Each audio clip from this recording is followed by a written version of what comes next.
The thing about Daytona and what it means to most of us drivers is this is our premier race. This is our Super Bowl. We call this the Great American Race. You know, this track was built in 1959. It was the first of the super speedways. Nobody had ever seen anything like this. Your heart's pounding, fans are coming in the stands. People are hollering, you know, and the crews are revving up their air guns. They drop that green flag, buddy, and you head off into that first turn. And everybody is jockeying for position, and the track's dirty, and there's dust flying, and it's covering up your windshield, and you're trying to find a hole to get in, and all of a sudden you realize, I'm sitting on a hot rod today, boys. I'm going to the front, and I'm going to win this thing. It is your moment. This is your time, and it's all about you. It's all about what you've just done. We all drive into the victory circle, and victory circle it's like heaven. I mean, it's open the gates. When they get there, they open the gates, and you drive in, and that's when everything comes into perspective. We won the race.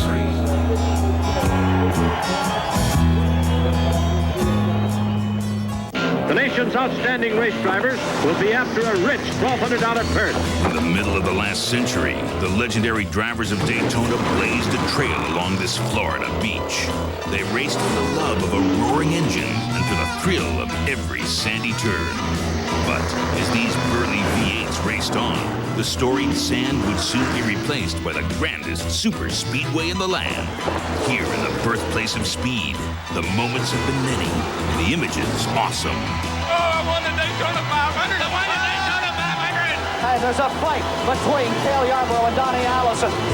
In the sport where father faces son, today's best respect the history of the Great American Race. Because if one can raise his arms here in this victory lane, he can forever ride on racing's center stage. Now I think I got the crew, the team, the car, the engine combination, everything to win the Daytona 500. The thing about the Daytona 500 is you're nobody unless you've won the Daytona 500. Man and machine, power and pride, drive and thrive.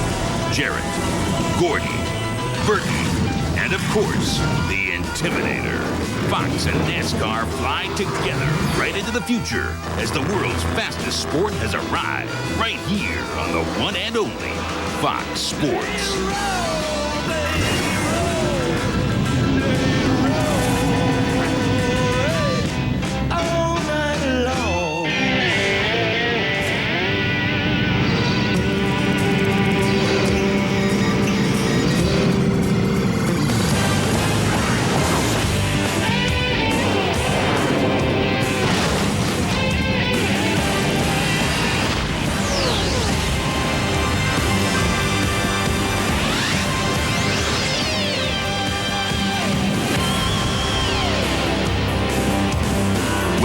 To the Dodge Daytona 500 pre-race show, brought to you by Dodge and nearly 3,000 dealers who invite you to come see what's different.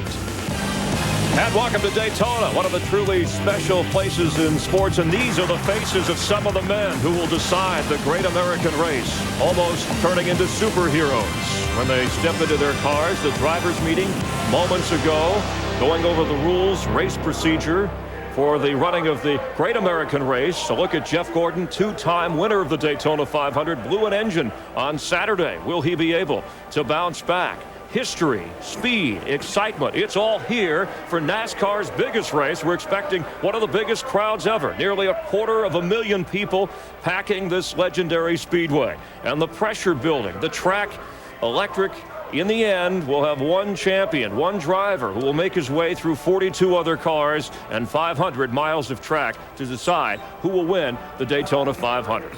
Hi, I'm Chris Myers from just above Victory Lane here at the birthplace of NASCAR in Daytona. And NASCAR is born again as Fox Sports begins its coverage of the Winston Cup Series. Joining Fox's coverage, the '89 Daytona 500 champ, Darrell Waltrip, his former crew chief who was with him then, Jeff Hammond. Gentlemen, I know you're excited about. I can feel the adrenaline. Right. Yeah. They're inseparable. It's tough to separate. We did it once, we can do it again. Are you going to be all right not being this first time you've come here and not been in the race? Well, you know, being out on the racetrack, you got tunnel vision. You got a helmet on. You can't see where all you see is what's in front of you. Very seldom you see what goes on around you. That's the worst thing about being in the booth. Got all these cameras. cars are, I mean, these guys are going to wreck every time they go down the straightaway. It's breathtaking up there. I can't imagine what it's like out on the track this year. All right, now, who calmed who down when you guys were getting ready for the race? Wait a minute. Is there any kind of doubt who calmed who down right now, Chris? I mean, watch it, man. I mean, he always gets excited. Oh, and man. Look, I got the floor right now. Give me a break here. You've got to slow him down. You've always got to try to keep him under control, but he's always been a great champion. I had the weight of the I had to carry everything. And him included. You'll be carrying us today. Old DW and Jeff, just a part of Fox's fantastic lineup. We kick off our Fox Watch now. I want to get you set with all the people who will bring you today's Daytona 500. Let's start up in the broadcast booth. A familiar voice for racing fans, Mike Joy, and a mechanic you can definitely trust, Larry McReynolds. Guys? Well, thanks, Chris, and hello, everyone. The day that race fans have waited for all winter is finally here. But, Larry, these race teams have been working hard for this day now for many months. Oh, even though it's the beginning of the 2001 season, they started way back in the middle of the 2000 season, June or July. But now what you've done, you've taken all the practice from the last week. You've taken your test results, your wind tunnel results. You've packaged it with what you think is your best engine, the best pit crew that's practiced all winter, and you've brought it to the grid, the #1 race, the Super Bowl, the Daytona 500. But how confident are you? 1/4 of the field changed engines today. Well, that was unique. 43 starters and 10 teams elected to change their motor this morning. Not because they all had problems. Of course, Jeff Gordon lost the engine in happy hour, but a lot of them just wasn't happy. They got with their engine guys, they laid the dyno sheets out, said, well, we think what we give you was good, but this one's maybe a little better. Let's put it in. We got to give it all we got. Well, let's get those stories in more detail, beginning with the editor of Speedway Illustrated, Dick Berggren. Thanks, Mike. Today, Dodge will start the Daytona 500 for the first time in 18 years. They have done incredibly well in preliminaries. Bill Elliott won the pole for this race in a Dodge. Sterling Marlin won a 125-mile qualifying race, also in a Dodge. And Ward Burton, he's got one of the fastest cars in today's field. It is a Dodge. The Dodge boys have done their homework, and they've done a lot of it in a very short period of time. Are their cars good enough to win the Daytona 500? Maybe. Stick around. We'll see. To Steve Burns. Hey, thanks, Dick. Jeff Gordon indeed has 2 Daytona 500 victories and was a solid favorite to bring home a third. But in that final happy hour practice yesterday, his Daytona 500 motor blew up and he brushed the wall. At 6 o'clock this morning, crew chief Robbie Loomis and the team agonized over which backup motor to put in. Have they made the right choice? We're about to find out, Matt Yoakum. Steve, the Dodge boys swept the front row, but the sleeper in the field may be the Pontiacs. 1 week ago, Tony Stewart took home the big money in the Butt Shootout. Today, he leads a pack of fast Grand Prix, trying to end a long Daytona 500 winless streak. And today, they're trying to steal the biggest headline of speedweeks. Jeannie? All right, Matt, one man's pain is another man's opportunity. That is how Stacey Compton landed his primo spot on the outside pole. Now, it used to belong to Jerry Nadeau, but he was disqualified after his car did not pass inspection. Don't feel so bad for Jerry. He's back here in the 5th position, and his crew chief has assured me that if they make it to victory lane, this car will pass inspection. He said it's a poster car, Chris. All right, thanks, Jeannie. Rick Hendricks saying that car is great on the longer runs, so watch for that. All right, we're within an hour of the start of this thing, Darrell. What are the drivers? Yeah, you've done it 1,000 times, but this is the Great American Race. Are you nervous? Yeah, you are. You always are. As a driver, you're always worried. If it's good, can it last? If it's bad, have we got it all behind us? And, of course, you always got your trusty old crew chief over here telling you everything will be okay. He's been telling me everything will be okay for 11 days. But you named your car. You said these guys have their own names for their cars. Everybody names their cars. We had a car named Betty. They got one named Midnight. They got one named Kermit. They got one named Leroy. They got all kinds of names for cars. But in this race today, everybody's car, when they start, has got the same name, and it's Wilma. Wilma. Will my car make it? Will my car handle? Will my car run? Will my car make it to victory Well, you know lane? your crew chief will be with you. I told you, we got to keep the guy settled down already. He needs a got started on the decaf race, and we got to settle him down. But if I'm a crew chief right now, I'm really kind of concerned about how much tension these guys are feeling. This is the first race of the year, and there's a lot of tension going through the garage area right now. On pit road, guys are anticipating the first pit stop, whether they've got everything ready. Is the car ready? Crew chiefs right now are having a hard time drinking a drink, much less eating any kind of lunch. So therefore, there's a lot of tension up and down pit road. Wilma, and Will be. We know that we'll be here and covering everything from down on the pits to around the track and through the garage area. So hurry back. All right, we're just getting cranked up. Here's what else is on tap.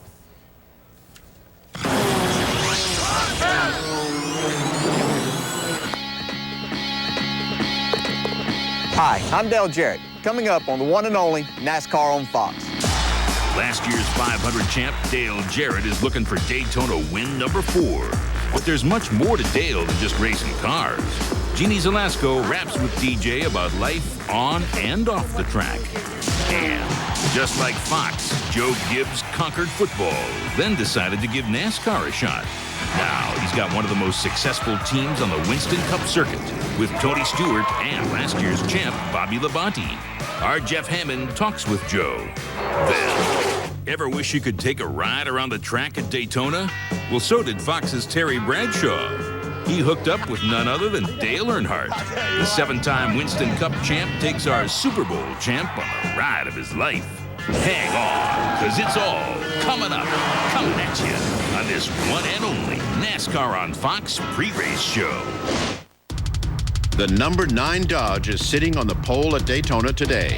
0.9 financing can have a new Dodge sitting in your driveway tomorrow. Today, Dodge is generating excitement at Daytona. Tomorrow, that excitement spills over into every Dodge dealership, thanks to next to nothing 0.9 financing on Dodge Stratus, Ram, Caravan, and Durango.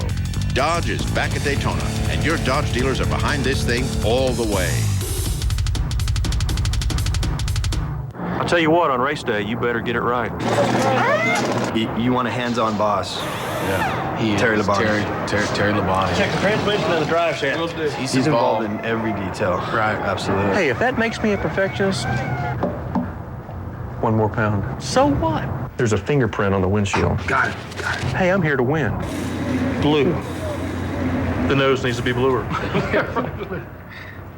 Blue's good. Yeah, Blue's great. Very good. You're watching the Daytona 500 on Fox. Nobody beats Menards' huge selection of interior bifold doors, like this 24-inch flush model in mahogany, great for closets, on sale $15.99. This 24-inch pre-finished white full louver door is perfect for laundry rooms, $29.77. A pine half louver door is $54.99. Classic 6-panel doors are available in primed or pre-finished pine, fir, or hardwood. This 24-inch oak model is $119. Open the door to savings at Menards. Save big money at Menards.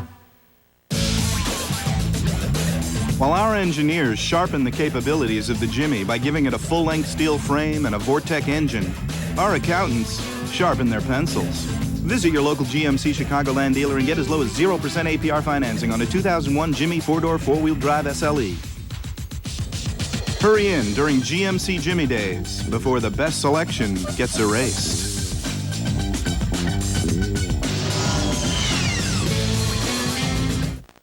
Sideshow Bob control Bart's mind? Bart's a brainwashed killing machine. So was I at his age. Kelsey Grammer guest stars The Simpsons, all new at 8/7 Central tonight on Fox.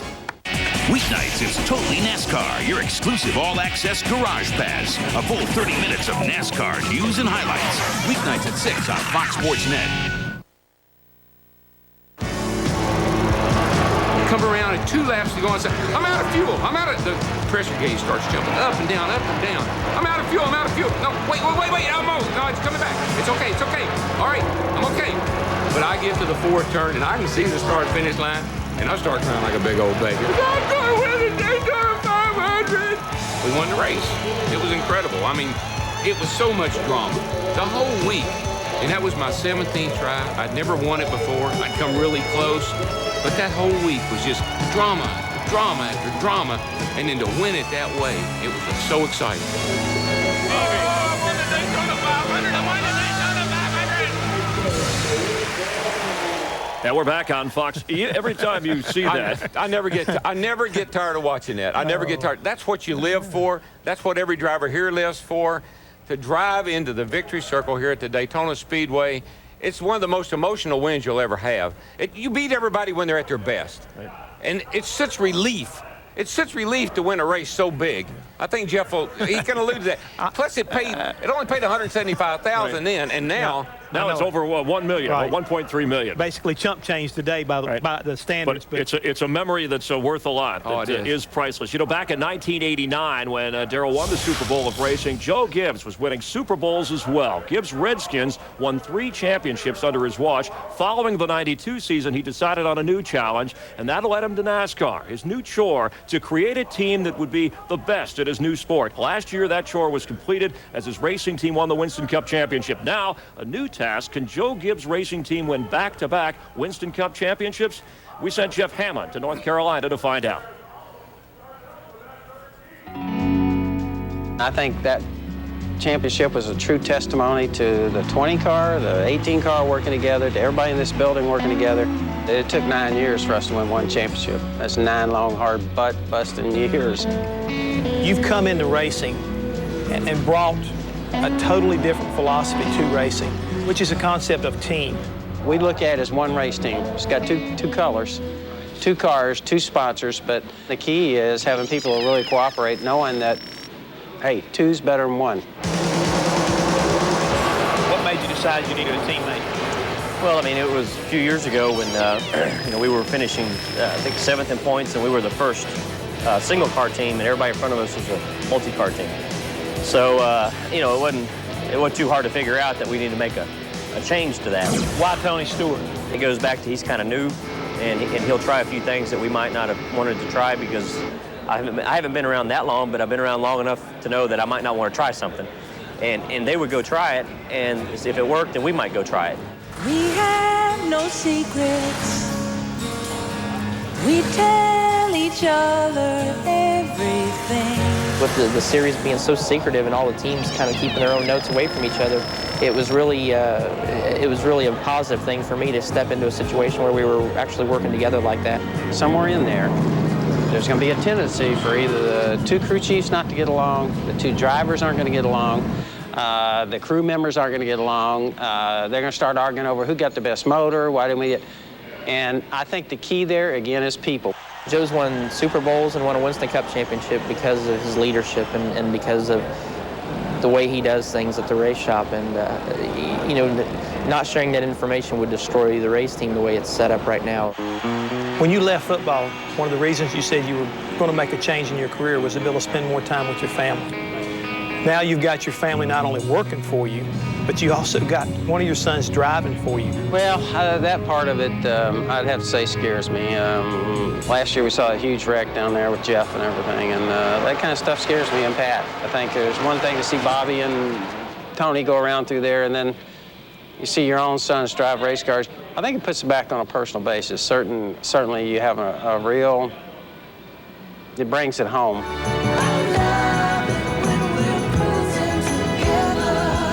Everybody says that you're the #1 contender to take the crown away from your teammate. Well, we just have to follow his lead of what he did last year to win his championship. He was very consistent, kept himself out of trouble, did not have any DNFs last year, and basically just I have to be a smarter race car driver this year. Our goal for Joe Gibbs Racing is to have both cars in the top 2. Whichever one wins might not be as important as having both cars in the top 2. Darrell, aside from being a driver, you were a car owner. Why is Gibbs so successful? Well, I think, for one thing, he's real focused. Whatever he's doing, he's real focused on. Plus, he's a real motivator. He reminds me a lot of Junior Johnson, and Jeff knows what I'm talking about. Right. You did not want to disappoint Junior Johnson. When he put a car on the track, he told you were going to win the race. You won the race. And so he was the kind of guy that I should have stayed with instead of trying to go out on my own. I wasn't a good car owner. I was the worst car owner I ever drove for. Well, Tony Stewart likes Joe Gibbs in that regard. And, it's funny, as you talk about teamwork, Jeff Hammond, last year at the 500, Labonte was penalized for a lap tire, got out on the track, and also with Tony Stewart, they were kind of getting in each other's way. I don't think we'll see that today.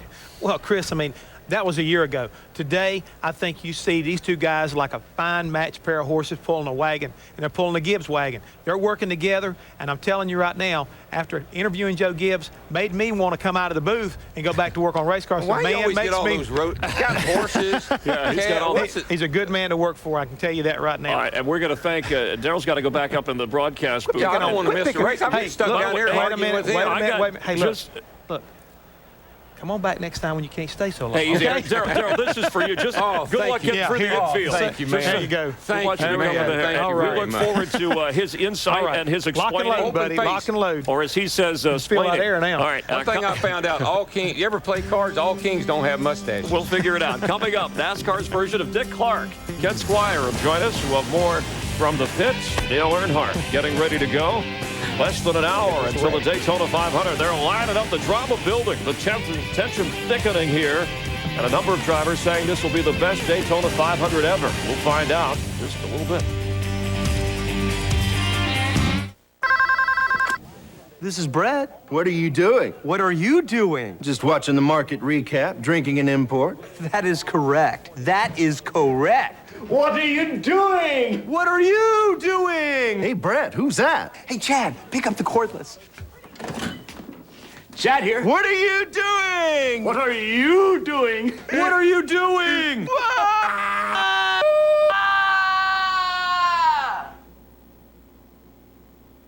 Sign here? Sorry, I only have a minute. In so many ways, in so many places, it keeps a million disasters a day from happening. It's like having a life insurance policy you never knew you had.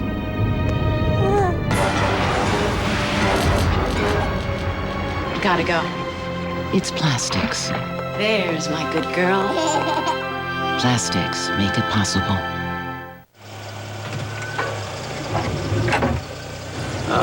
Briefcase. Need new tires? Our 35,000-mile tires are 4 for just 99 bucks. Pep Boys, one more reason cars like us, people love us. Look, we only want what's best for you. Once you make a plan, stick to it. You're not going out dressed like that, are you?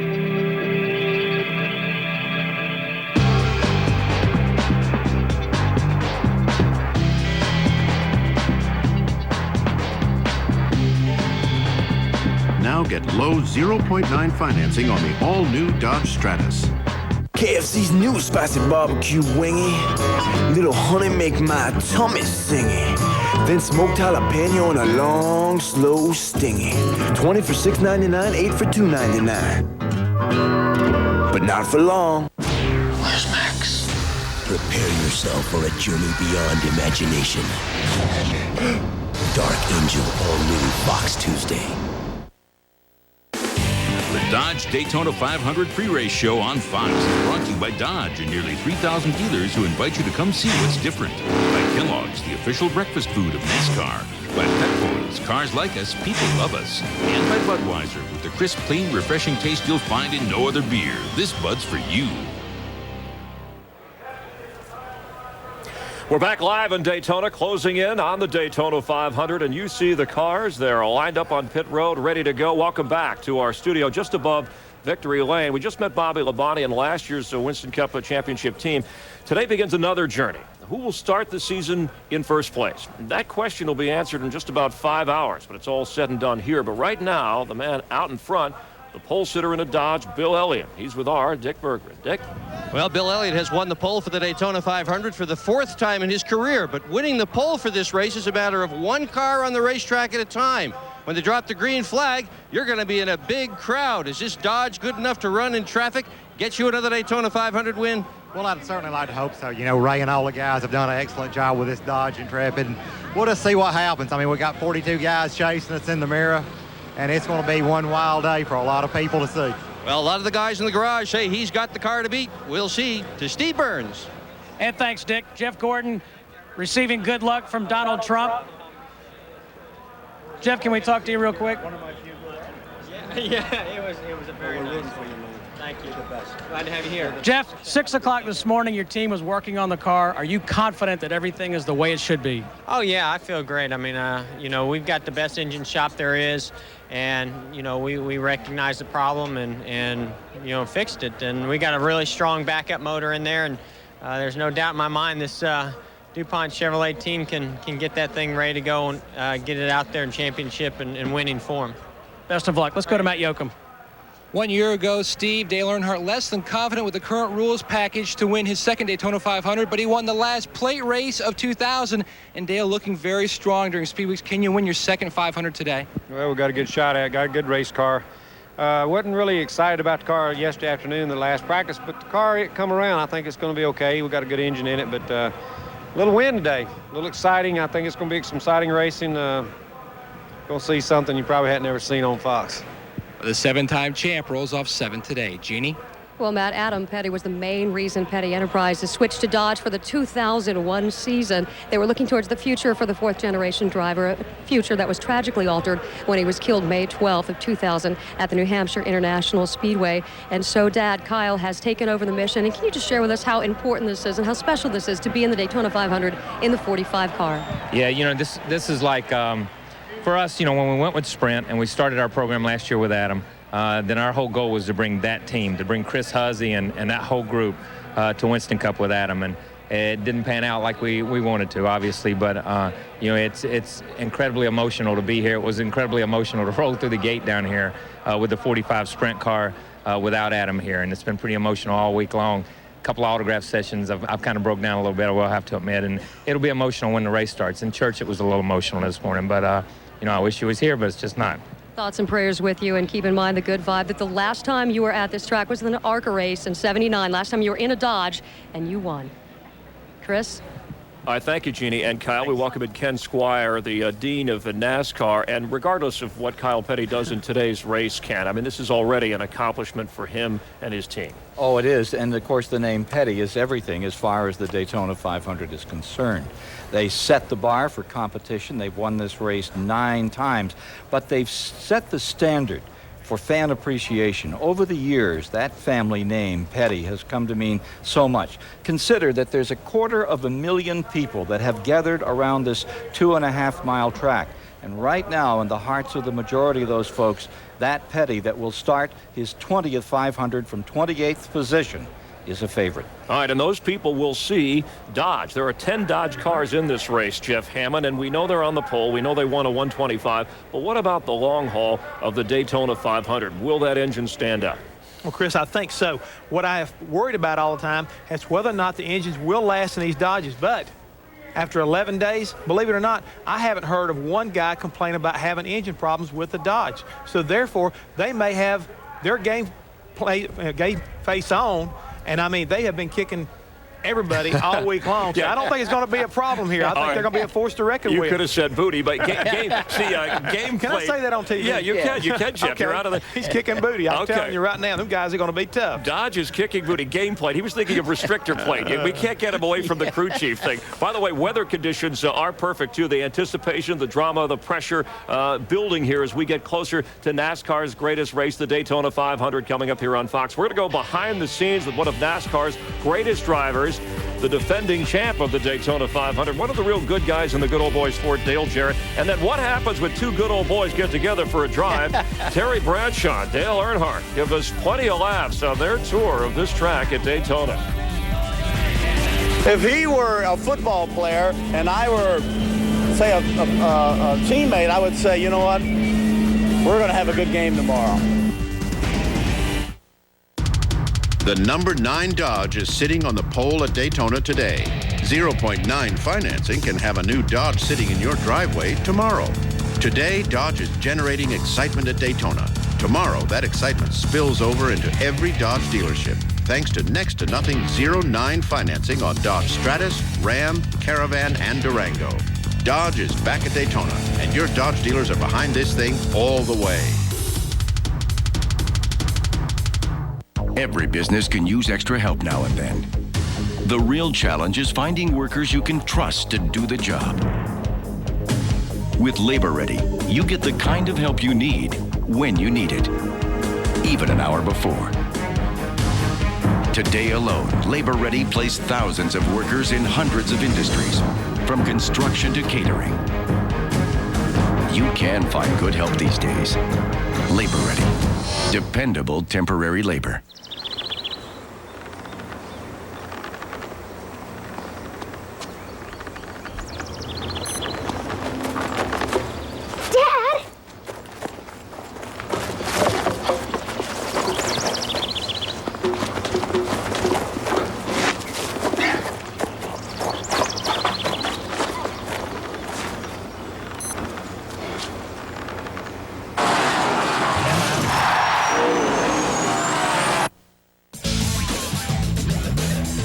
engineers sharpened the capabilities of the Jimmy by giving it a full-length steel frame and a Vortec engine.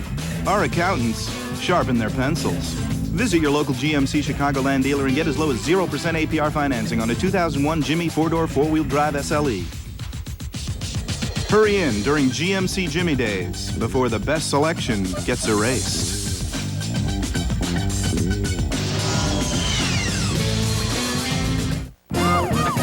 Code 4 Central. Need backup. Jarrett? Oh, how do I stop this thing? Speed regulators didn't arrive from China. Just leave them out. We got a quarter to make.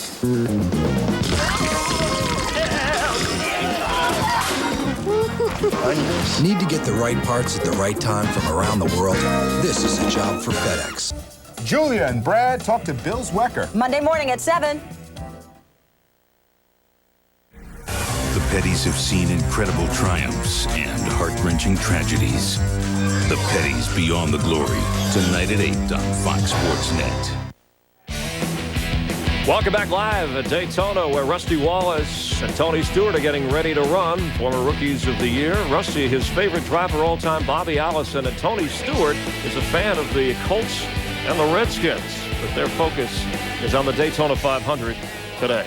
Welcome back to what many people and drivers are saying will be the greatest Daytona 500 ever. Speaking of great, this weekend we had one of the greatest quarterbacks to ever play the game with us. Fox's own Terry Bradshaw stopped by. Last night, Terry and Dale Earnhardt tried to give us a little tour of this historic track, but it turned into a bad episode of the Dukes of Hazzard. Well, folks, I'm Terry Bradshaw, and I'm here at the birthplace of speed, Daytona Beach, Florida. Now, it's about time, Fox got me away from that studio and that football crowd and got me around my kind of people. NASCAR, you got Winston Cup. I want to be on the track, and I want someone to drive me around that track. And who better than the Intimidator? I ain't talking about Darrell Waltrip either. He turned into Wussy. He's up there in the old press box. I'm talking about Dale Earnhardt. I'm going to go ask him if he'll give me a ride.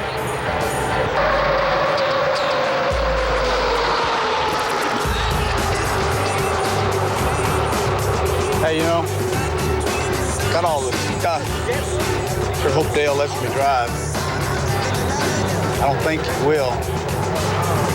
Sure hope he does. Put your helmet on. Let's go. Fox, you got to stay out of this line coming off pit road. All right. Why am I nervous? You shouldn't be. I shouldn't be? No. What about turn 3, Dale? What's so special or hard? Right. This is where I like to race if I'm in line, if there's nobody but, side by side. When you get cars side by side, you're running a high lane. And you got to run up here, and the guys are down on the inside of you. And you get way up here on the high lane like this. Gee, Merry Christmas. This is not fun. It is. It's cool, man. No. And we're doing it in race cars. This is a dang old street car. Now, what's bad about this, the racetrack falls out. What's bad about this? It falls out muddy right here, and this holy go wham into the wall. When it falls off like that, it makes your car do that. So you got to be really careful right there, because it takes the air out from under the car. And it loses traction right there for just an instant. You don't want to go down there and catch the apron too quick, because you lose it then too. Golly. Let's pit.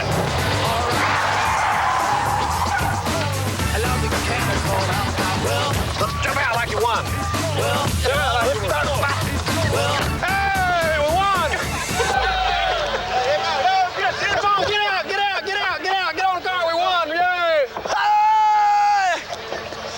I know if victory lane's here, you would like to be crossing that line first. And then spin around in the infield. Spin around the infield. And then go to victory lane. Then go victory lane, which is where I'll do the interviews. Oh, you gonna be here? Yeah. What do you mean I'm be here? Fox brought their A-team in here, babe. Good luck I'm tomorrow. awful lucky when you're around. You remember that? You know that. You know it, don't you? And Terry Bradshaw joining us from his honorary starter position. Terry, what was that like riding around there with? It was not fun. I'm going to tell you right now, for all the viewers out there, we were doing 146 in a car that had a computer on it, which would not allow us to go faster, or he would have gone faster. There's no roll bar. It was not fun. It was not fun at all, Chris. All right, now when you wave, just a quick reminder, okay, the guys here, when you wave that starter flag, don't grab the checkered flag, okay? That might screw everything up. Hey, look, I may be from the South, but I'm from the northern part of the South, so I'll be fine. You know, one quick note, my kids are asking me, and I wanted to say this to Dale before we started, just to kind of put him in his place. And my youngest daughter, Erin, says, Daddy, are you going to be doing this deal with this guy named David Earhart? And I said, yeah. He's a legend, right? He is a legend. There he is right now, all right, with some of his family members. All right, thanks, Terry, and have fun. Also, the Grand Marshal, too. Hey, Chris, you know I'm going to have fun. I know you will. And nice to see your kids enjoying NASCAR, too, the younger generation of fans. But let's talk, as we saw that tour, kind of a tour of the track, Jeff Hammond. You're familiar with it. This is a super speedway, restrictor plate, handling kind of track. Who has the advantage in today's race? The man who can figure out how to save his tires. This place right here will eat tires up all week long. If you notice, 4 tires have been better than 2. You've got to make that car handle. Track's real rough. The transitions off the corners abuse the tires. You've got to keep your car working. It's a handling racetrack. I don't care what anybody says about speed. You've got to handle it. All right, Kenny, we showed the drivers meeting earlier, and the race director said, hey, be safe out there today. This is not Talladega. What did he mean? Well, NASCAR can preach, but they can't reach. They told them on Thursday you can't run more than 2 wide going into turn number 1. The pictures in all the papers in America, one of the points, 5 wide into turn 1. That's what we're going to see today at 190 miles an hour. All right, less than 45 minutes until the start of the Great American Race. Some of the people looking rather relaxed as they get ready to go, and we've been telling you this could be the greatest Daytona 500 ever. We're going to prove it. NASCAR did some tinkering. Now it also did some other things with the track, with restrictor plates, with the aerodynamics. There you see the little deflector on the top. Spoiler in the back that will affect the speeds. We'll talk to Dale Jarrett, defending champ, when we come back. Don't go away. You know, what I have inside of me is just a drive to be the very best. Do I have that much talent? I think there are people that have more talent out here than I have. Do they have more desire? It would be hard for me to imagine that people have more desire than what I have to be successful. You ready, guys? This could be the ride of your life. You gotta get past the myths and the excuses. Erectile difficulty is a common problem. Effective treatment is available. Talk to your doctor. You might be surprised how easily you can get through it. Hi, I'm Michael Waltrip. What are the 5 keys to building a great Winston Cup team? Number 1, find a great sponsor. Number 2, get together a top-notch crew. Number 3, build a really fast car. Number 4, sign up a really fast driver. Number 5, don't let the sponsor make suggestions. Ready to play? Always ready to play. How many Elvises does it take to take Las Vegas? Let's do it. Scramble security. Come on! Kurt Russell. Everybody stay cool. Kevin Costner. This could have been easy. Smoke? No, but I do everything else. 3,000 miles to Graceland. Nasty habits. Rated R. Starts this Friday. You know them from the X-Files. Now, the lone gunmen are stepping out on their own.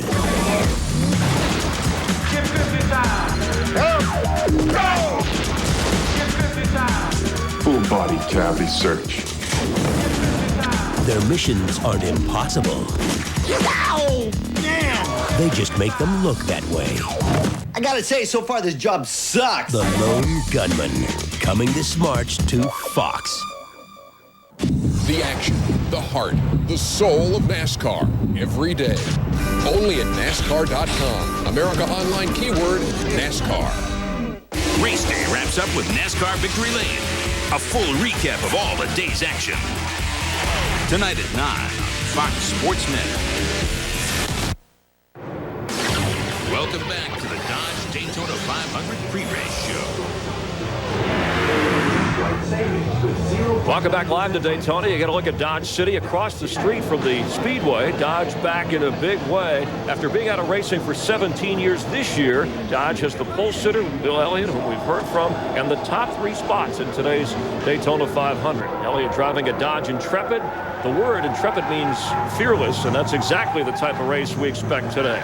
Jeff Gordon with his lovely wife, Brooke, they went skiing in Europe in the off-season to relax and gear up. He has won this race twice and came here saying he had the best car he's ever had here. But engine problems have created problems for him so far. We'll see how he does today. Welcome back. And Dodge is just one of the differences between this year's Daytona 500 and a year ago. NASCAR has made some other moves that should lead to better racing.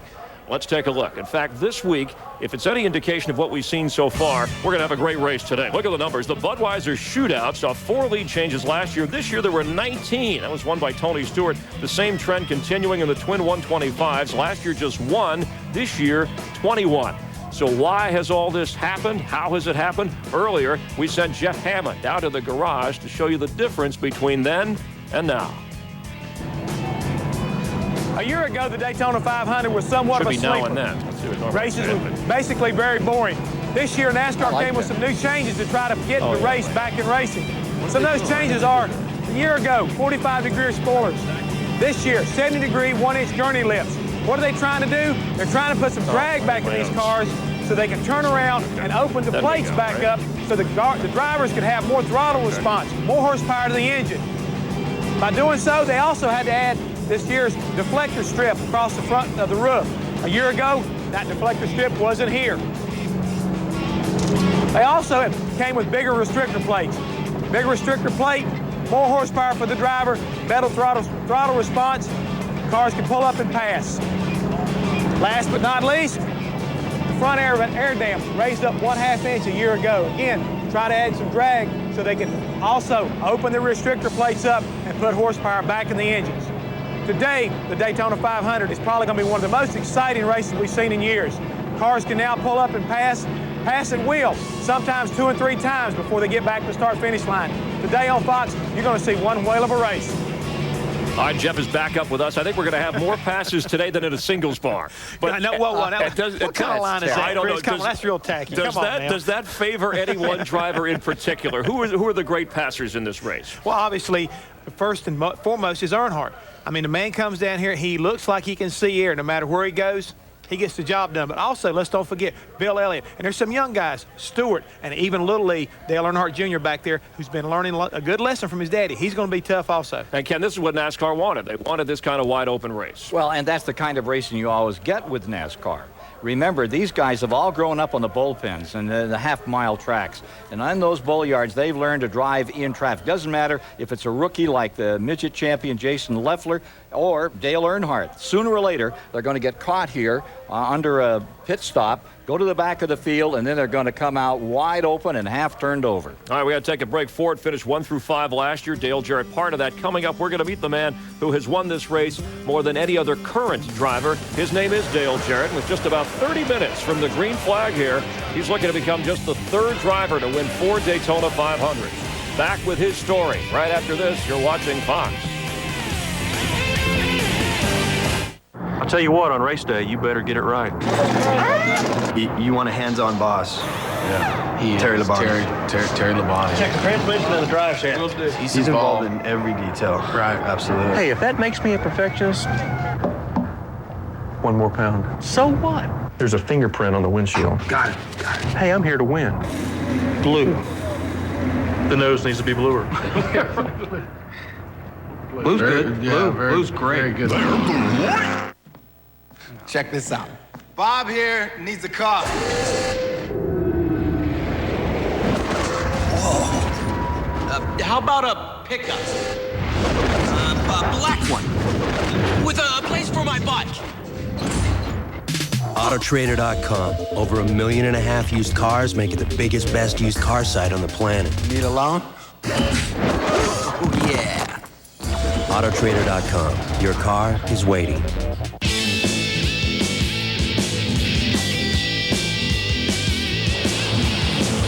Hey guys, This CD RX DI is running great. How about a splash of gas and I'm out of here? Have you got any kings?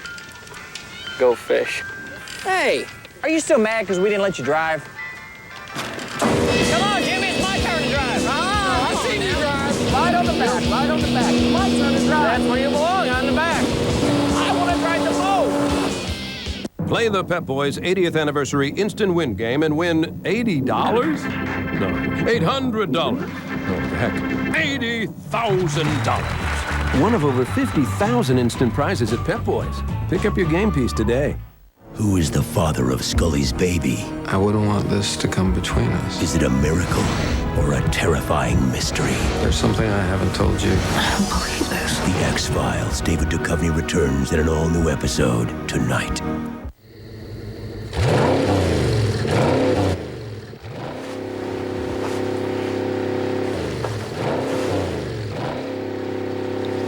Honey, are you gonna get that?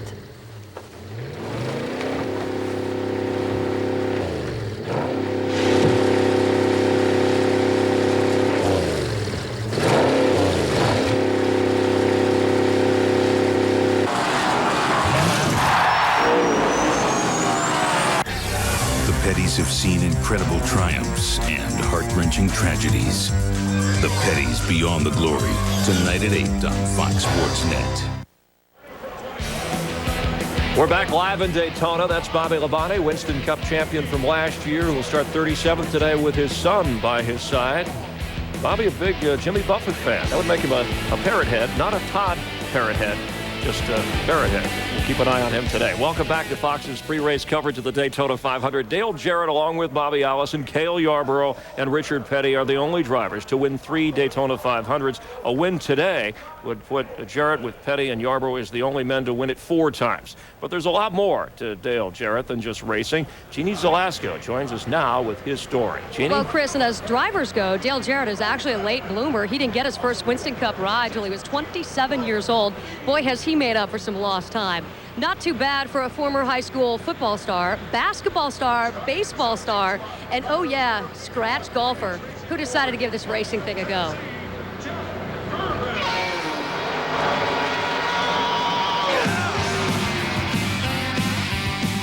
Dale Jarrett is going to win the Daytona 500. What a story.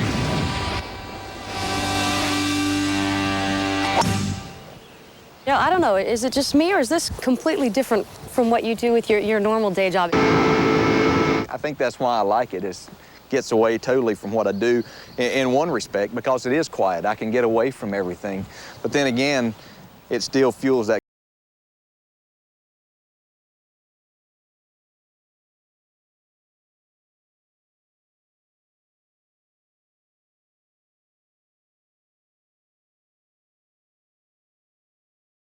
Weren't behind the wheel of a car, you might be a professional golfer right now. I love sports, and the offer that I had from the University of South Carolina to play golf there and to possibly walk on and play football, that was intriguing, but racing was something that was in my blood. I decided that I wanted to go to work at the racetrack at Hickory Speedway for my dad, and I knew right then and there that's what I was going to do.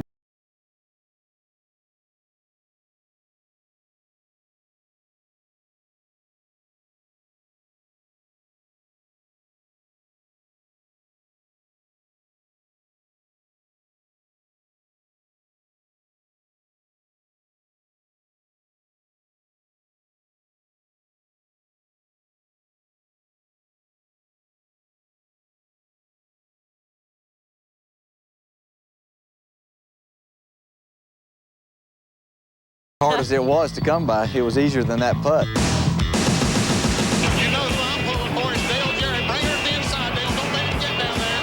He's going to make it. Dale Jarrett's going to win the Daytona 500. What a great day. And I knew once we got into the race that we had a good chance. I just needed to get myself in a position. But I had a great race car, and that did more for my career than anything else I've ever done. I think it verified for Dale the fact that, hey, he was going to have a great future. 2 seasons later, Dale faced another crossroads. He was offered a lucrative ride with Robert Yates' team, even though he was still under contract with Joe Gibbs Racing. Well, I think that was kind of a shock to all of us. It was the absolute most difficult decision I'd ever made in my life. Even though it was such a heartbreak going through it, I think that it's been best for both. Joe Gibbs found Bobby Labonte and found success in 2000 with a Winston Cup championship. Dale Jarrett's eventual pairing with crew chief Todd Parrott was like lightning in a bottle from their very first race. Winning 2 Daytona 500s would be too much. Here he comes to the line, and Dale Jarrett is going to pull it off at Daytona, his second Daytona 500 win. Todd and I talked about how we thought we could be successful, but never in our wildest dreams did we think that we could win the Daytona 500. No, we couldn't dream that big. They have become one of the most consistent teams in racing, finishing no lower than 4th in the past 5 years. They've added another Daytona 500 victory, and oh yeah, the Winston Cup championship. But it all came at a price, which explains the new addition to the Jarrett family. Yeah, it's very costly, it's expensive, but it's done almost out of necessity to do all the appearances, all the sponsor requests, and still be able to see my family. You know, my family gives up enough of their time for me to be able to do this, and these are just small things that we can do to make that time together. Well, as for his other family, the 88 crew, they faced a real test last season. Dale actually won here, of course, at Daytona, and then he didn't find his way back to victory lane for 30 more races. Now, that would have shaken up a lot of other families, but Dale said not this one. They're very close because of one reason. That 99 Winston Cup championship, it gives them nonstop confidence. And besides, Chris, if this whole racing thing doesn't work out for Dale, you know, he's only, what, 6 birthdays away from the senior tour. All right, thanks, Jeannie. And signing an autograph, Dale Jarrett starting 31st in today's race. That's the furthest back for a defending champ since '94 when he started 41st. Nearly 250,000 people were 30 minutes away from the race. Looks like Mardi Gras on wheels out here. More from Daytona on Fox in a moment.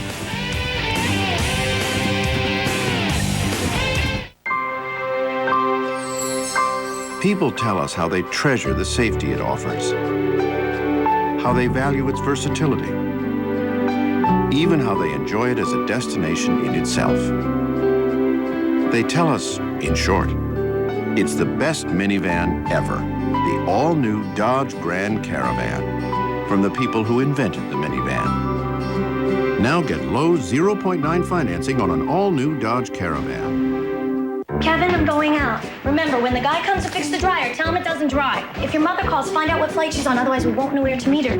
Dinner's in the oven. Turn it on at 5. Eat a Wendy's honey ham and chicken sandwich and something happens. That delicious combination of a whole breast filet, honey ham, and creamy Dijon sauce makes it difficult to pay attention to anything else. And I told the neighbor you'd feed their cat.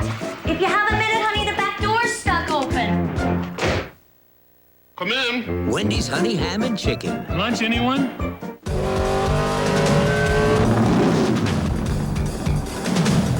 Push in the middle down there. Okay, we'll get on it.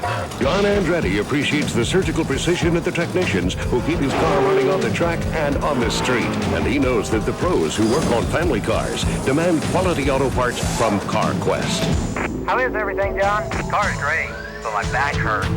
So now what, I'm your doctor? CarQuest Auto Parts, the professional choice. Fox Sunday explodes with all new episodes. Blow your mind with an all-new Futurama. Then Bobby becomes a ventriloquist. My son plays with dolls. There, I said it. He's a sissy. There, I said that. All-new King of the Hill. And can Sideshow Bob control Bart's mind? Bart's a brainwashed killing machine. So was I at his age. Kelsey Grammer guest stars and all-new Simpsons. Plus, how could Lois land in the Slammer? Hey, Mom, is this a bad time to tell you I got kicked out of shop class? All-new Malcolm. It all starts at 7, 6 Central tonight on Fox. Taking a NASCAR joyride at top speed at night isn't for everyone. I'd rather have hemorrhoid surgery. And all-new Titus at 8:30 Fox Tuesday. The Dodge Daytona 500 pre-race show has been brought to you by Dodge and nearly 3,000 dealers who invite you to come see what's different.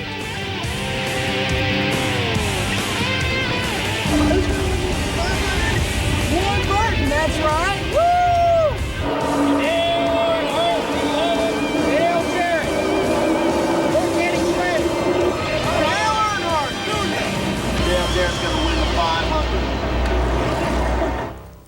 Those are what the fans think. Here's what Las Vegas thinks. These odds courtesy of the Hilton Racing Sportsbook and up-to-the-minute odds. All precincts reporting. Dale Earnhardt, the Intimidator, the favorite. You see Jeff Gordon, Dale Jarrett, despite starting 31st. Bobby Labonte, the defending Winston Cups champ, at 10-1. And before we get to Jeff and Ken's pick, you guys are concentrating, I know. Let's go upstairs. We're working on it. Let's go upstairs to the guys who will be calling the broadcast, Mike Joy and Larry and Daryl and his other brother, Daryl. Go ahead, Mike.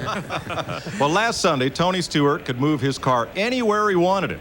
And then on Thursday in the qualifier, he couldn't move it anywhere he wanted. So I think Tony Stewart's going to either come up hero or zero today. He's been fast all week. I could go with the obvious. He won the first 125-miler on Thursday. I like Sterling Marlin in that number 40 Dodge. Oh, no, okay, that leaves.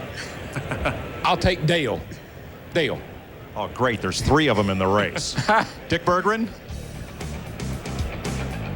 Here at Daytona, I'm going with the man who has won more races here at Daytona than anybody in history. Dale Earnhardt, the Intimidator, will pull into victory lane when the checkered flag falls. Steve Burns. Well, Dick, I'm going to go with a guy who's never won the Daytona 500. Rusty Wallace has been coming here since 1982. 0 for 18. Today it's 1 for 19. Matt Yoakum. Steve, the sentimental favorite would have to be Kyle Petty, but I think the man who is rumored to see the air, if he finds luck today, Dale Earnhardt, will see his second Daytona 500 victory at day's end. Jeannie Zelasco? Well, Matt, even the rookie knows in the past 20 years, only one driver's been able to win this thing when starting out of the top 10. But I say now we will have 2. I say a special UPS delivery to victory lane for Dale Jarrett. Chris? All right, thank you very much, Ken. You picked the Busch race, Randy LaJoie properly yesterday. You get to go first. Who do you like today? Now listen. Yeah. The last time television tried to pick a winner in a major race here in Florida last November, that was an unmitigated disaster. I'm not going to play this Too close to call? This is too close to call. Come on now, come on. That is shaky. And I'll tell you, this is the first time I've ever seen this event when it's too close to call. I can't believe a cowardly pick from the dean of NASCAR. You might say I'm sucking up. I don't care. But I'm going with the other Waltrip. I'm going with number 15, Mikey Waltrip. I'm telling you right now, I like what I've seen so far from him. I think he's got his head screwed on right. I know he's motivated. And believe me, he's got a man who can motivate you, and in his owner, Dale Earnhardt. I like Michael Waltrip. Right, even Daryl didn't pick his own brother. I like Rusty Wallace. You know, he's a pilot. He's flown an F-16 fighter jet. It's going to be a fight out there today. A lot of passing, a lot of excitement. Look for the 2 car starting in the 12 spot. Rusty Wallace is my guess. And as Mark Martin said, hey, it's a show out there. We are going to put on a show today. The Great American Race coming up next for Jeff Kent and everybody here. Enjoy the race. Now let's take one more look at the 2001 Race Odyssey.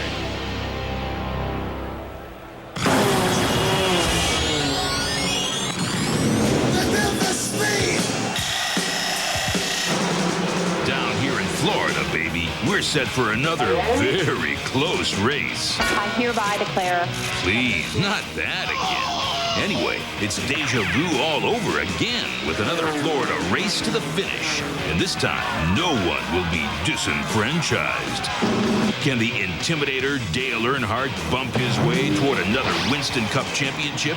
Will Dale Jarrett score with Daytona win number 4? Or will Bill Elliott, not the boy ballerina, but today's pole sitter, get it done with his new Dodge? That's a very difficult decision for anybody to make. You ain't a kidding. Let's get the pistons pumping and the heart thumping. Gentlemen, start your engines. The Great American Race is next, right here on Fox.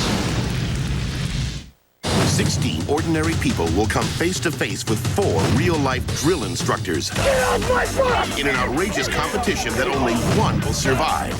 Boot camp, Fox style. A balloon stutter? Yes, sir.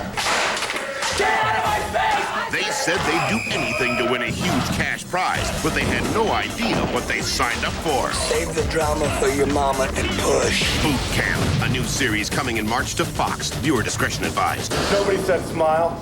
Get inside the live racing action with Racecast. Any driver, every lap. Only at NASCAR.com. America Online keyword NASCAR. You're watching the Daytona 500 on Fox.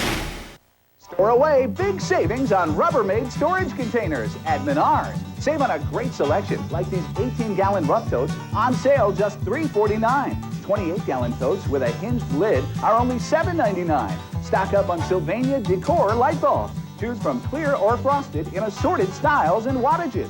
2-packs are on sale just 49 cents after rebate. Brighten your home with savings from Menards. Save big money at Menards. Why buy now? Because during auto show season, you can get an extra $500 cash on thousands of Ford cars and trucks. A 2001 Ranger with an extra $500 means $1,500 cash back. Or a 2001 Explorer 4-door with an extra $500 means $1,250 cash back plus low 0.9 financing. Or take $2,500 cash back. Why buy now?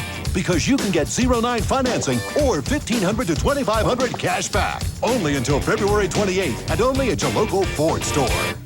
NASCAR on Fox is brought to you by GMC and Menards. I have over 200,000 people today filled Daytona International Speedway because minutes from now, 43 common men will fire their engines and become capable of performing uncommon deeds. They'll race these cars at 190 miles an hour, closer together than we dare to park. And at the end of 500 miles, $1 million and immortality await the winner.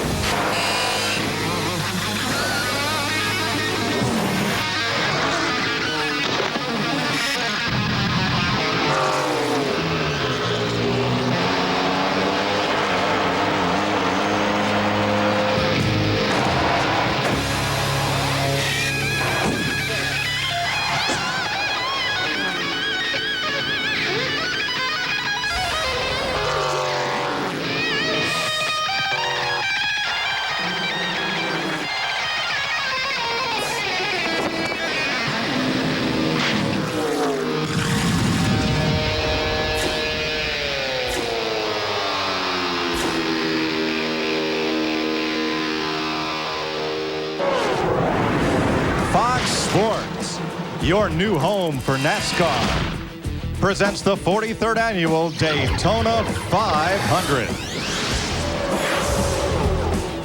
The biggest names are here. Bill Elliott has his 4th pole for the big race, first time in a Dodge.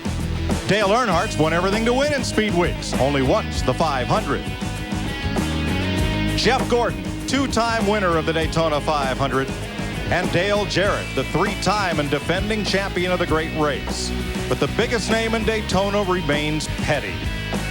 Today, Adam Petty would have been the 4th generation to race in the Daytona 500. Great-granddaddy Lee won the first one in '59. Grandfather Richard is a record 7-time 500 winner. But 19-year-old Adam Petty lost his life in a practice crash last May. Today, Kyle Petty starts his 20th 500, driving his late son's number 45. Dick Berggren is with him. Kyle, your boy's number, his colors, his team. What does it mean to you to start this race in this car today? You know, I think it's like I said before, just to start this car, this is like the culmination of a dream to bring this team, the Sprint 45 team, to the Winston Cup level. Adam's just not here to enjoy it, but, you know, it was just part of the dream. So for us, it's pretty emotional. It's been pretty emotional all week, to tell you the truth, and it's a little bit now. Sorry about that. Good luck to you today, Kyle. All America's riding with you.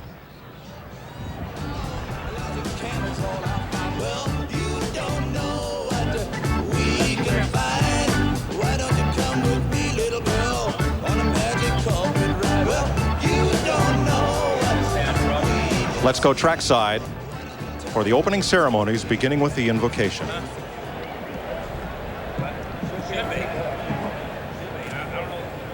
As long as they drive good, you'll be able to. Check. We'll go back there momentarily. Now, ladies and gentlemen, please direct your attention to pit road or the gigantic screens around the track. And welcome back, Daytona International Speedway President, Mr. John Graham. Would you please rise for the presentation of colors by the color guard of the Daytona Beach Police Department and remain standing for our invocation by the Reverend Hal Marchman.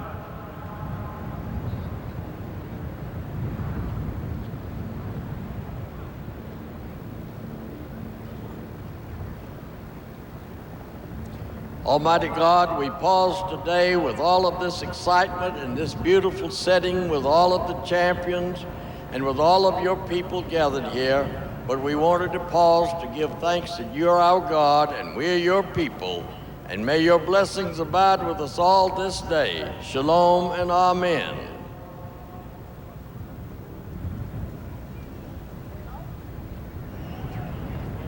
And now, to honor America, from the hit television series Making the Band, J Records recording artist, O-Town.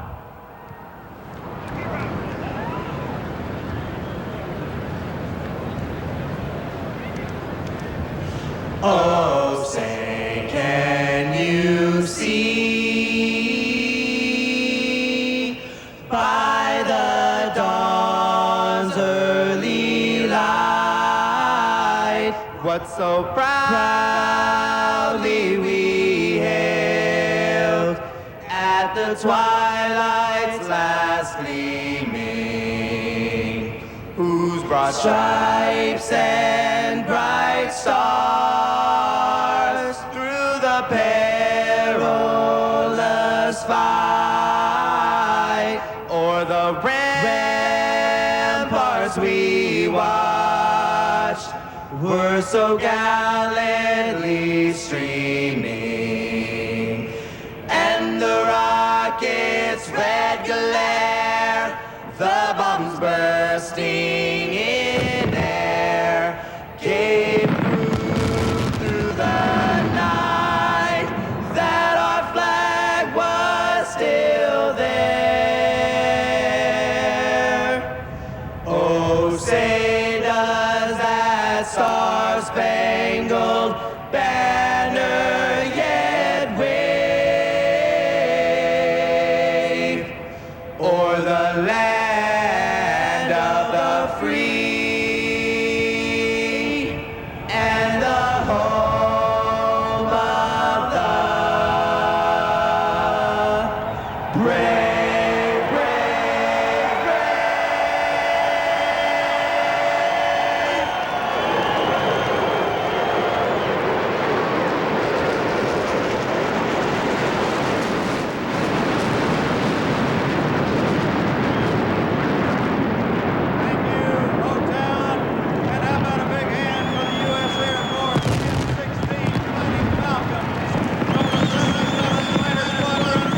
Show Air Force Base, Flight Lead Lieutenant Colonel John Norman.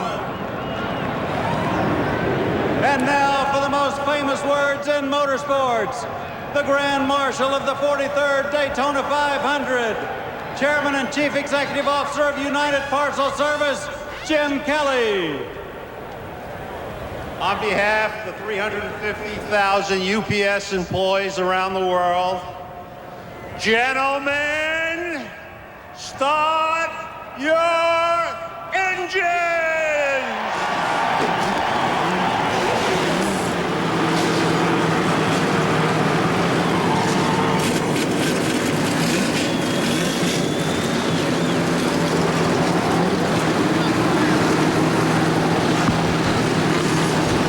Race fans have waited all winter for this. Race teams have worked many, many months for this moment to start the Daytona 500. Hi, everyone. Mike Joy with the 1989 winner of this race, Darrell Waltrip, after 17 years of trying, and Larry McReynolds, who's been to victory lane in the 500 twice as a crew chief. Gentlemen, what does it mean to win the single biggest race in NASCAR?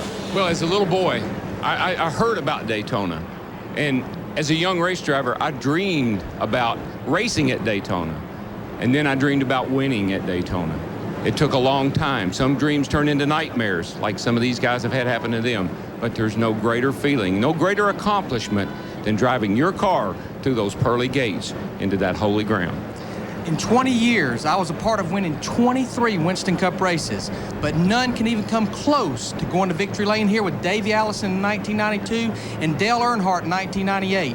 And one of the most precious moments is when they slid this ring on my finger and said, "You're the winning crew chief of the Super Bowl, the Daytona 500. That's the feel of what it's like. We'll help bring you that feeling throughout the day and throughout the first half of this NASCAR season on Fox. Frankie Muniz from the Fox Sunday night hit Malcolm in the middle is going to get a big ride here. He's riding shotgun in the safety car that'll pace this field on its first preliminary lap. Getting set for the start of the Daytona 500. Whose face will grace victory lane today? Winning the Daytona 500 is just the most incredible thing that I've ever done.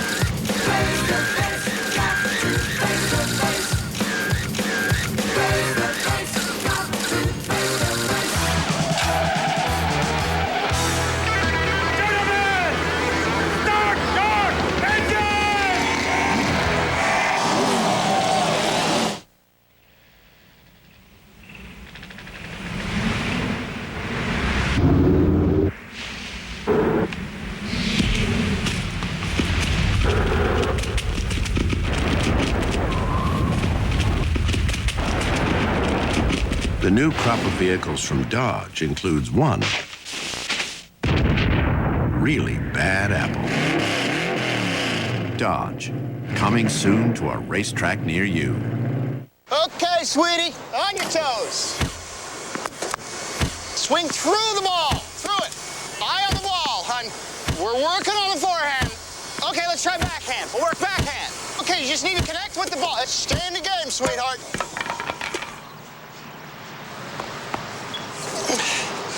Now, don't be afraid to charge the net. How do you plan on financing your retirement? Conseco's annuities have tax advantages that can help. Conseco, step up.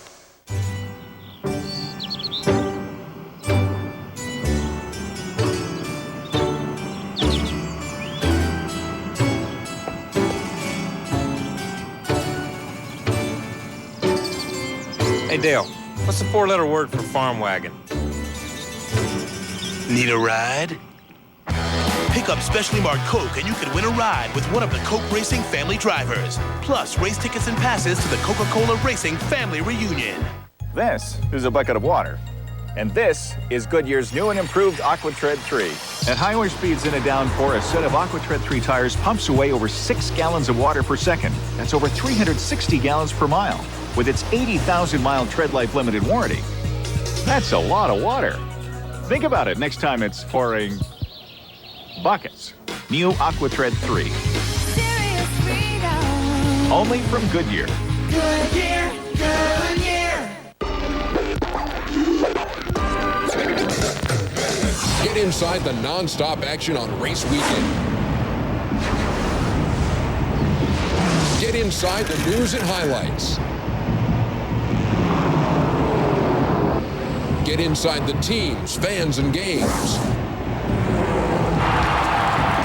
Only at the official site of NASCAR. NASCAR.com. America Online keyword NASCAR. How could a routine traffic stop land Lois in the slammer? Hey, Mom, is this a bad time to tell you I got kicked out of shop class? Malcolm in the Middle, all new at 8:30 tonight. You're watching live the Daytona International Speedway. Built in 1959. It's 2.5 miles around. Those corners, right there, turn 4. Banked a steep 31 degrees. The trioval you see right at the start-finish line where the cars are now is banked 18 degrees, just about like the roof on a ranch house. Let's have a look at the UPS starting grid for today's Daytona 500. Bill Elliott has his 4th pole for the great race. First time in a Dodge, and Stacy Compton, his first front row start ever. Row 2, two-time 500 winner Sterling Marlin, and Thursday's qualifying race winner Mike Skinner. Row 3, Jerry Nadeau having a little fun here. Last fall's Atlanta winner, and Dale Earnhardt Jr. a close second in the Twins Thursday. There's the Intimidator, Dale Earnhardt, the 98 champion of the 500 and last year's runner-up. Jeff Burton. Andy Houston is a rookie. Ward Burton, last year's Darlington winner, 05. In the 6th row, former Pepsi 400 winner Jimmy Spencer and Rusty Wallace, who's not yet won a restrictor plate race, maybe today.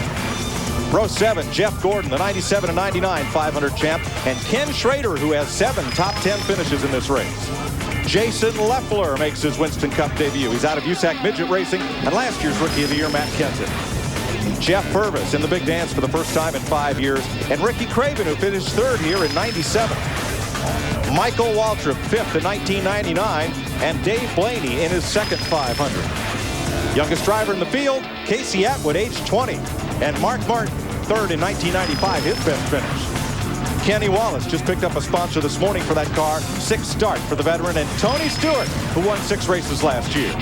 Steve Park, last year's Watkins Glen winner. And Kurt Busch, the rookie from the NASCAR Truck Series.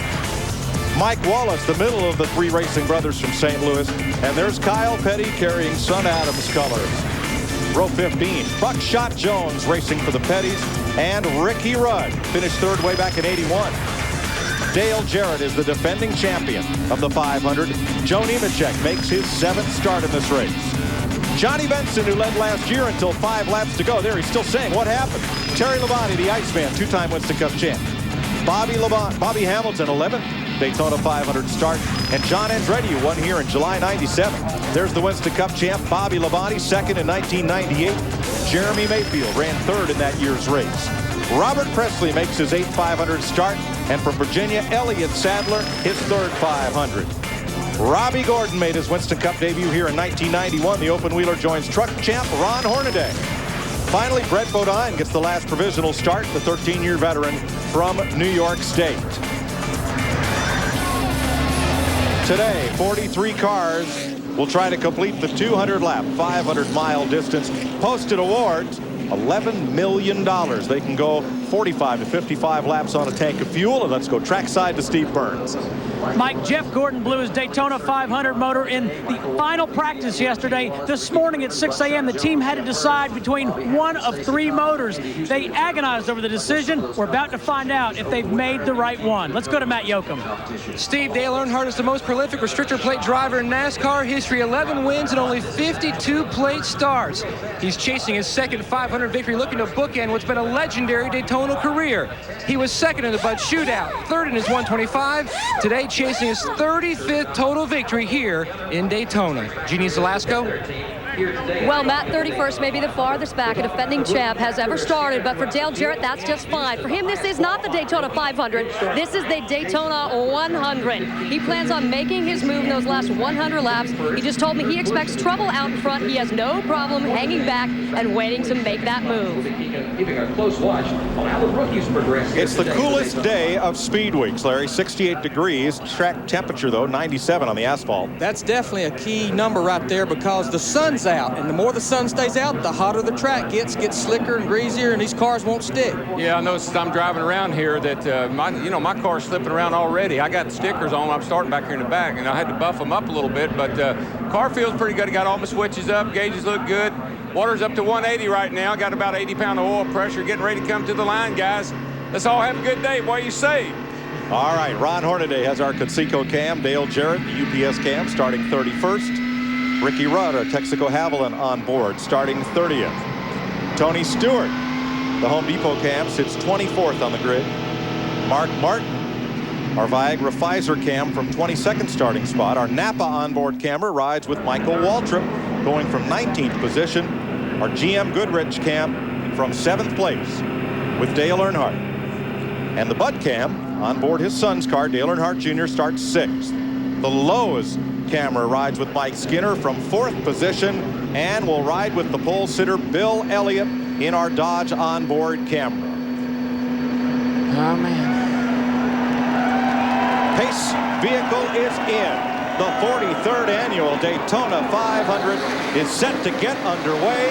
Terry Bradshaw waves the green flag. We're racing.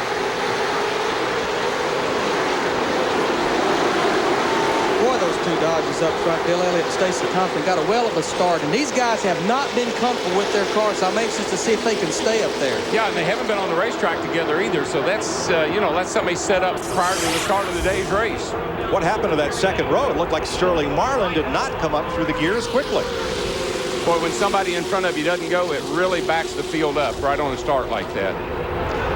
They're not wasting time. They're 3 wide, 4 wide down the back straightaway. There goes teammates Mike Skinner in the 31, Dale Earnhardt in the black 3. I think what we saw, same thing we saw in the 125s, getting a big jump on a restart is not necessarily an advantage. From 4th starting spot, here comes Skinner on the outside, trying to lead lap 1. He's passed Compton. He's caught Elliott. Elliott drops low to lead the first lap.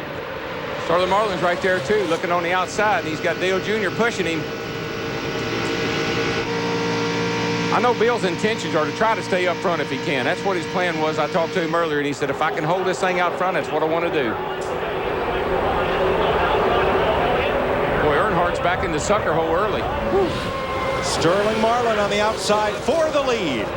Well, maybe not. They're in no sucker hole yet because they're all over the place. 3 wide in the back straightaway. We heard Earnhardt yesterday say in practice that his car wouldn't pull up like it had been. And, Larry, we've got a tremendous headwind down the back straightaway today. And it'll make those guys think, hey, my motor don't seem to be running. I'm not seeing the RPMs, but it's because that wind is buffeting that car, and it's almost just like running against a brick wall. Sterling Marlin, the lead lap 2. We have every reasonable hope of a record number of lead changes for this race today. Talking about that wind up the back, what a driver looks at is his tachometer.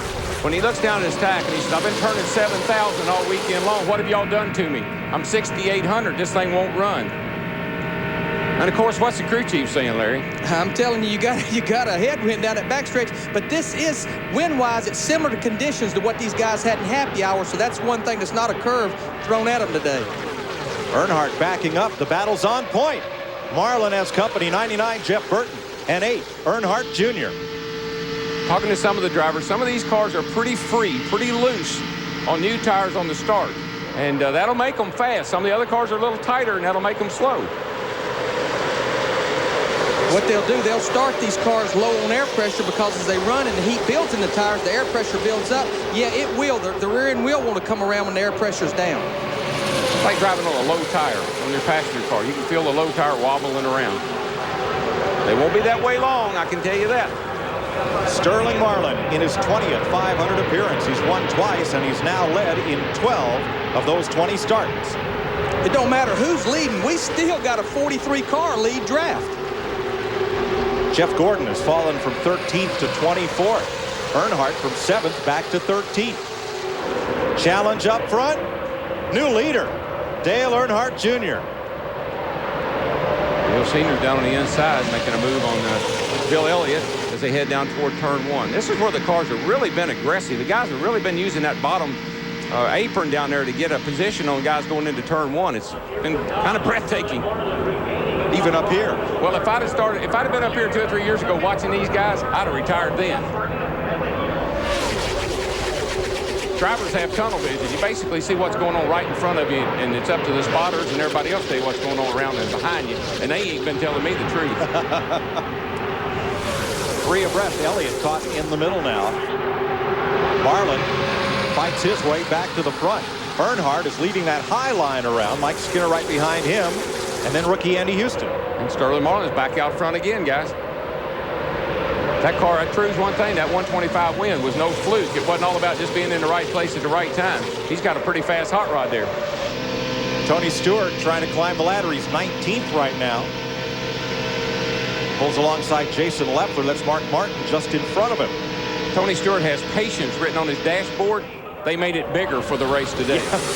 Takes up the whole dashboard today because he is not a patient driver. He's a very aggressive driver.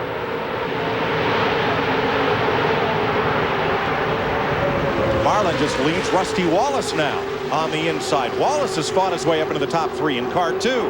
Now they got Jeff Burton in that 99 car caught in the middle. Little help from behind, but the outside row and the inside rows are the ones that are moving. That's right, because when you're in the middle like that, the wind's buffing off of all the cars. It really slows you down. Rusty Wallace has never won a restrictor plate race at Daytona.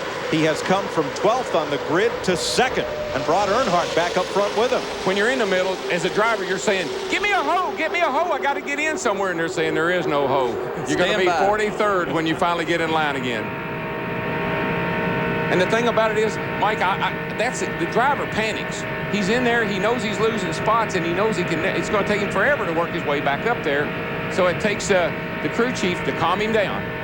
I can't help but notice the front of the roof here on Earnhardt's car. It's like it's buffeting. It's because Rusty Wallace, the car in front of him, with that roof flap across the roof or that roof fin, it's putting dirty air, and it's making the air on Earnhardt's car mad. It don't know what to do. No, and that's right at the cowl opening, I believe, and that'll make an engine run terrible because it messes up the airflow into the air box that leads to the carburetor.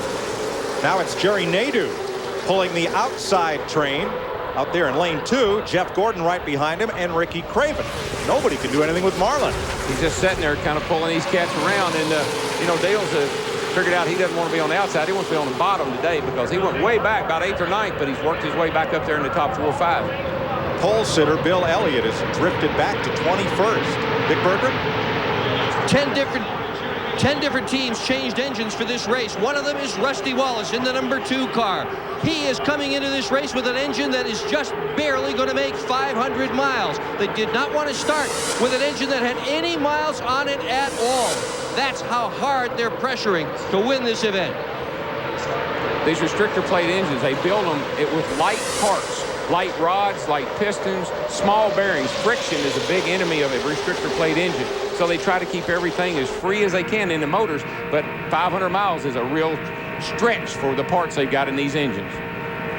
John Andretti started 36th up to 13th, the biggest gainer in the field. Here goes Earnhardt to the inside on Wallace. And he's got some push from behind, so there's a good chance he's going to get right up on Sterling before they get to the end of the back straightaway.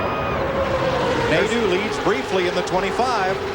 There's Gordon with his new engine up there. You know, he had engine failure yesterday afternoon, and there he is right in the front of the pack. So made a good call, changed that thing. He was really lucky. Jerry Nadeau trying to become the 4th different leader of the Daytona 500 in just 9 laps. Nope. Marlin hangs on to it by inches. Ever so close. And why do these guys fight so hard to lead a lap? Because even though it's race 1 of 36 races, every time when you lead a lap in a race, it's worth 5 bonus points toward the Winston Cup Championship. And you got to look at the big picture. This is a one race for the whole year. Danbury, Connecticut's Jerry Nadeau battles Sterling Marlin for the lead in the Daytona 500. 9 of 200 laps complete. This is NASCAR on Fox.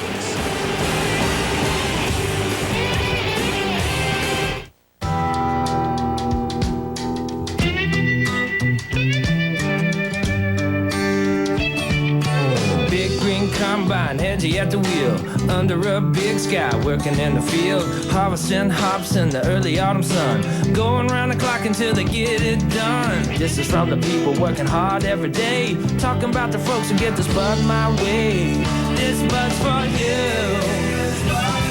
and you and you and you. This bud's for you, and you and you and you. This bud's from 5 generations passing on their tradition with pride in the craft and pride in the mission. From the brewery crew to the lagering man, get it to you fast and fresh as they can. This is from the people working hard every day, talking about the folks who get this bud my way. This bud's for you, and you and you and you. This bud's for you. I know you're a good driver. It's all the other people on the road. It's better to be safe than sorry. If a thing is worth doing, it's worth doing well.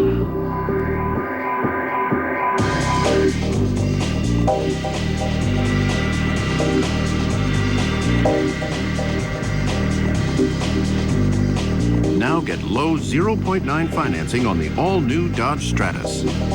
Who is the father of Scully's baby? There's something I haven't told you. The secret she shares with Mulder. I wouldn't want this to come between us. Is either a miracle or a terrifying mystery. I don't believe this. The X-Files. David Duchovny returns in an all-new episode at 9/8 Central tonight on Fox. The Daytona 500 on Fox is brought to you by Dodge and nearly 3,000 dealers who invite you to come see what's different. By Visa, the preferred card of NASCAR. Visa, it's everywhere NASCAR fans want to be. By Conseco. And by Budweiser, with the crisp, clean, refreshing taste you'll find in no other beer. This Bud's for you. 12 laps in, Sterling Marlin still leads in the Daytona 500. This year's Bud Pole Award for the race presented by Anheuser-Busch to Dodge's Bill Elliott, who won the pole in last Saturday's qualifying. Bud congratulates Bill Elliott and his team, but he is slipping back. 18th position right now. You can see how he has drifted back from the pole. Yeah, you know, I think Chip Ganassi's probably calling Juan Marlin because he'll be calling him Juan before this over with. He keeps running this way after his IndyCar driver, Juan Montoya.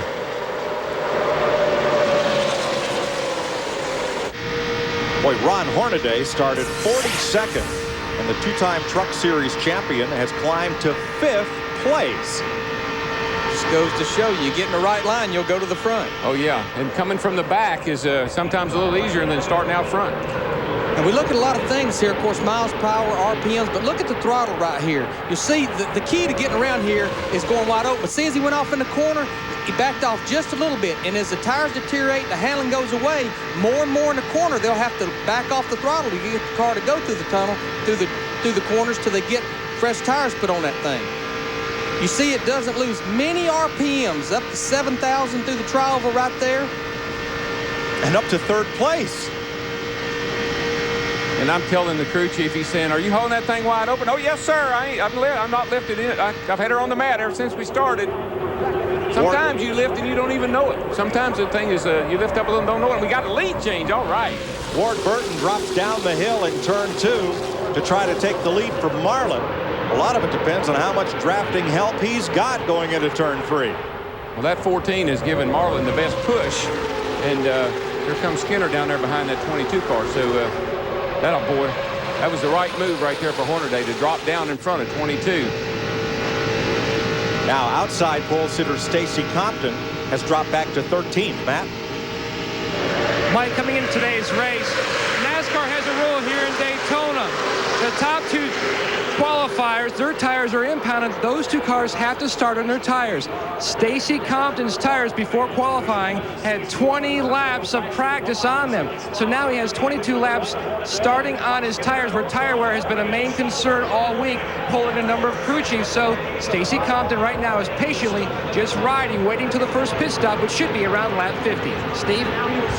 Well, Matt, moments ago, Dick Berggren talked about how tightly wound that motor is in the number 2 of Rusty Wallace. Rusty has a teammate in Jeremy Mayfield on the 12 and a partner in Robert Presley in the 77. Between those 3 teams, they have been through 9 motors during Speed Weeks. In fact, the motors have made 2 trips back and forth from Daytona to Mooresville, North Carolina to get worked on. Let's go to Dick Berggren. Ron Hornaday in the number 14 car, an incredible run this afternoon. He's currently running right around 5th position. That car was virtually demolished in a qualifying race here on Thursday. They flew a new door in. They flew in sheet metal equipment so they could rebuild it. The whole side of that car was redone here in the garage, repainted. They just crossed their fingers they got it right.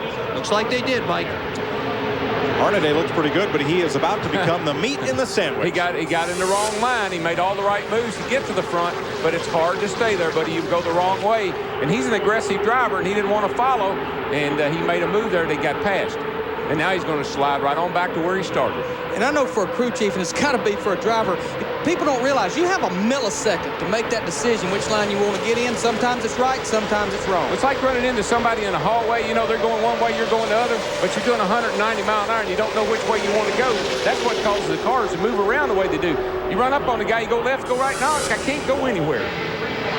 Are Dale Jarrett and Bobby Labonte running 31st and 32nd? Are those cars off, or are they biding their time? I don't know. It's not like Dale Jarrett to bide his time, because sometimes you can get more trouble in the back. Jeannie, what's going on with that 88 car? Well, very interesting, because early out on the track, Dale was complaining that the car was a little tight. They've been trying to talk him through that. But just moments ago, they said, hey, Dale, don't get too far away from the draft. Very confidently, he responded, look, I can get up there anytime I want to. He knows this track. He's confident, guys.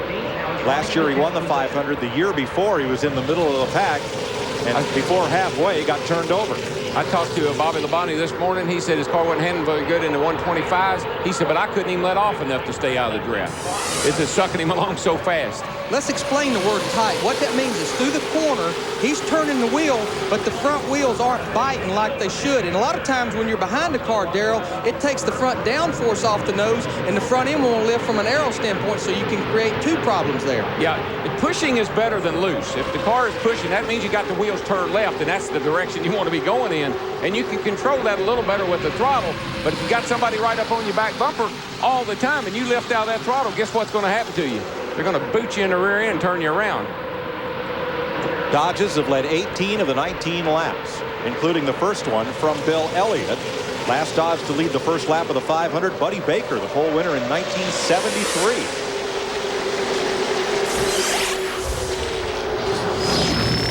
Here I'm going to show you what tight is. Watch this guy go through the corner. Watch his hand position. He pushes up the hill. He goes up the racetrack. That means he's turning the car, but it won't turn the way where he wants it to. See how much effort it takes? See all that steering input he has to put into it? It's oversteer. You can't get it to turn. And the only thing you can do most of the time is back off the throttle. No, that's not the only thing you can do. You can call your crew chief and raise Cain. That's all you can do. What have you done to my car, boy? Now watch. Look at Mikey. Look at Mikey. He's got a handful. That's what we call a handful. When you get the wheel pulled way around there like that, he's got a handful of steering wheel. He's a little too tight. And you can see he's not going very fast. Tight bogs the motor down. Lead change, Ward Burton up on the high side this time may get the lead from Sterling Marlin. Boy, Sterling does not want to relinquish that lead. He is just hanging on. Two Dodges there, gang, side by side.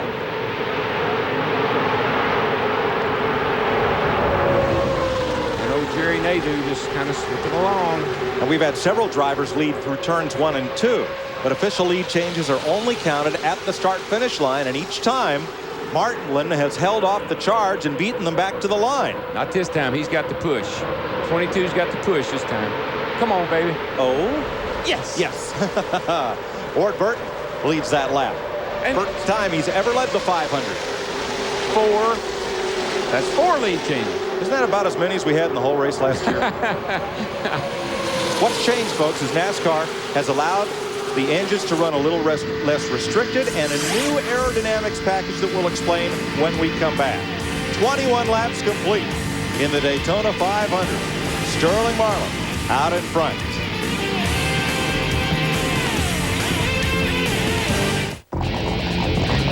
You ready, guys? This could be the ride of your life. You gotta get past the myths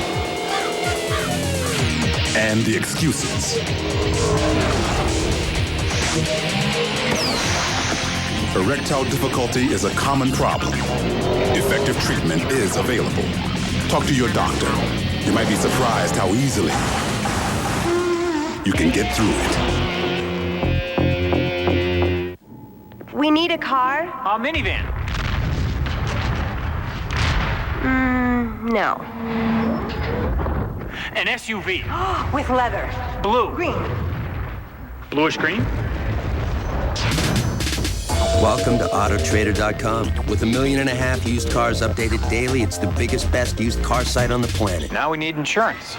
And a loan. Autotrader.com. Your car is waiting. Play the Pep Boys 80th anniversary instant win game and win $80? No, $800. Oh, the heck. $80,000. One of over 50,000 instant prizes at Pep Boys. Pick up your game piece today. Whether you drive a car, truck, van, or SUV, Pep Boys has your tires. Like 35,000-mile tires, 4 for only $99. And 55,000-mile Futuras, 4 for $159. Pep Boys, cars like us, people love us. I'll tell you what, on race day, you better get it right. You want a hands-on boss. Yeah. He Terry Labonte. Terry Labonte. Check the transmission and the drive shaft. He's involved in every detail. Right. Absolutely. Hey, if that makes me a perfectionist, 1 more pound. So what? There's a fingerprint on the windshield. Got it. Hey, I'm here to win. Blue. The nose needs to be bluer. Blue's good. Yeah, Blue's great. Very good. Race day wraps up with NASCAR Victory Lane. A full recap of all the day's action. Tonight at 9, Fox Sports Net. Welcome back to NASCAR on Fox, where next weekend on Fox Sports Net, you'll see Winston Cup qualifying on FX, the Busch Series. And NASCAR Happy Hour for the Winston Cup cars on FX Saturday. Then next Sunday, NASCAR This Morning on Fox Sports Net. The Winston Cup race from The Rock on Fox. And NASCAR Victory Lane every Sunday night at 9 p.m. on Fox Sports Net. Your new home for NASCAR. Look at the lead changes in this race as Earnhardt tries to make it another one. So far in this speed week, 45 lead changes among Winston Cup cars on the track racing. Last year in all of Speed Week, only 14. I was here one time. I had a car in 1988. It was so fast that nobody could pass it. Earnhardt to get up behind me like he is right now. I'd look back, and his hands would be smoking. There'd be smoke coming off that steering wheel. His eyes would be about as big as a pair of binoculars. His teeth would be showing. That's incentive to keep out front. That's that look right now that he's giving Sterling Marlin. And here's all I can hear.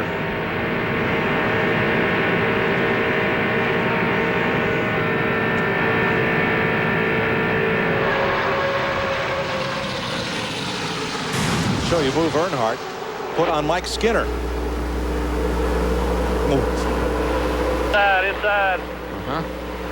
That's called the... on your back. Watch your back. That's Skinner's spotter telling him inside. The black star is inside. That's called a passing signal. Dick Berggren. Mike Skinner and Dale Earnhardt traditionally, although they're partners, teammates, don't ordinarily work very well together on the racetrack. This Speed Weeks has been different than any we've seen before. They've spent a lot of time in the garage area talking back and forth, crew chiefs talking back and forth. We've seen them working better together on the racetrack than before. That could pay big dividends when this thing gets down to the end. Look at Earnhardt. Right down to the apron to take the lead. With Jeff Gordon pushing him in the 24 car and Dale Earnhardt Jr. in the red car, the 8 car pushing with him. Darrell, he was down there in the Bermuda Triangle for a while. I'll tell you one thing. I've been out there when there were 2 Earnhardts here, and I've been out there long before now when I thought there was more than one Earnhardt on the track. I can tell you that. Earnhardt has now led in 19 of his 23 Daytona 500 starts. Jeff Hammond. Mike, earlier today, I was talking to Earnhardt's crew chief, and he told me then that he thought just like the 125, that they could get their car to the front, that they could comfortably lead this pack around here today. I don't think he'll stay there very long because that 40 car did not like what happened to him. Chevy, Dodge. We're going to play dodgeball here as Marlin comes up behind Earnhardt.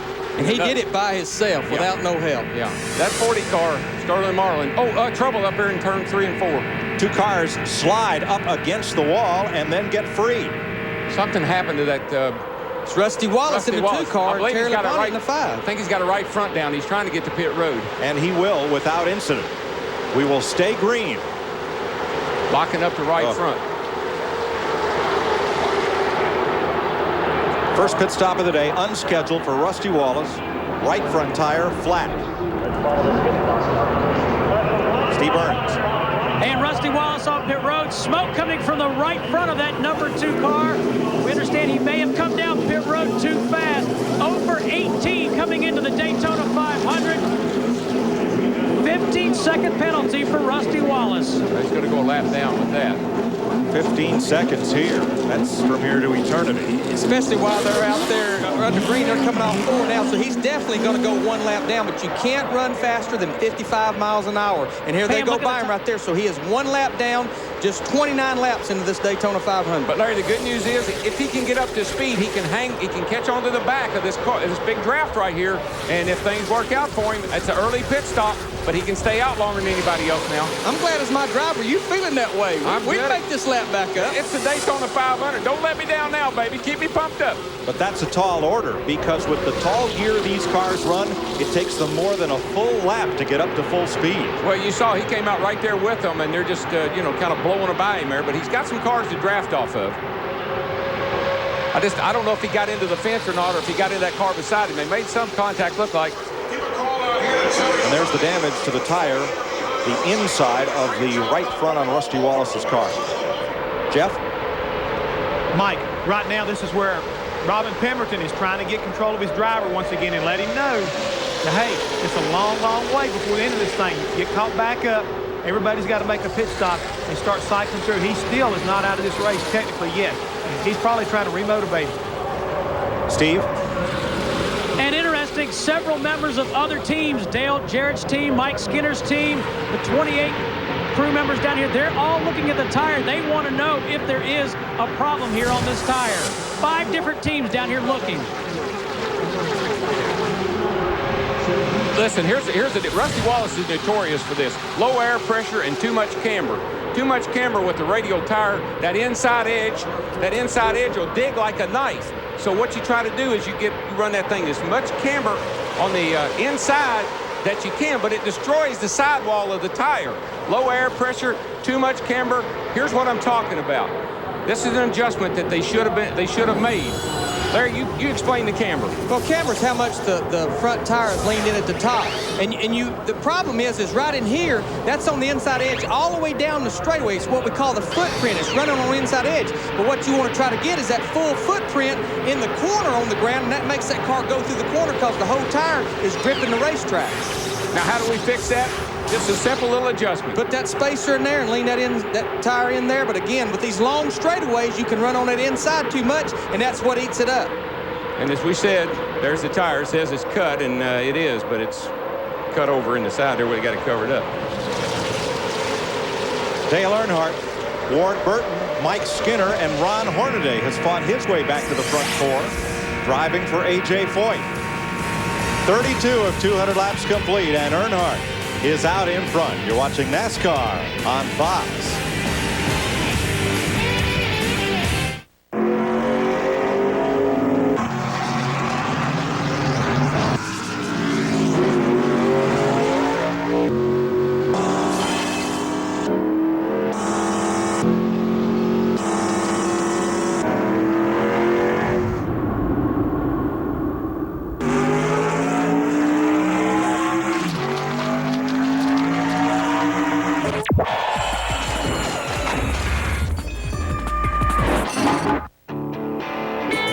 It's your shopping cart, a breakfast table, your corner office. It's your car. Take it to Midas for our new VSD brakes. As America's leader in brakes, only Midas has VSD brakes for enhanced performance, and they come with our lifetime guarantee nationwide. That's how your life goes. See Midas today for our new VSD brakes. Keep a good thing going. Go Midas. This is my killer DVD system. This is my killer DVD rental section. Twin wave laser pickup, progressive scan output. Turn of the century dramas, futuristic sci-fi comedies. 42 inches. 1,000 movies. You have the hardware, Blockbuster has the software. We have more DVDs to rent than ever, and you like your DVD, or the next one's free. High-density plastic resin containment unit. The best way to DVD is Blockbuster, bringing entertainment home. In case of an emergency, make sure you're in the right vehicle. The all-new Dodge Grand Caravan, the best minivan ever. With a safety cage body structure, head impact protection, front airbags that deploy at different levels depending on conditions, and available side airbags. It's not a minivan, it's a mini vault. Now get low 0.9 financing on an all-new Dodge Caravan.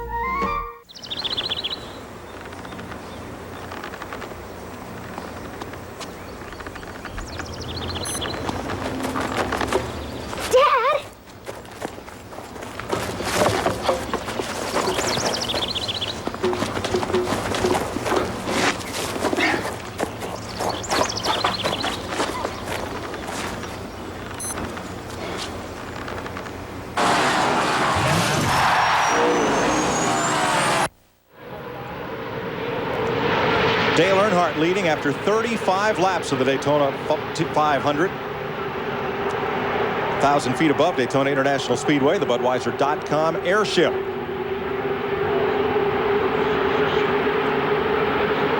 Mike Skinner sits there third, Jerry Nadeau fourth, and then two rookies, Casey Atwood and Andy Houston. That blimp's got a pretty good view of the speedway, but folks, I'm telling you, this is where you want to be right here. We got cameras everywhere. You can see every move these cars make. I've never been so excited about a Daytona 500. I hope I'm not overdoing it. Boy, you talk about Casey Atwood in the red 19. I talked to Ray Evernham this morning, and he said, we felt good about Casey's car yesterday. But Casey come in and said, Ray, this motor just didn't run. And he said, I started to question Casey. He said, but for 10 days, everything that kid has told me, he's been on the mark, and I wasn't going to doubt him about his motor. And let me tell you something else about him. He had to run his way into this race through the 125s. He didn't qualify well, and he drove a whale of a race in the 125. Bill, on the other hand, slid back. I don't believe Bill's been in a racing situation all weekend. Ward Burton's backed up. He's gone from second, now back to fifth, and the inside line is moving past him. There's a look at Bill Elliott, the pole sitter, who was all the way back to 42nd place, and just in front of him, Winston Cup champ Bobby Labonte in 39th, and Dale Jarrett in 37th position. A lot of big guns running at the back of the field. Matt? And Mike, Jeannie Zelasco talked earlier about Dale Jarrett fading to the back. Actually, in the drivers' meeting, Dale, Bobby Labonte, and Johnny Benson struck a deal to, when the green flag dropped, to fade to the back and just let the race play out. Because of the new aero package with a strip across the top and the plate, they know they can get back up to the front. The one complaint, they are complaining about their cars being tight due to a crosswind off turn 2. Lead change, Mike Skinner, who won Thursday's qualifying race by 4/1000ths of a second. He has gone to the front. 7 lead changes in 38 laps. Last year, only 9 lead changes in the whole Daytona 500. I made this statement a year ago. Got a little bit of trouble. They didn't need seats in the grandstands a year ago. They needed to put cots because everybody was going to go to sleep. This year, they don't even need seats because nobody's sitting down up here. A new aerodynamic package. Look from the back of Mike Skinner's car and look at the roof of Jerry Nadeau and see that strip that runs right across the top of the roof. And that's something we didn't have a year ago, but what that's doing, it's poking a bigger hole in there, and that's what's allowing these cars to pull up and make a pass. Also, they have 70 degrees of spoiler on them versus 45 degrees last year. A lot more drag in the car, a lot more downforce. Then under the hood, the plate is a 32nd of an inch bigger than a year ago. That don't sound like much, but that's about 25 to 30 horsepower. Hey, man, my kid there from Nashville is trying to get out in the front here. He was up there with Skinner. He's on the outside. He's running third. 20-year-old Casey Atwood. He's a rookie. Last year here in the Busch race, turned over. This year he's up there fighting for the lead in the Daytona 500. Mike Skinner, the reason he's moving back and forth, he's trying to see which one of those lines is going to come with him. He don't want to get suckered by the whole line on the high or the low. But, Dick, what's happening with the black 3? He's just called in, Larry, and he has said that the wind on the backstretch is just killing him. It bothered him last night as well during the final practice session. They changed intake, carburetor, and even the oil cooler on that race car. It didn't get the job done. Tonight. And also, Tommy Baldwin just talking to Ward Burton. They would like to pit around lap 50 to kind of get a gauge on their fuel mileage because last Sunday in the Bud Shootout, some teams were not getting the mileage they had hoped. Steve Burns. Matt, we just listened to Royce McGee, the rookie crew chief for Mike Skinner. Mike Skinner is complaining about the car being a little bit loose. They're going to add wedge to the car. They're going to pit in about 10 laps if this race stays green. Now Rusty Wallace is right with that lead pack car 2, 4th car on the bottom lane. He is 1 lap down due to the pit stop, trying to get back on the lead lap. And I think he can. I tell you why. These cars are starting, the tires are going off on them. They're starting to have to lift in the corners. It's backing everybody up. And Rusty's got fresher tires. He gets out front, he's back in the race. Now, Rusty wants to see here, we're about 10 to 12 laps before green flag stops. He wants it to cycle through. That way, when everybody pits, and I think we got another lead change. Sterling Marlin is back to the front of the field. Marlin just drove under Mike Skinner, and Marlin retakes the lead. Mike Wallace has climbed up to 4th place. Where did he come from? He came from 27th starting spot. 41 laps complete in the Daytona 500 on Fox. Sweetie, you can't stay on the phone all day. Honey, it's not normal to talk on the phone that long. Come out of the room. We miss you so much. The Coca-Cola Racing family's on the phone, and we're picking up the charges. Each time you pick up specially marked Coke, you could win free fan scan in-car audio and could hear drivers and crews talk strategy live on your own phone. Pumpkin, please get off the phone. The little bit of fame that I have in this city makes my job a lot easier. I don't really care about that stuff. New York's #1 cop. Come on. And his new partner. That's supposed to be funny? Yeah, come on. Must stop 2 killers. I've got to kill someone famous. While America watches. Well, what's the plan now? Find these guys. You get it. I get it. But you don't look like you get it. Trust me. I get it. Robert De Niro, Edward Burns. 15 minutes. Rated R. Starts Friday, March 9th. Kevin, I'm going out. Remember, when the guy comes to fix the dryer, tell him it doesn't dry. If your mother calls, find out what flight she's on. Otherwise, we won't know where to meet her. Dinner's in the oven. Turn it on at 5. Eat a Wendy's honey ham and chicken sandwich and something happens. That delicious combination of a whole breast filet, honey ham, and creamy Dijon sauce makes it difficult to pay attention to anything else. And I told the neighbor you'd feed their cat. If you have a minute, honey, the back door's stuck open. Come in. Wendy's honey ham and chicken. Lunch, anyone? So, Dale, I just want to tell you how excited we are to have you be a part of UPS Racing. Excited to be here. So, let's go take a look at your new ride. It's a truck. Yeah, the big brown truck. What about that? Oh, that? It's just a PR tool. You'll be driving the big brown truck. Now, you cross the finish line in the big brown truck, and there won't be a dry eye in the house.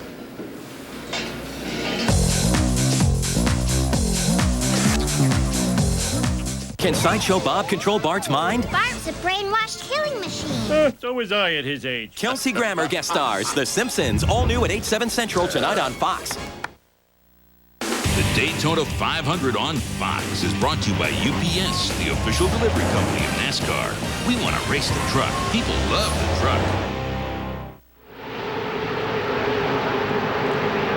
Welcome back to Daytona, where Mike Skinner now leads 20-year-old rookie Casey Atwood and another rookie right behind him, Andy Houston. Then Mike Wallace, who has pulled big brother Rusty up into the lead draft after Rusty had to make an unscheduled pit stop for a flat tire. Right now, everybody is really working hard because they're close to a pit stop. Tires are going off. The wind is pushing them like crazy up turn 2 over there. Jeff Hammond. Yeah, Mike, we're talking about Rusty Wallace. Rusty had a little bit of a problem early on. Cut a tire down, had to get up and get out of the way and make an unscheduled stop. But when he came down pit road, he's coming down so hot, he actually sped down pit road, even though he had a flat tire. As you see coming in here, got him all smoking. Couldn't get it slowed up quick enough. He got penalized 15 seconds for speeding on pit road.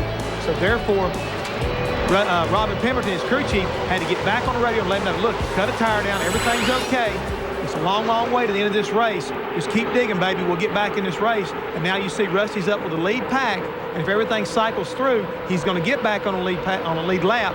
Everything goes according to their plans. They may get a caution, and he'll be back in this race. And it looks to me like he's got a car that can be reckoned with. Mike? That's exactly. I put him in the position. It's like you're near the front now. These guys are going to be on pit road in anywhere from about 6 to 7 laps to get their tires. Once they all pit on the green, that puts them back on sync. Now, what Rusty needs then, though, he can run probably to about lap 75 to 80. He needs the caution to come out before then, where he don't have to be on pit road for a green flag stop. What I can't believe is Mike Wallace goes to the bottom of the racetrack, Darryl. There's still 43 cars in this lead draft. Nobody has lost the lead draft. Everybody's hanging right in there. But let me tell you a problem for Rusty. He's running the bottom of the racetrack. He's not going to pit. All these guys are probably going to pit about the same time. He has really got to be careful not to get caught up in cars turning into the pits. In the wall, Purvis. I think that's Jeff Purvis, who bounced off the wall coming off turn number 4. Caution is out. The caution is out. And I don't think the leader got it. Jeff Purvis. There's the damage to the right side of his number 51. And the field comes around to the caution, and the pit crews get ready to go to work for the first time today. The James Finch, number 51, Purvis. This is when Rusty Wallace is hollering on his radio, tell him to let me by, let me get back in the lead lap. Come on, guys, back off. The rule, though, is you need to be in touch with the leader to race him back to the line. He's coming. He's coming, but I don't believe Sterling and Skinner and those guys are going to let him beat them back to the line. If I'm Skinner's crew chief, I'm saying, look, Rusty Wallace has got a fast race car. We don't need to let him back on the lead lap. And they don't. They will take the caution flag and pin Wallace 1 lap behind the leader due to his unscheduled pit stop.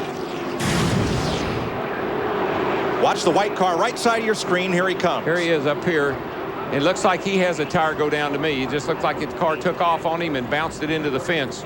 Looks like the right front may have gone on it too. And folks, they are not bad tires. We just do bad things to them. We either run low air pressure, which hurts them, or we run too much camber. And normally there's no warning when that tire goes away. Normally you hurt it when it's a new tire, but it don't show up till late in the run like on Jeff Purvis's car. Exactly.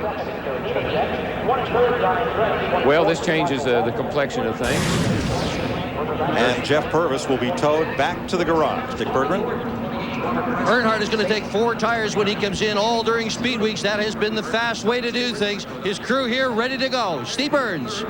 Well, Dick Berggren, everybody's at the ready here in the 31 pit of Mike Skinner. He's a little bit loose. They're going to take a little air out of the left front and add wedge. Let's go to Matt Yoakum. Both Burton brothers, the 99 of Jeff Burton and the 2204, are reporting their cars are tight. Both will take on 4 tires. It's going to be a wedge and air pressure adjustment for the 99 and just air pressure for the 22. Jeannie? Well, a bit of a development from the 88 car all along, talking 4 tires and even taking 2 pounds out of that right rear. But guess what? Now they're just going for 2 tires, a change of plans as they worked on that deal with Johnny Benson, working on a deal with the tires as well. Here at Daytona, well, Buddy Baker can breathe a little easier. He holds the race record set in 1980. Average speed for 500 miles, 177.6 miles per hour. The first 100 miles of this race were run at 182.3. This caution will slow him up. Earnhardt just ran into the back of Schrader coming into the pits. I mean, he knocked the fire out of him. 41 cars will be on pit road, all but Rusty Wallace and Jeff Purvis. Let's go to the pits and Matt. Both Tommy Wallace and Tommy Baldwin changing tires are already on the left side of the car. They made an air pressure adjustment to the right rear to help loosen up this 22 car. They're getting the second cannon. He's out of the way, Steve Burns. Jason Paulbrit, Sam Tubbs changing tires on the 31, but he's blocked it. He has to back up to get around Kenny Schrader. Oh, tight squeeze, but he does make it. Casey Atwood also has to be pushed out of his pit stall around Mark Martin. Not a lot of room there, Larry, when you're trying to get all that service done in a hurry. That's the only thing bad about pit stops over caution, especially this early in the race, because you've got 41 cars on there and nobody gets in their hole. It looks like Jimmy Spencer's day may be coming to an end. And Jeremy Mayfield, too fast down pit road. In the 18 car, they made some major adjustments there. I believe they took a bunch of spring rubbers out of that car. Dick Berggren. Well, there is some damage to the front end of Earnhardt's car. The crew said don't worry about it, but that may be more psychology than anything else. The hood is pulled up just a tad. Could affect the aerodynamics of that race car. Could spoil his chances to win his second Daytona 500. Aerodynamics are so critical. These teams spend hours massaging the shapes of these cars in the wind tunnel, and then the drivers massage them out on the racetrack. Oh, yeah, and, you know, you heard Earnhardt complaining about the car didn't run that good down the straightaway because of the headwind, and that's going to make it worse. Jimmy Spencer is pushed behind the wall. The former NASCAR modified champion may be out of this year's 500. We're under caution. You're watching the Daytona 500 on Fox. Controversial gene research has led scientists to unlock the secrets of DNA.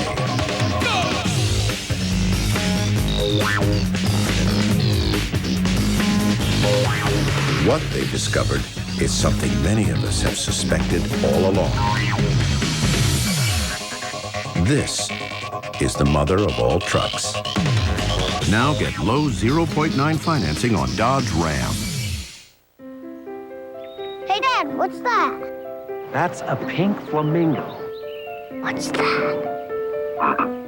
Bullfrog. What's that? That, son, is a Chevy Monte Carlo. If you want to see 700 horses under a hood, spend a day by the lake on the famous Daytona infield, but bring your Visa card, because you won't get in with American Express. Isn't nature great? Visa, it's everywhere you want to be.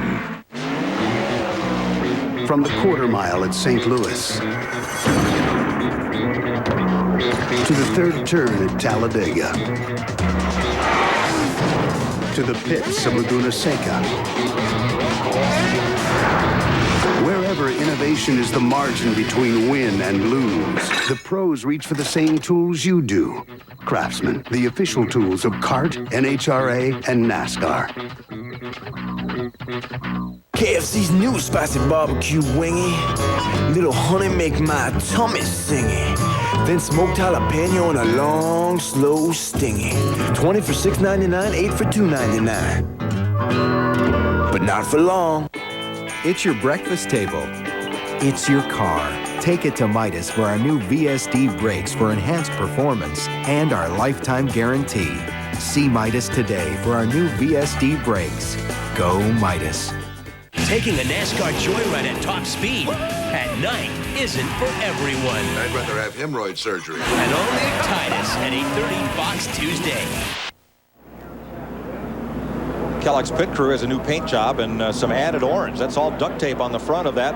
Surprised Tony Tiger still has his eyes open after getting involved both in the Rusty Wallace cut tire and now being tangled up there with Jeff Purvis. Yeah, he's trying to keep all those cornflakes in the box is what he's trying to do. It's so important to keep the front of the car just as clean as you can, because that's the first part of the car that sees the air. If you've got it all distorted and holes in it, and Daryl, how did we ever race without what we call that duct tape, 200-mile-an-hour tape? I just use baling wire myself. Here, let's show you what happened to Dale Earnhardt and Ken Schrader coming into the pits. And I believe I can explain. Here's Earnhardt right here. Now watch this car come up on the outside over here. Earnhardt wants to race everybody. And he looked over and he saw that kid coming. He said, let me show you something, kid. You're not going to beat me on pit road. Whoops, Kenny Schrader's in my way. But now Dale Earnhardt wouldn't know how to drive a car if it didn't have the front end beat in on it. That's exactly right. Larry.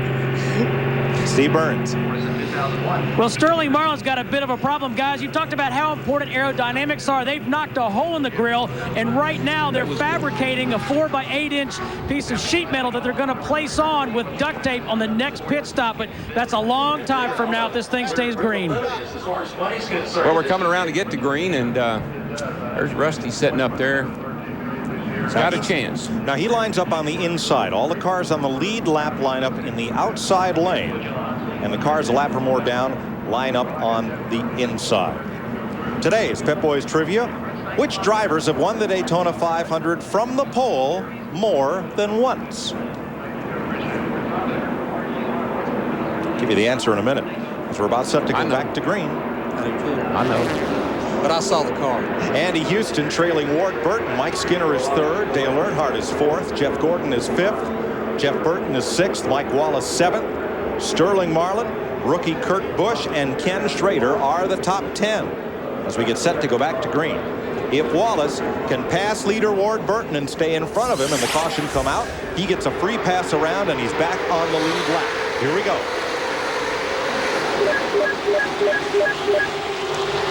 He's probably fast enough to get in front, but I don't think there's anybody going to let him stay there. He's going to have to hook up in there somewhere and draft his way along and hope that a caution comes out. Rusty Wallace in front of race leader 22 Ward Burton. A little more strung out on this restart. Yeah, Rusty would love to see the caution fly, something come off a car, some of that tape or anything right now. A little light caution, get him caught back up, be back in the race. Nobody moving with the rookie 96 Andy Houston. Everybody to the inside lane, and Houston will drift back. And you know, that's the worst feeling in the world. You say, I'm going to run high this lap, and you look back and nobody else decided to run high. He's got a little bit of help coming from the yellow car, Kenny Schrader, but I don't think it's near enough. Well, right now we're going to let you enjoy some pure American NASCAR horsepower. Let the pictures tell the story, and if you're one of the millions of NASCAR fans with surround sound, here's your chance to crank it up.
Cars now in that lead draft, and a rookie Kurt Busch going for third place there behind Sterling Marlin. Got pinned in traffic. Earnhardt Jr.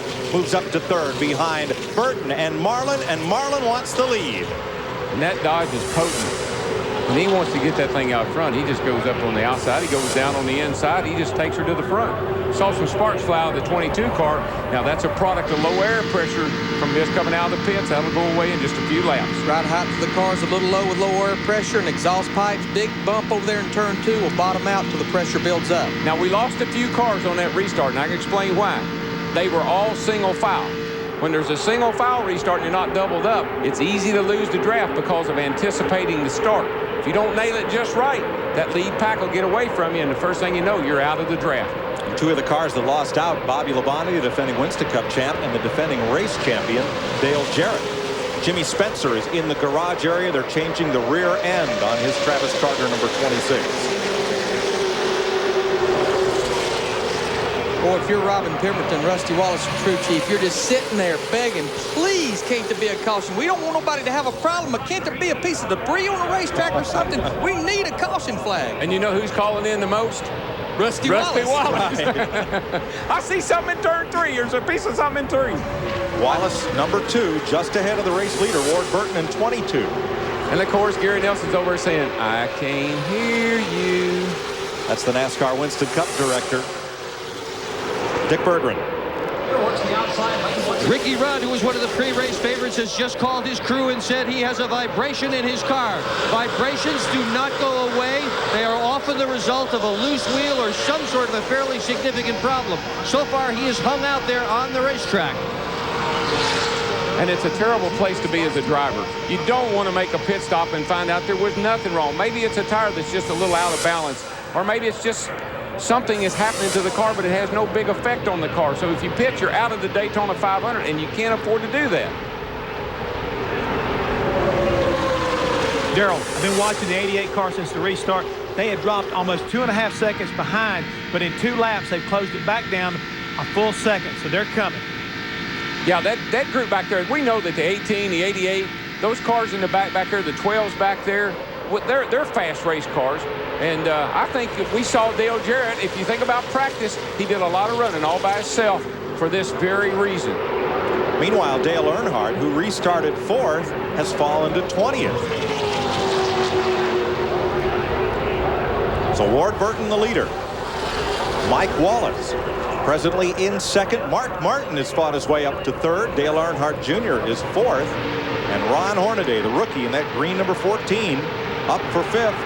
And rookie Casey Atwood battling him. And he's going to the front without a lot of help there. Kenny Schrader in the yellow car does jump in behind him, but he was going to the front on the bottom there with no help at all, pushing from behind.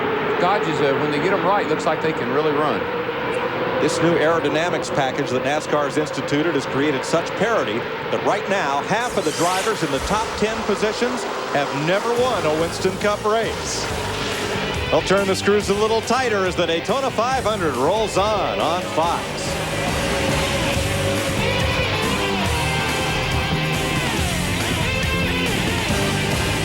Whirlpool Gold, Even Cook, Easy Touch and Almond, Maytag Gemini, Frigidaire Speed Bake.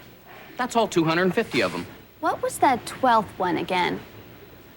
All the name brands at a guaranteed low price. Lowe's, improving home improvement. Come to the main department. Pick up in aisle 2. See an appliance today? Take it home today. Why buy anywhere else? Lowe's, improving home improvement. We don't know which one you'll want, what color you'll want, or even what accessories you'll want. But we do know that now is the time to buy a new Kawasaki Vulcan Cruiser. Right now, during our Kawasaki Good Times giveaway, we'll give you $500 in accessories or $0 down and a low APR when you pick up any new Vulcan 1500 Classic, Drifter, Nomad, or 800 Classic. And you should hurry in, because the only other thing we know is a deal this good isn't going to last forever. If you could use some help, Labor Ready makes finding it easy. Just call 1-800-24-LABOR or go to laborready.com. Order anytime, the day before or an hour before. No interviewing, no paperwork, no hassles. And with over 800 offices across the U.S. and Canada, there's a Labor Ready near you. You can find good help these days. Labor Ready. Dependable temporary labor. 4 identical cars. 4 identical engines. only one running on new Haviland, our latest triumph in Haviland motor oil technology. And what difference does that make? Not only do you get unsurpassed performance, but tests show that with new Haviland under the hood, you get better gas mileage. Haviland, add more life to your car. The Daytona 500 on Fox is brought to you by new Haviland motor oil technology, formulated for improved gas mileage. Add more life to your car. By Sears, the good life at a great price, guaranteed. By Autotrader.com, the biggest, best used car site on the planet. And by Coca-Cola. Enjoy.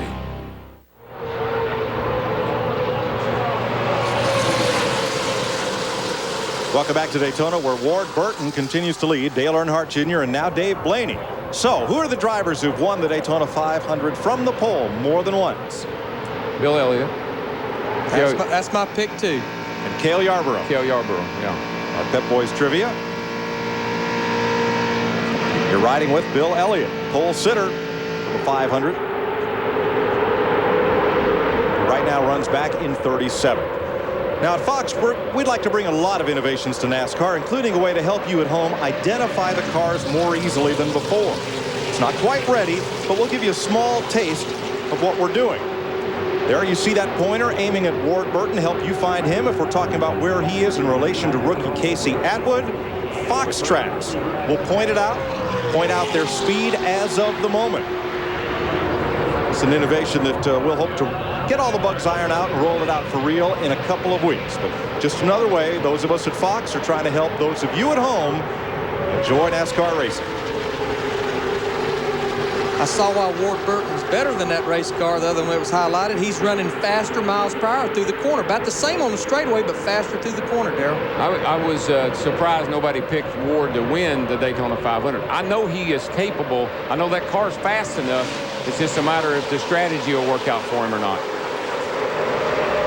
You know, a car we hadn't talked about is that blue and silver number 6. Mark Martin started 22nd. We watched him yesterday in practice. He smiled for the first time in 10 days. He had his old car driving good, his old motor's running good, and he was the only one of 4 Roush cars that did not change their race engine this morning. Yeah, I believe as time goes by, we'll see parity come to the top.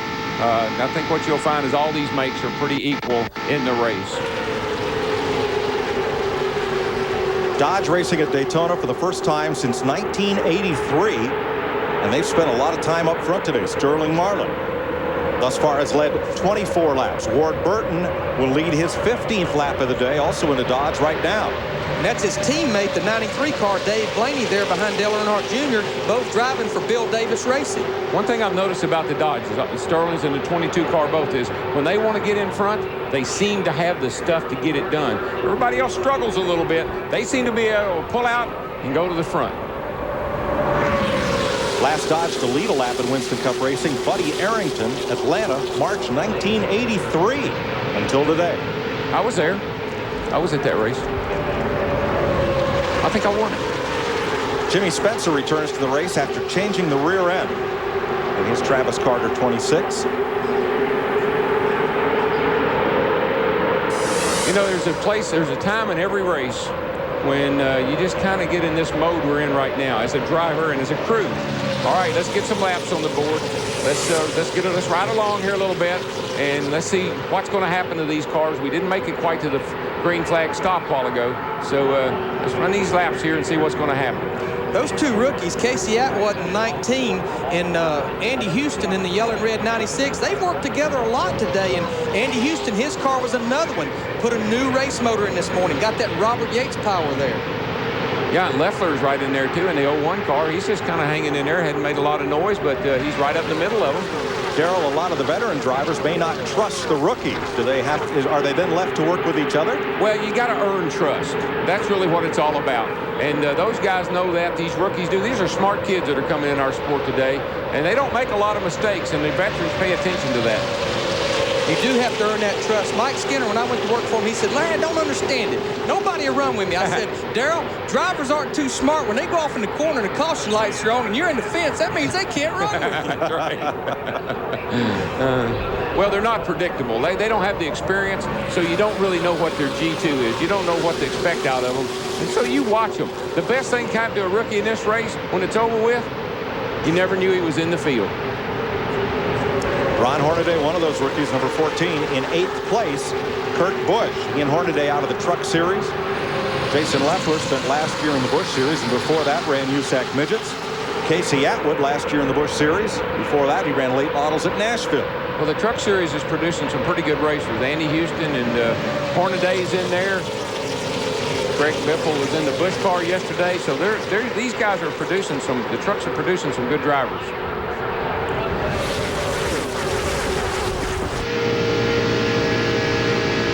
This is Mike Skinner, was up there leading before the caution. After the caution, remember they talked about his car being a little loose, going to make some adjustments. Sometimes you can over-adjust. If he was leading and he was telling me I'm a little loose, I might say, let's try another set of tires and see if that changes. He's all the way back in 27th position now and losing more. You know what? Every time I put wedge in the car here, added wedge to the car to try to tighten it up, it made it looser. Steve? Well, yeah, when the 31 came in, he complained of being loose. They were going to add wedge, take some air out of the left front. But he has not said a word to the team since he's gone back out there. All we hear is a spotter telling him about the traffic around him. But Mike Skinner has not said a word, Dick Berggren. Bill Elliott, who started on the pole, is all the way back to 38th right now, way at the tail end. I just spoke with his crew chief, Mike Ford, asked him what's wrong. He said, well, he's just kind of laying back. And I said, well, is there anything more in that? Ford looked at me and said, I sure hope so. There's last year's winner, Dale Jarrett, this year's pole sitter and 3-time winner, Bill Elliott. They're all hanging out back. Yeah, and I think what they're thinking is they're just going to drag everybody back to their level. If they're not going to run up front, I think everybody's just going to back up to them. I don't know. Tell that to Ward Burton and Dale Earnhardt Jr. as they bring this group around. 70 laps complete this time. 175 miles. And Ward Burton leads the Daytona 500 on Fox.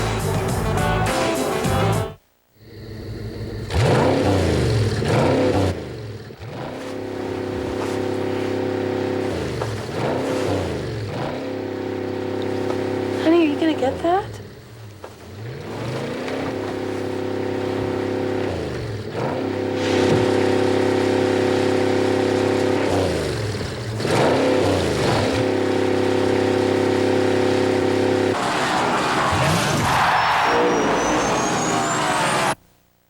Give your rooms a fresh look for spring with savings from Menards. Choose from hundreds of patterns of wallpaper from Brewster and Imperial. On sale in prints, florals, and patterns. Now 27% off our regular low prices. Then add the finishing touch with an Armstrong suspended ceiling. 2x2-foot brighten panels, deaden sound, and brighten any room. On sale $169 each. Plus, don't pay till summer, only at Menards. Save big money at Menards. 3-time Olympian Jackie Joyner-Kersee. I feel the need. Rookie of the Year, Brian Urlacher. I feel the need. Indy 500 champion, Al Unser Jr. I feel the need. 7-time NASCAR Winston Cup champion, Dale Earnhardt. I feel the need for speed. Feel the need for speed. Here's your chance to enjoy 4 great races at the new Chicagoland Speedway in Joliet for one low price. Starting at just $175, you can see the superstars of NASCAR, Indy Racing, and ARCA coming this year for the first time to your backyard. Act now by calling 815-727-RACE to order your tickets, or visit the Chicagoland Speedway website at chicagolandspeedway.com. Reserve your seat today to see Jeff Gordon, Al Unser Jr., and Dale Earnhardt as they take on the new Chicagoland Speedway for the first time. These seats are going fast. Call 815-727-RACE to satisfy your need for speed. NASCAR on Fox. It doesn't get any faster. Get inside the official gear of NASCAR. Apparel, collectibles, and more. Only at NASCAR.com. America Online keyword NASCAR. 73 laps complete. Crew chiefs and owners don't just sit up in the box and drink cocktails. They're hard at work during a NASCAR race. They're on the horn. Larry Mack, what are they saying? Well, I've always related a crew chief is like a head football coach. You've been formulating your game plan all week. You come here with your game plan, but that old race car, it can throw you a curve early. You got to adjust your game plan. And Dale Earnhardt, they've been adjusting their plan. He's done worked his way, headed back to the front, that black 3. Yep, Earnhardt's back, and he's hunting the lead. Not a good place to be. Sucker hole. He's going to have to get back on one of those lines pretty quick. But he's getting some help. But you notice how he's dancing around in there? He don't like that. That's not something he likes. He's getting a good old push there from that green 14 now, Ron Hornaday. Yeah, that's his boss, ex-boss up there, you know. I'm sure Hornaday says, hey, remember me? Used to drive in the Truck and Bush Series for Earnhardt, now works for A.J. Foyt. But he just left his ex-employee hung out to dry in the middle. Well, he knows he can't stay in that middle very long. That is not the place to be. He'll be in the back in a hurry. Boy, Hornaday just barely got in front of Kurt Busch in the 97 car. Kurt's going to say, hey, if you're going to get in there, you're going to take my push with you. Right with him, John Andretti. He's moved up to challenge that top 10, and Petty's 43. Another rookie caught in the middle. There's the red nose of Andy Houston's car. And here comes Earnhardt down the inside. Under Marlin, 3 wide through the tri-oval, and he almost took the nose off Marlin's car coming back up. I believe Schrader led that lap. He did. Good man, Schrader. That outside line is on the move right now. They got a good run through the tri-oval. Got us another lead change, our boys. Yep, Ken Schrader becomes the 8th different leader of this race. That car has been strong all week. They hadn't made very many adjustments to that race car. They've just kind of fine-tuned on it. It's run good and it's drove good all week. Biggest movers of this race, Ron Hornaday, 33 spots ahead of where he started. John Andretti's picked up 23 spots. Mark Martin, Kurt Busch, Brett Bodine, who started last. Jeff Hammond. Mike Joy, I've been watching the wind from down here at my vantage point, and I'm telling you, it's really starting to kick up. And also notice that overall lap speeds are off considerably from practice as well as from the 125s, and I believe this wind's got something to do with it. That's a stiff breeze across turn 1. Yeah, and I believe those Dodges may have anticipated that because they seem to have a little bit better gear selection to me. They can really stretch out down that back straightaway. Sterling and the 22 car both. 4 top contenders are way out back. Bobby Labonte, his teammate Tony Stewart, as Mark Martin goes to the lead. Well, that's that old dog he said wouldn't hunt. He's been complaining about that car for 11 days. We talked about it earlier. He's done something that it takes to get the victory lane here at Daytona. You don't always have to be the fastest car, but you got to have the best handling car. And I know Mark knows more about cars than most of the guys out there. Here we go. That's another one. I'm keeping count right there. 16 lead changes now among 9 different drivers.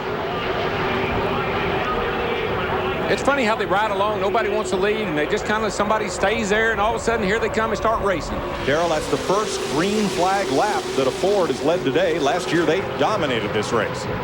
Well, it's, you know, politically they've been complaining about their cars, and who knows. Still early. Ron Hornaday. Now this would be big if Hornaday could lead a lap. He is a rookie. It's A.J. Foyt's car. Sterling's back there. Earnhardt underneath him. Hornaday takes him downstairs. Thinks better of it. Good thinking. Schrader leads this lap. Wow. Sure, I'm glad they paved these aprons. You know, they got them big and wide. So good thing. Ward Burton down to the bottom. You see Hornaday, the green car, lost a bit of momentum there and his breath, and it cost him positions. He had to back off the throttle, and with that restrictor plate on that carburetor, you have to back off. It takes a little while to get back up to speed. I don't know if Earnhardt wants to mess with that bulldog. Well, I don't think he does, but I think he also wants to kind of hide himself back in there for a few minutes, so maybe Earnhardt won't remember who it was, because Earnhardt will get you for doing stuff like that. Ron Hornaday drove for Earnhardt last season, and Earnhardt let him go when he decided to run 3 Winston Cup teams instead of 2 Cup teams and a Busch team. This is coming in the trial. There you see they're just a beating and a banging on each other, trying to break each other's momentum. It didn't take but one little lick, though, for Hornaday to get up out of the way. He didn't want any part of that. Would you? No, I've had my taste of that fender, and every time I ever felt that, the next thing I heard was... Oh, jeez. Lead change again. Here comes Mark Martin on Schrader. Kurt Busch is right there with him, Jeff.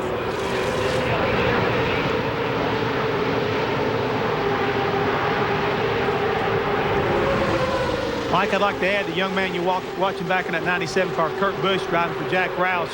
I worked with him about 7 races last year, and I got news for you. The kid is probably one of the sharpest drivers I've ever worked with, including you, Darrell. I'm telling you right now, the kid has got some talent. He's had a really tough 11 days here at Daytona. But Jack and the rest of the crew have worked very hard on the 97 car, and they've got him up there in the front right now. It looks like he's doing a very good job. Mike? Jack Roush told me 3 times this week, I said, Jack, what's wrong? Jack, what's wrong? And he said, DW, we're here for 11 days. You don't use all your stuff up till it's time. Steve Burns. Well, Kenny Schrader's having a great day here today. They were one of the teams that changed motors, but they made their change before happy hour yesterday, the final practice before this race. And Schrader said it was the best motor and best combination that he had had since he'd been here at Speed Weeks, which seemed like it started about a month ago. Well, Schrader has not won since Dover, Delaware in 1991. That was 303 races ago. Well, that's a Hendrick motor in there, Randy Dorton and the guys, and they always make good power. Jeff Gordon, the 25 car, and they do. Terry Labonte, they all make good power.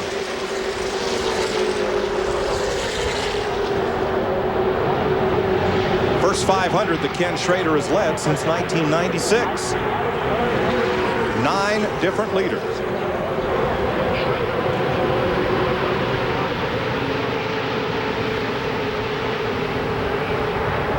Boy, look at the back end there of Ken Schrader's car. See, that's where, remember, Earnhardt got into him on pit road. And, Darrell, what I've seen with these race cars, sometimes that rear bumper being a little higher, that thing will go through there because that rear bumper's not hanging down, catching that air. Bobby Allison he and Gary Nelson dropped their bumper off here in 1981 or 2 off of their Buick and picked up a ton of speed, dropped it off in the race. They had it rigged up to fall off. Now, Gary said that wasn't on purpose. That it got knocked off. Exactly. Ken Schrader leads the Daytona 500 after 82 laps here on Fox.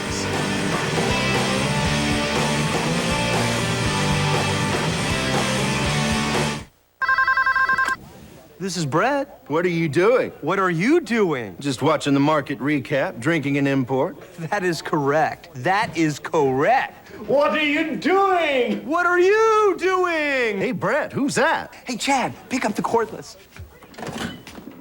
Chad here. What are you doing? What are you doing? What are you doing?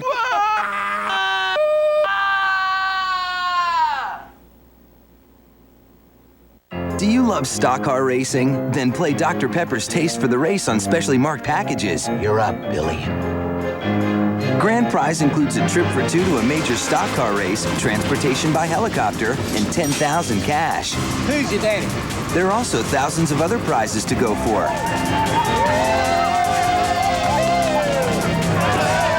Dr. Pepper's Taste for the Race.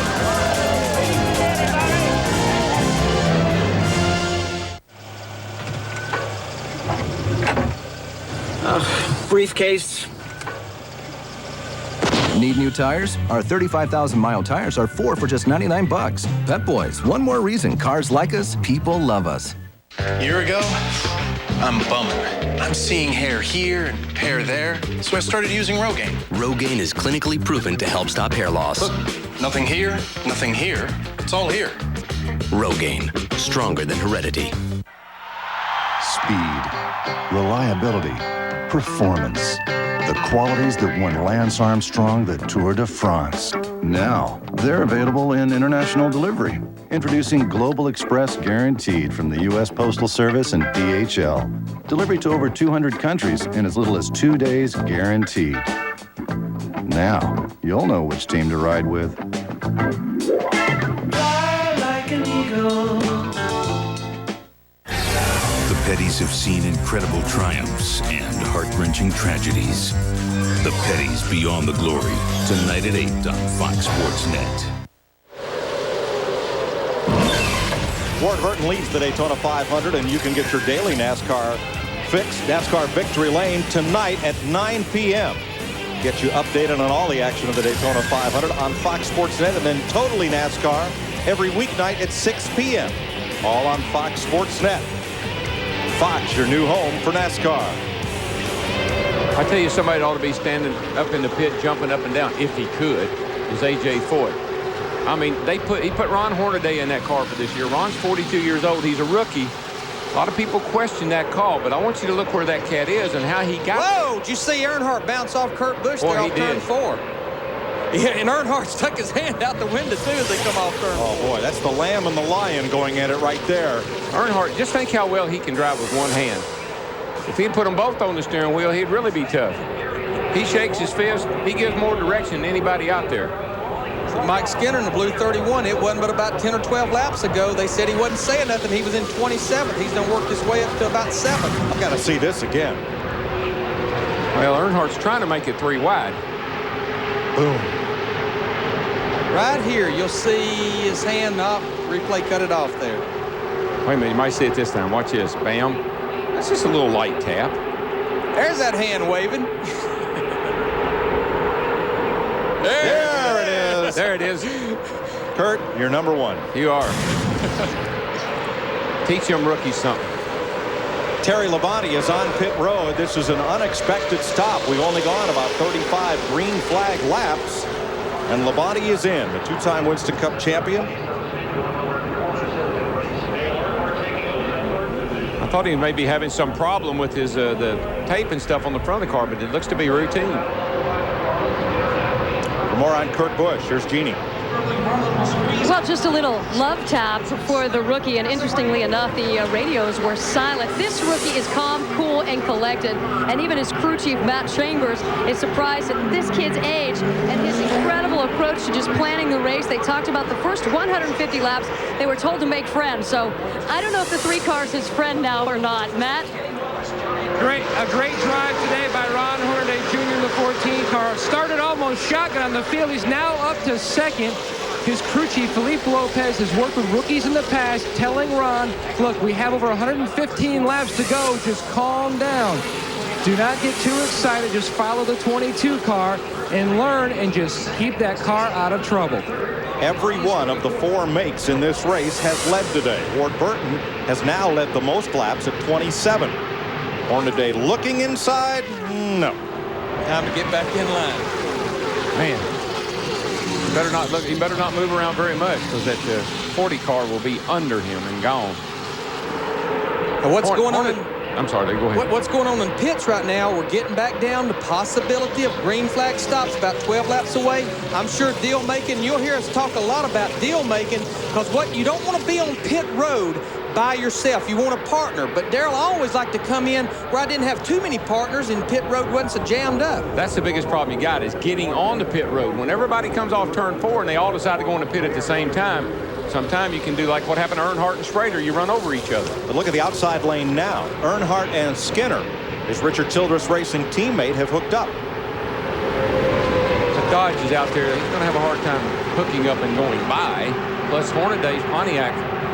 Those are 2 strong race cars right now. Now the blue 44, Buckshot Jones, he's a lap down. He had a partner a while ago with the orange cars. They're also going to go by Terry Labonte. They was running together, but now Terry Labonte pitted, left Buckshot out there by himself. Larry, Darrell, been watching Royce McGee send a runner up and down pit road here on both sides to the Coors car of Sterling Marlin, as well as Kenny Schrader's and Matt Kenseth's cars. He's been up and down on pit boxes trying to make deals with the different crew chiefs and trying to find out when they're coming in. They're all kind of grouped together here on pit road, and I think they're looking to come in together. Now McGee is the crew chief for the 31 of Mike Skinner. Yeah, this is his rookie season, and boy, Mike's getting a lot of cars going by him on the outside right there. Now that's his Dave Skog. This is his shot guy. This is Kevin Hamlin, Dale Earnhardt's crew chief. Of course, they want to try to get to pit road with each other. So green flag pit stops may be coming up. Ward Burton and Ron Hornaday fight for the lead in the Daytona 500. This is a bucket of water. And this is Goodyear's new and improved AquaTread 3. At highway speeds in a downpour, a set of AquaTread 3 tires pumps away over 6 gallons of water per second. That's over 360 gallons per mile. With its 80,000-mile tread life limited warranty. That's a lot of water.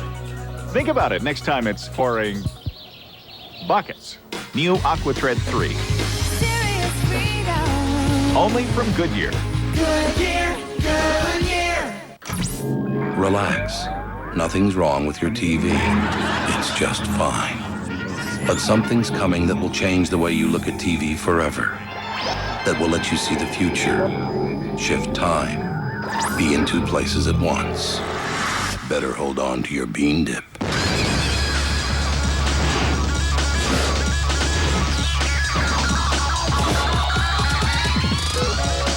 Ultimate TV. There's a new star rising. The fans are raving. This one's going to be legendary. When you're the next big thing, everybody wants you. Even Kobe Bryant. Introducing the next big thing from McDonald's. It's the Big and Tasty.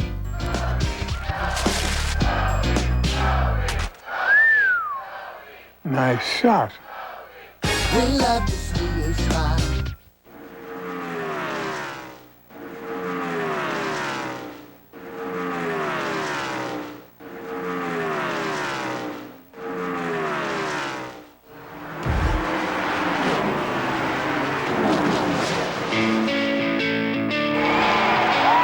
Pontiac's Wide Track Attack congratulates 2000 NASCAR Winston Cup champion Bobby Labonte. Wider is best.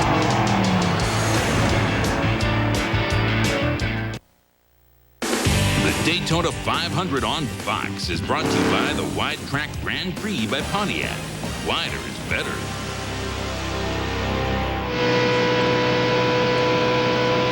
Welcome back to Daytona.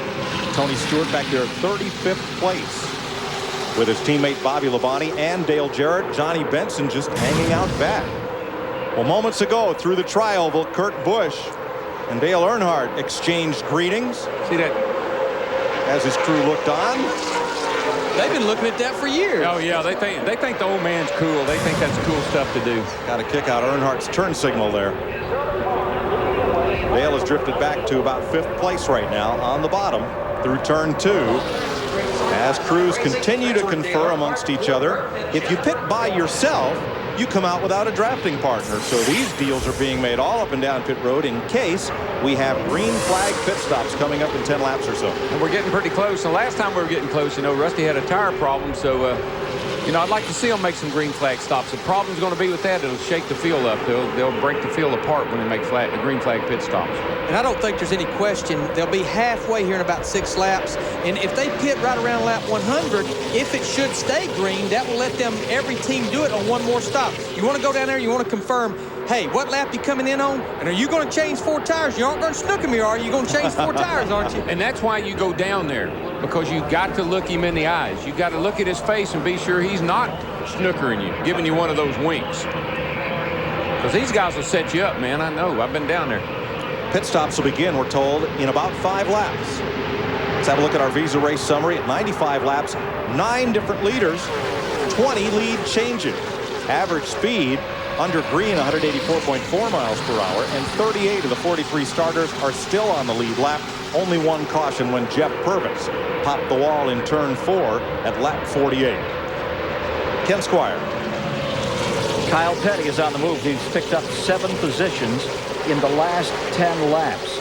Consider this, that Kyle Petty is currently running in the 28th position, and that's less than 3 seconds from the leader as we get to halfway in that car number 45. Robert Presley and Brett Bodine alongside.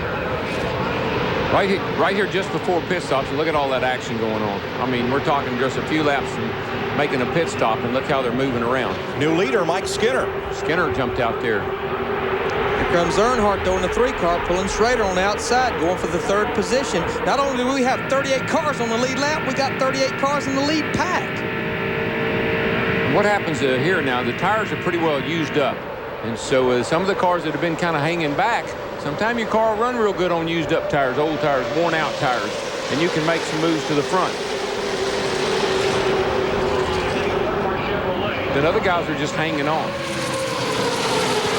Jeff Gordon there in that 24 car running inside, making it 3 wide. And people, you'll hear us say 3 wide, 3 wide. What's bad about 3 wide? Yeah, the racetrack's wide enough for 3 cars, even 4. But the way these cars move around, look at Hornaday pushing Jeff Gordon there up the backstretch.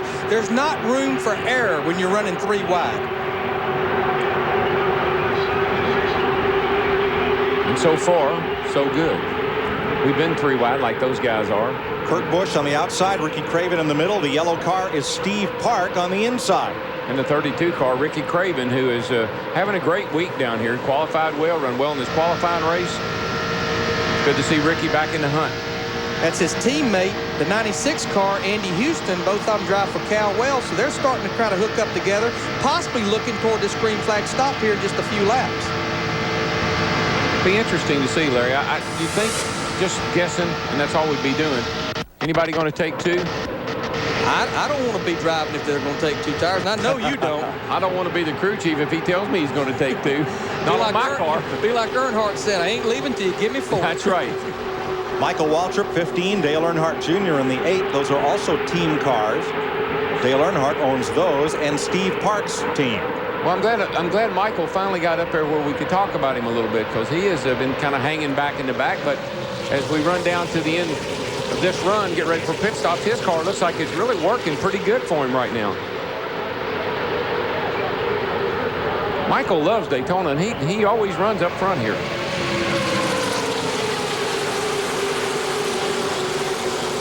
Michael Waltrip up to 9th spot.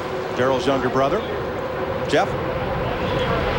Darrell, I just wanted to let you know that when I was talking to Michael early this morning, he told me he was going to take a little bit from you and a little bit from Earnhardt and try to mix them together to make the day's run. He said, I'm going to lay back for a little bit, get a feel for my car, tune on at the first stop, and I'm going to the front. Earnhardt to pit. And Sterling with him. Hornaday with him as well. Here comes Hornaday. Halfway this time by. 5 cars are on the pit lane under green. Jason Leffler is coming in with them, and so is Stacey Compton. Jeannie? Well, Ron Hornaday will indeed take 4 tires, and the impressive part here, how'd you like to be doing all this stuff, the splash of fuel, clean the windshield, with A.J. Foyt looking on? Dick? Earnhardt will take 4 tires. Car owner Richard Childress is the guy who has made the call. That is all the adjustment you're going to see on the hood. One of the crew members just nailed it to Steve. Sterling Marlin's going to get 4 tires, Dick. They also took a tearaway off the windshield. They talked about making a wedge adjustment. 14 is out, 3's out. Sterling Marlin's out as well. It'll take them a while to get drafted back up, and the field comes off turn number 4. And here is another group coming onto pit road, led by Mike Skinner. Ken Schrader is coming in. There are this time more than a dozen cars in the pit lane. Kurt Busch, Jeff Gordon, Steve Park, Ricky Rudd, all making this pit stop. Kenny Wallace, Mike Wallace, both Bill Elliott and his teammate Casey Atwood, Dave Blaney, John Andretti, Kyle Petty, and Robbie Gordon are all in the pits. Steve? And Mike Skinner's in. They take a tear off the windshield as well. 4 tires. They do make a chassis adjustment to the right rear corner of the number 31. Left side tires now going on. Looks like a good stop for Mike Skinner. Let's go to Dick Bergeron. Bill Elliott's the pole sitter down on pit road. This crew is basically the same crew he worked with last year before he changed brands. He's out of here after a 4-tire change. Wow, this will jumble up the field. Ward Burton continues to lead. Jeff Burton, his brother, one's in a Dodge, one's in a Ford, and here they come to pit road. The Burton brothers lead this charge in. Dale Earnhardt Jr., Jerry Nadeau, Mark Martin, Ricky Craven, Andy Houston, Jeremy Mayfield, Matt Kenseth, and 8 more are in the pits. Matt? The 22 is in his pit. He said his car was just a tick tight. His car was much better when out in front. The 99's also in a 4-tire stopper. Both cars are going to adjust the 22 slightly with air pressure and air pressure adjustment. On the 99, he's down and away. He beats the 22 off pit road. Bobby Labonte is also in, so is Dale Jarrett. Dick? Dale Earnhardt Jr. on pit road. They let the rear tire get away from them. It's lying out there on pit road there. A crew member finally goes and grabs it. Whoa, it almost rolled across pit road. They were lucky to grab that thing before it fell over. Green flag stops continue. Rusty Wallace comes in and brings Michael Waltrip with him. Buckshot Jones, Casey Atwood is coming back in for a 2nd stop. And Jimmy Spencer. And I'm not sure if that is Dale Earnhardt Jr.'s tire, that NASCAR will not bring him back in for a penalty, because if your tire rolls across center line of pit road, it is a penalty. That was some of the wildest pit stop action I believe I've ever seen. Cars were everywhere, and we don't get to make that many green flag stops, Larry. Most times we make them under caution. Well, I talked about it earlier. What I like is that first group that pitted, there were 5 cars on pit road. It was total melee the next 2 times that cars was on pit road. Trouble though for Casey Atwood. He came back in to top off the tank and I think take a piece of tape from the grill. Going to be a penalty on Ron Hornaday for speeding down pit road. He'll come in to serve that penalty now. I always ask my crew chief, Larry, will you work with the team around us so there's nobody in my way when I come in so I can get in and out? Hornaday stalled the engine on the exit a while ago, and it frustrated him so much that he sped down pit road. Robert Presley out as well, and there's 4-time Indy winner and 72 Daytona 500 winner A.J. Foyt, who owns Hornaday's car. What happens to a driver, guys, is when he's been out there driving, and he's got his right foot pegged, when he comes in, the clutch foot don't work so well. Jeff Gordon assumes the lead. Earnhardt chomping on his back bumper, cuts to the inside. And Skinner will lead this lap from Earnhardt by about a foot. That's the way it's been all day. Well, that's a car we hadn't talked about much. The yellow car there behind Earnhardt, he drives for Dale Earnhardt. That's Steve Park in the yellow #1. He's finally made his way up to the front. Oh, Kyle Petty is back on pit road. Made a stop a couple of laps ago. Now comes back in for a penalty stop, and now Kyle is away. You know what? You can usually tell who have the best pit crews when you have green flag pit stops. You see how it broke up that front pack into about a group of 15 or so, and then another group of 15 or so. Mike Skinner came in first, came out third. Casey Atwood had to come back in to retighten lug nuts. That's put him back into 13th place. And we're told the penalty on Kyle Petty was because it is his tire that is sitting out in the infield grass. It got away from the crewmen on his scheduled pit stop. And you know what? They're going to leave it there, I think. They don't want anybody to know whose it is. We're just past halfway in the Great American Race. 105 laps complete in the Daytona 500 on Fox. So, what do you say? I'm not driving a truck. Of course you're not going to drive a truck. I mean, you'd look like a fool out there racing a truck. We want you to race the package car. It's a truck. Dale, you know, we could sit here all day and play word games, but that's not going to win us any championships. One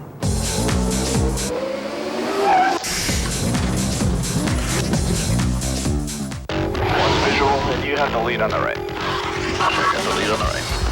Sights on. Left 9 now. Now go. You got the airspeed on me. Visual.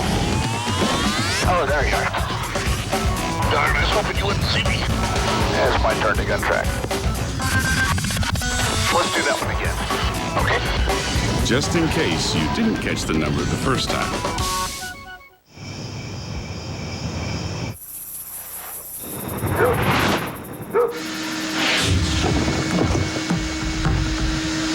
My turn. The power and performance of rigid wet dry vacs. Built so heavy duty, they carry a lifetime warranty. Like our 16-gallon 2-in-1 vac that converts to a detachable blower in seconds. You'll find it at Home Depot's guaranteed low price every day. Rigid. Buy it at the Home Depot.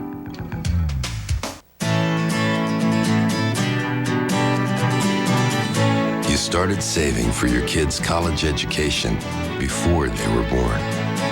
Your wife still thinks of you as her knight in shining armor. And the neighbors know your door is always open.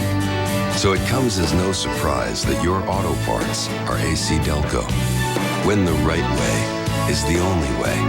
AC Delco Automotive Parts. You know them from the X-Files. Now they're out on their own. I gotta say, so far this job sucks. The Lone Gunman, coming this March to Fox.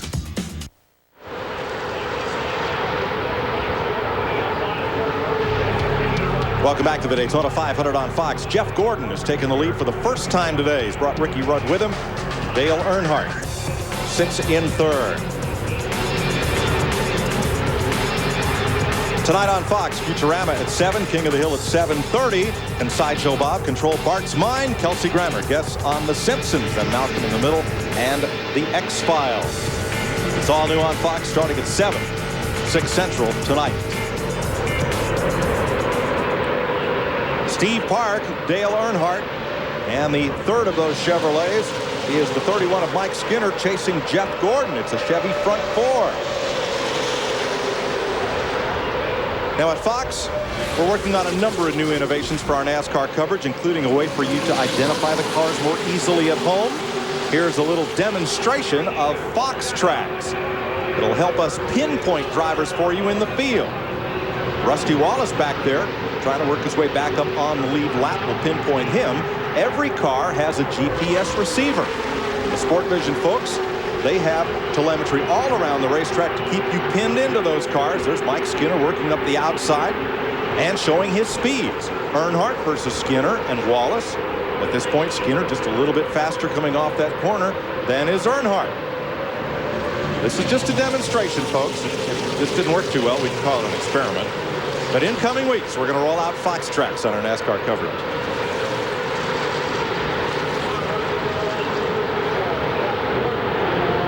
Don't need Fox Tracks to show you where Jeff Gordon is. Remember, after seizing an engine in yesterday's final practice, they installed a new lump under the hood, and he is leading this race. Rusty's car will really go down that back, but you got to realize he's back in the pack here, and he's getting help from all those cars that are in front of him. But you'll watch his speed fall off when he gets to the corner because he can't maintain that because of traffic. And that's the dilemma these drivers have. Get a run, you got nowhere to go. Right now, they got the black car of Ricky Rudd, the 28 car hung in the middle. Remember, Ricky had that vibration earlier, finally got the pit road under that green flag stop, and hopefully that vibration's gone away. Well, I tell you, you've got to protect that inside line. If you let a car get under you, that's what happens. Coming off the 4 and going down into 1, that inside line is really, really the way to go. A minute ago, Rudd was up to 2nd. Suddenly, he's been kicked back to 10th. Matt Yoakum. Mike, when Steve Park was a rookie in the Busch Series, he went to the Dale Earnhardt School of Drafting. Earnhardt, in fact, one night sat down with Steve with a napkin and drew a diagram of Daytona and how he needed to draft around this track with other cars. He's obviously learned his lesson well.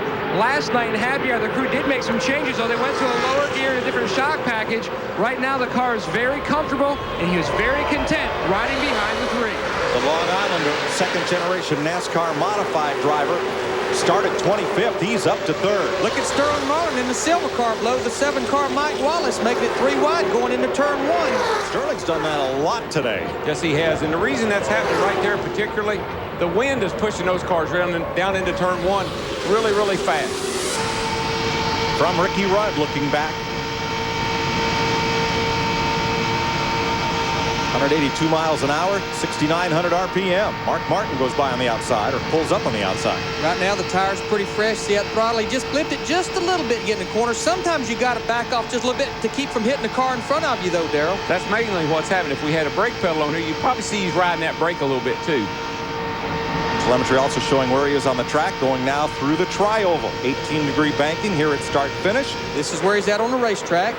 Ward Burton right behind him. Boys, there's some slicing and dicing going on now. Darrell, I don't think I've ever seen a Daytona 500 with this many cars holding up in that lead pack. And that second group that came out of the pit a little late has caught back up. So, like drivers have told me all along, you can't get out of the draft. Often, green flag pit stops will spread the field all out. Here, they're spread across the racetrack instead of the length of it. 4 wide for a moment.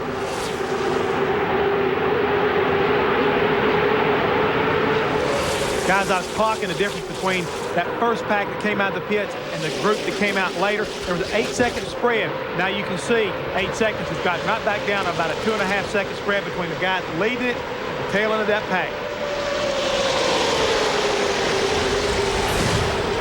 Jeff Gordon was leading a moment ago. Let's go to his pit. Dick?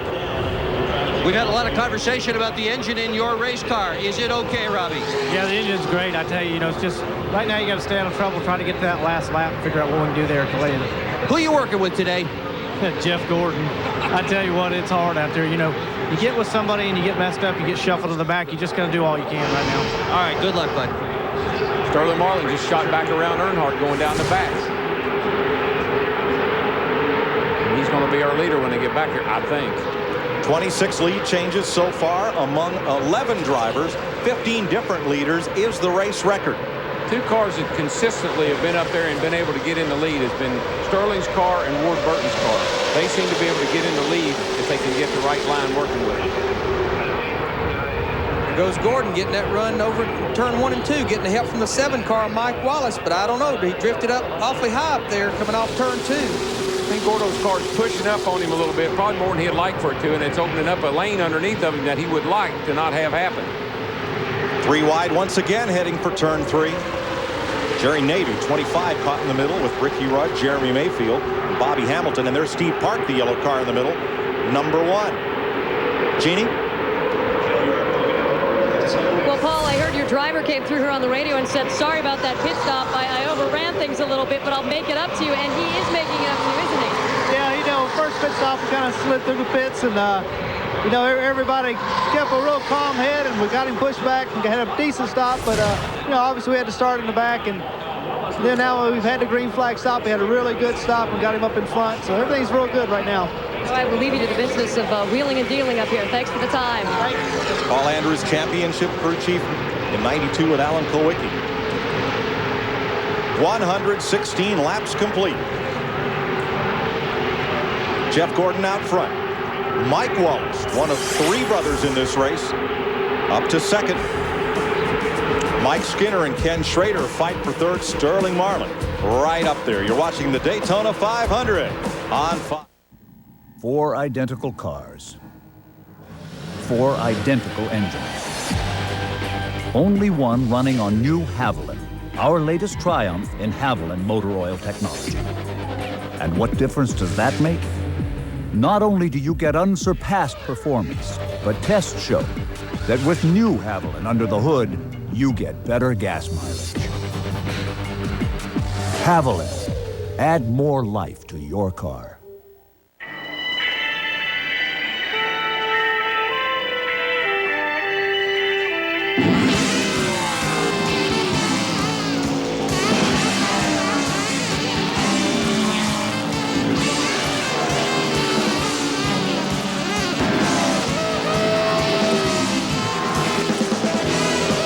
Chevy Monte Carlo, the winningest car in NASCAR Winston Cup history. Yeah! Chevy, we'll be there. It's your breakfast table. It's your car. Take it to Midas for our new VSD brakes for enhanced performance and our lifetime guarantee. See Midas today for our new VSD brakes. Go Midas. KFC's new spicy barbecue wingy. Little honey make my tummy singy.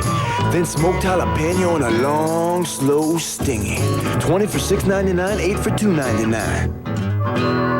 But not for long. You ready to play? Always ready to play. How much cash does it take? You wanted firepower? To go 3,000 miles to Graceland. Kurt Russell. Let's do it. Kevin Costner. I'll cover you.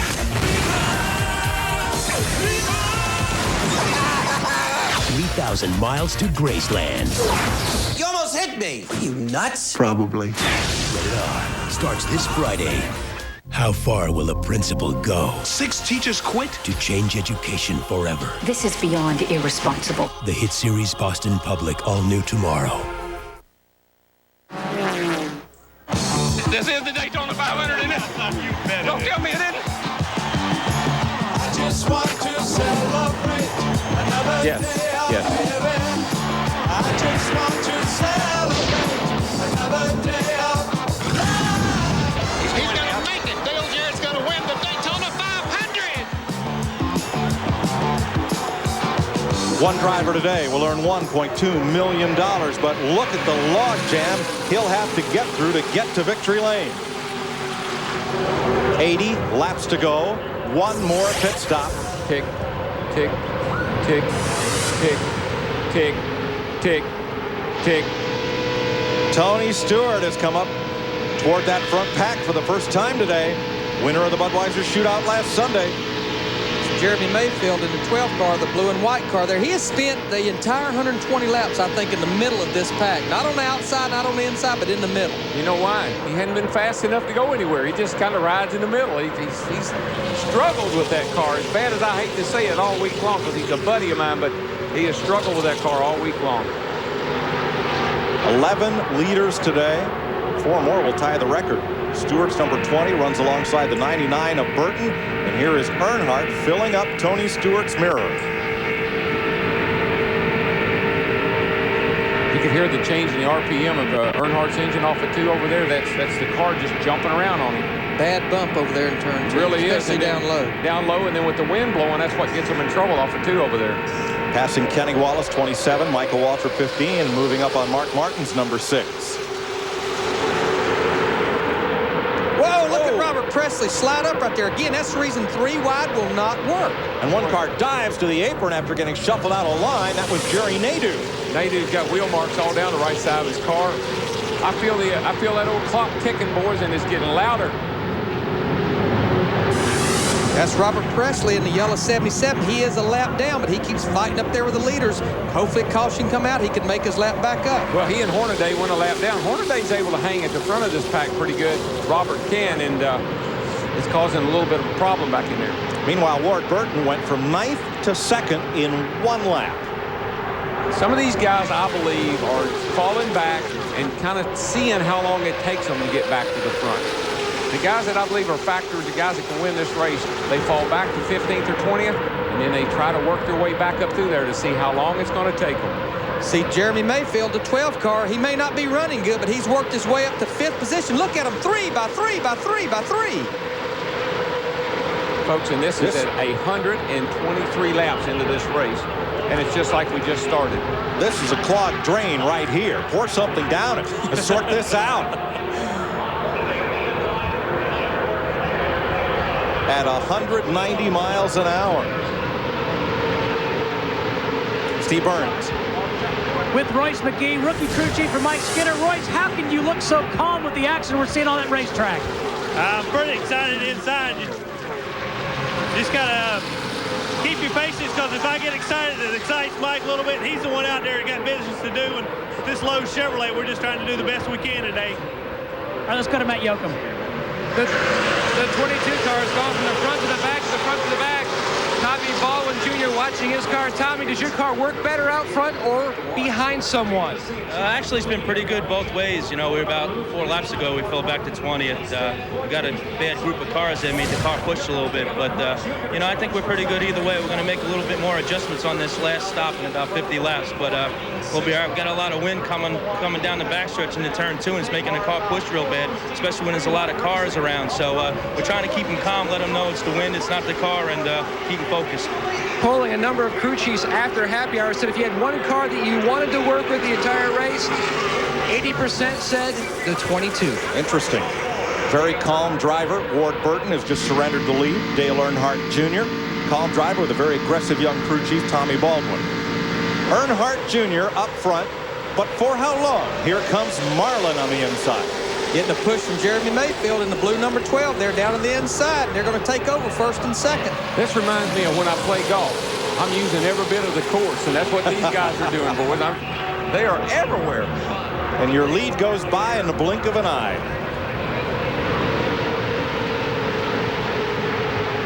It wasn't very long ago until Jeremy Mayfield had they held him up for a speeding on pit road. And here he is in 2nd place, and my apologies to him for saying he wasn't running very good. Because he hadn't shown any speed all week long. He's struggled with the car, but it's coming on now. Sterling Marlin pulls them around Daytona International Speedway. He's now led 30 laps today. 126 complete, 74 to go in the Daytona 500 on Fox.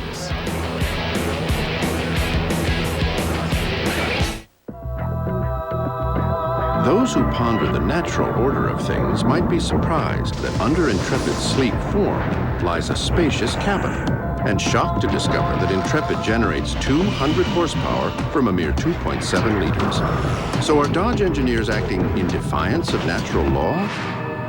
Or do they just see things in a different light. Now get a $1,000 cash allowance or more on Dodge Intrepid. I can do this.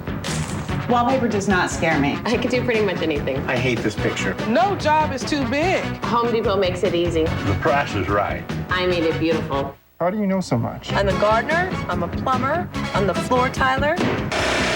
Gone. I'm the supervisor. I turned my garage. She's my hero. Back into a garage. This is my house. This is why I go to the Home Depot first. The Home Depot. First in home improvement. I need a car. Shopping for a used car will never be the same. No, a convertible, a red one, with under 15,000 miles. Welcome to Autotrader.com. With 1.5 million used cars updated daily, it's the biggest, best used car site on the planet. You couldn't help me with a loan, could you? Can we help you? Autotrader.com. Your car is waiting. The action, the heart, the soul of NASCAR, every day.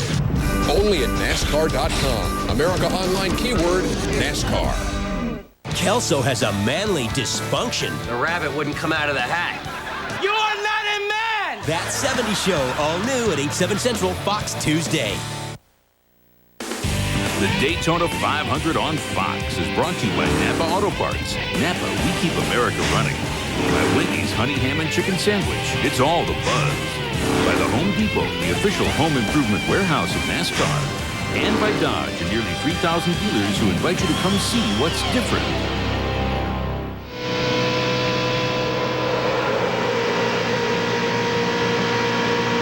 Ward Burton and Mike Skinner battle for the lead in the Daytona 500. With us today, the Budweiser.com airship, reminding race fans Budweiser is NASCAR's official beer.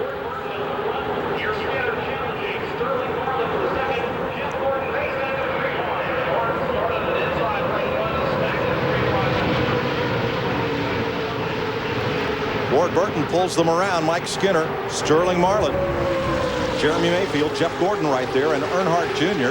And now here's Matt Kenseth by himself. I think something happened to the car, like he maybe lost his cylinder or something because he dropped way off the pace. Steve? Darrell, actually what happened was Matt Kenseth broke a right front shock on that number 17. The crew is ready. It looks like they're going to have to bring him in. That makes it kind of ill to drive, but believe it or not, that's the best one to break. See how it's bouncing up and down. You can see the front end there as it goes along. And what they would hope is a caution will come. They can get to pit road, and you can probably change a right front shock here under caution without losing a lap. Well, these shocks are so aggressive that more than likely he broke the mount. More than likely he pulled the mount right up out of the roll bar. And here goes Gordy down on the inside, looking for the lead. Jeff Gordon taking Ricky Rudd with him. Remember, Rudd is trying to win his first 500 in 24 starts. How about the orange number 20 car there? He hadn't been in the picture, pulls right up on the back of Mike Skinner in turn 4, and here he is battling to get in that top 10 and get up there with the leaders. Robbie Gordon comes underneath him, though. Look at Gordon on the left. He's been very aggressive in his march to the front. Got into the back of Ricky Craven a bit ago. Squirreled Craven up. Keeps coming toward the front. Robbie Gordon riding for Morgan McClure. They've been to victory lane in the 500. That yellow number 4. I got to believe if I'm driving that 3 car, I fell back to 20th place. I said, Richard, tell me how many laps it takes me to get back to the front. So when the thing comes down like he did at Talladega, you can make those big passes. Robbie Gordon waving off there. A big wave in the window, that number 4, back at Tony Stewart. I think it's because he crowded him a little bit when he made that pass. Well, he has been aggressive. Look at right up here. Him get into Ricky Craven. Oh, boy, he got him bad loose. Drove him down on the apron.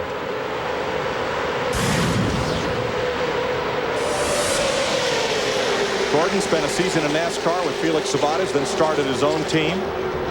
Now Larry McClure has put the IndyCar veteran behind the wheel of his number 4. He is a very talented young man. He can drive a race car if they can keep the bit in his mouth. Keep him under control. David F. should be pretty good at that. He's worked with some hotheads before. Tony Stewart moving to the inside, bringing Joe Nemechek with him in the 33 car, and they're going to make the pass going into turn 3. I was referring to myself, by the way. But you know, Daryl, it's a whole lot easier to pull that rope than push it. Oh, yeah. Mikey Waltrip getting squeezed in the middle. Man. And Skinner right down to the apron to try to work past Kurt Busch. 31 is Skinner. Busch got kicked way up high. And Skinner pulls right up on Earnhardt's bumper. There's such a difference in the way these cars are handling right now. Some can run wide open, some can't. And you're getting that big draft pulling up. The closing rate is really fast when you're in the back there. Somebody's going to run over somebody here before long. Darrell, turns 1 and 2 are in shade, 3 and 4 in heavy sun. Big difference? Well, a lot of difference. The thing about the 1 and 2 is we got the wind blowing about 20 miles an hour right down that toward that corner. We got a headwind up the back, so it bundles them up, boxes them up into 3. Then they all get strung out and they make a big run down toward turn 1. Chesapeake, Virginia's Ricky Rudd started 30th. Laid in the back of the pack for a while, and now he's up there in 3rd. Or is it 4th as they come across too wide? Now you can see looking out that windshield, I'd be telling my crew on that stop, I need a tear-off pulled away. I need to take a layer of that tear-off so I can see the sun starting to bother me. Also here in Daytona, at these high speeds, because we're near the beach, the windshield actually gets sandblasted. And you can't clean it, but again, that's the reason we run the tear-offs, pull off, and it's like a new windshield. A tear-off, folks, is a piece of Lexan, a thin piece of Lexan that glues to the windshield, and you can pull it off like a tear-off on a helmet, like a dirt track driver would use. Matt Kenseth, they're going to go under the hood, Steve. Mike, and they're looking at that right front shock that we said was broken a while ago. Hood up. This is going to cost incredible time for Matt Kenseth in the bid for this 43rd annual Daytona 500. There's not a whole lot they can do right now. They're going to jack up the right side of the car to see if they can get at it, but again, he's dead in the water right now. As is Dave Blaney coming down pit road very slowly. One of those Bill Davis Dodges, Ward Burton is the other. He's headed toward the pits, so he thinks that maybe they can fix it. Burton, his teammate, leads. The South Boston, Virginia driver, one of 3 brothers, all did a little bit of racing, and now Ward and Jeff compete in Winston Cup. Sterling Marlin trying to get his little group together there on the high side in the 40 car. Matt, what's wrong with Dave Blaney? He just went down pit road, Mike. His car was silent. Dave came on the radio and said, I think it might have broken the crank. Might have broken a crank. I'm not sure, but it sounds like something deep in the motor. Well, that would be the first failure among the 10 Dodges in this race. Yeah, but they've had the least amount of problems to anybody down here the whole 10 days we've been here. So that's unfortunate for them, and I don't think it's a sign of things to come. That's probably one of those one-off deals. His teammate, Ward Burton, leads. The soft-spoken outdoorsman from South Boston, Virginia, now loses the lead to Sterling Marlin on the high side, second-generation driver whose dad won a 125-mile qualifier here nearly 3 decades ago. Well, and Burton comes back. We've seen everybody being relatively patient and willing to work together, but we're running out of time. One more pit stop to go. 137 laps in, 63 to go. Ward Burton leads Jeff Gordon, Sterling Marlin, and Ricky Rudd in the Daytona 500 on Fox. Sweetie, you can't stay on the phone all day. Honey, it's not normal to talk on the phone that long. Come out of the room. We miss you so much. The Coca-Cola Racing family's on the phone, and we're picking up the charges. Each time you pick up specially marked Coke, you could win free fan scan in-car audio and could hear drivers and crews talk strategy live on your own phone. Pumpkin, please get off the phone. Hi, I'm Michael Waltrip. What are the 5 keys to building a great Winston Cup team? Number 1, find a great sponsor. Number 2, get together a top-notch crew. Number 3, build a really fast car. Number 4, sign up a really fast driver. Number 5, don't let the sponsor make suggestions. Honey, the one thing I need you to do today is open an Ameritrade account, okay? Yeah, okay. 293.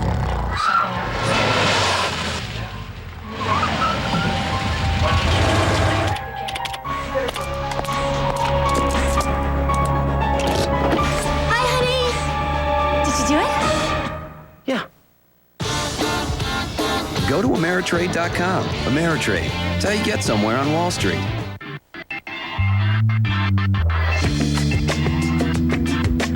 While most Dodge Dakota owners use their truck to haul stuff here and there, a certain forward-thinking California town has found a different use for their Dakota. They use it to haul down speeders. Dodge Dakota. Different. Now get low 0.9 financing on Dodge Dakota. How could a routine traffic stop land Lois in the slammer? Hey, Mom, is this a bad time to tell you I got kicked out of shop class? Malcolm in the Middle, all new at 8:30 tonight.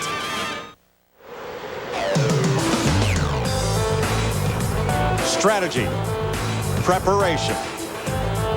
All up and down pit road, crews are preparing for what could be the final fuel and tire stop in this Daytona 500. Terry Labonte's in. Mike Wallace was in 2 laps ago. Ward Burton, Sterling Marlin, 2 Dodges and a Ford. Kurt Busch, the rookie from out of the NASCAR Truck Series, likes to go to Major League ballparks on his off weekends. He's not going to have any of those this summer. He's racing Winston Cup.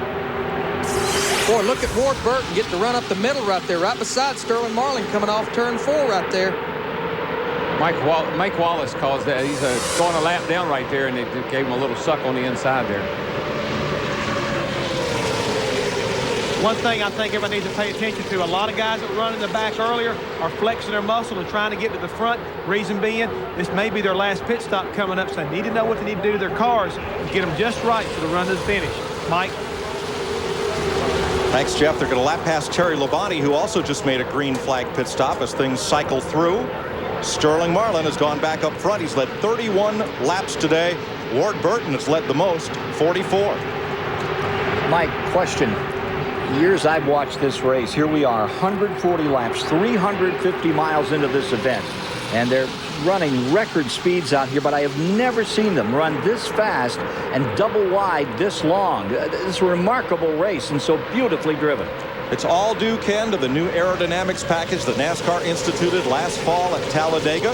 The cars push a bigger hole in the wind, so following cars find it easier to draft up and have a chance to pass. But I don't think anyone expected a race like this.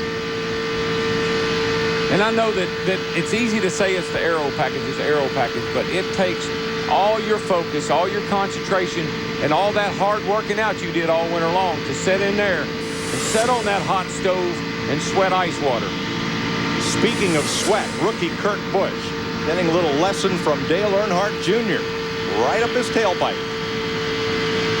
Well, there's been a lot of that. Now, these bumpers on these cars will all have to be replaced before they run them again. That's for sure, front and rear. You know, guys, right now, the crew chief, down there, he's a busy man. We're about 5 to 7 laps before a pit stop. He's the football coach. He gets on the radio with his driver. He said, look, we got one more stop to make. Tell me what you want to do to that race car. Whatever you do, don't get caught speeding down pit road. He gets his pit crew together. He said, guys, this is what we've worked all winter for. One more stop, just a solid stop. No mistakes, no loose lug nuts. Wow, Darrell Earnhardt went in there on the bottom lane in 5th place into turn 1, but he came out in about 10th or 11th place as the lead changes hands again. Leads back to Burton, and he's bringing Jeff Gordon right with him. And Kurt Busch, the rookie.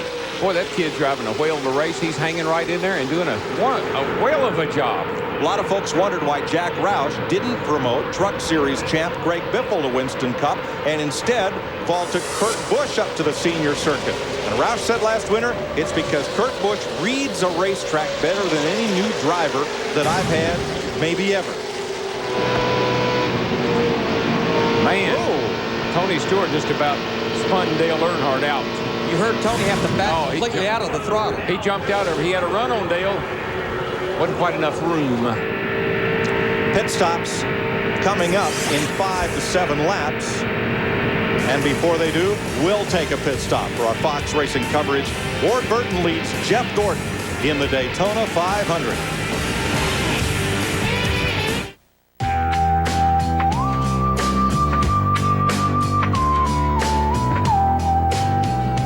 Beer is like a natural food product. The fresher it is, the better it tastes. That's why Budweiser has 12 local breweries right here in the United States. So you know our beer will always be fresh. This one's for you. And you and you and you. This one's for you.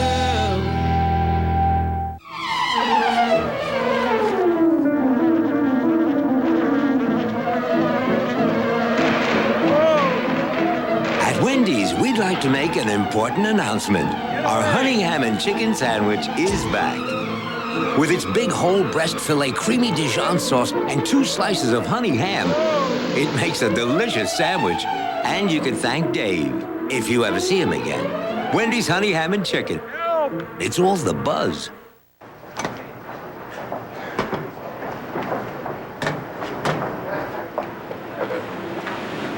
I'll take this one. 250 appliances in stock, all at a guaranteed low price. Lowe's, improving home improvement.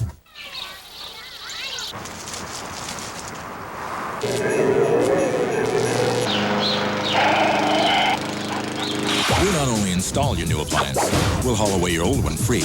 Lowe's, improving home improvement. Who is the father of Scully's baby? I wouldn't want this to come between us. Is it a miracle or a terrifying mystery? There's something I haven't told you. I don't believe this. The X-Files. David Duchovny returns in an all-new episode tonight.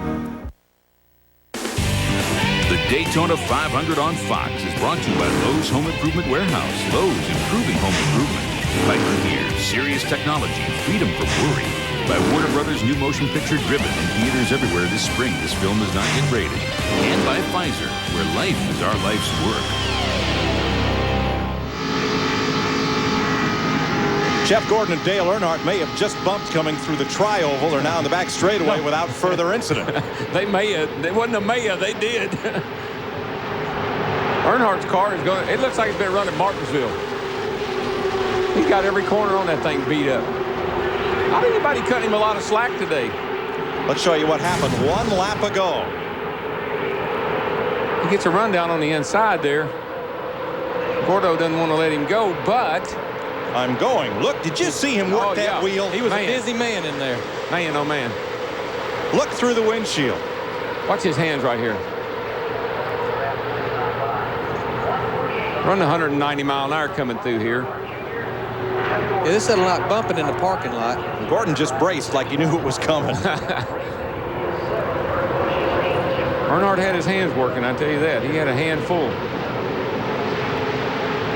Notice the guys behind him, they see it happening. They ain't even thinking about backing up. And look at them stack up as Gordon and Earnhardt each lost a little bit of momentum. Back live. And both of them aged a little bit, too. A lot of gray hair in that Cup garage. Races like this are one reason why. 2 Dodges lead 3 Chevrolets and a Pontiac. You want to know what it feels like at a Winston Cup race? Let's give you a chance to check it out. The pictures will tell the story while you feel the power. And if you got surround sound at home, just crank it up. Strap your TV down.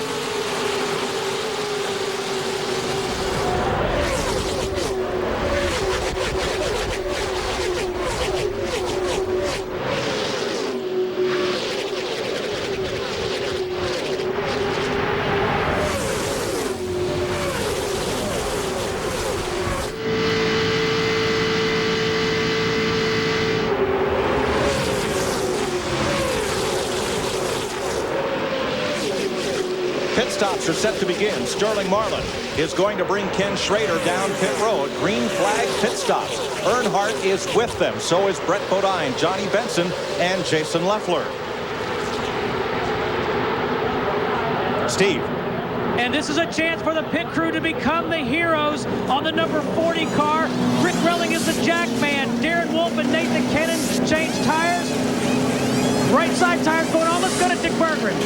This is the most pressured possible pit stop under green flag at the speeds we're running this afternoon. 1 second lost, worth about 270 feet in races that are won by inches. There goes Earnhardt, and there goes Sterling Marlin ahead of him. Fellow with the least wheel spin got off pit road first because they all had pretty quick stops. All right, more green flag stops this time by. Robbie Gordon peels off. Going to bring only one other car with him as the leaders whip past. Kenny Wallace also pits, and Ron Hornaday.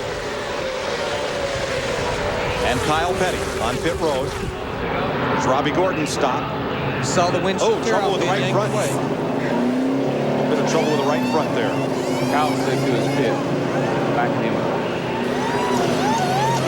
There's Kyle Petty's 45. Adam Petty's colors. And sponsor. Now Robbie Gordon away after a long stop. Pulls out around Ron Hornaday.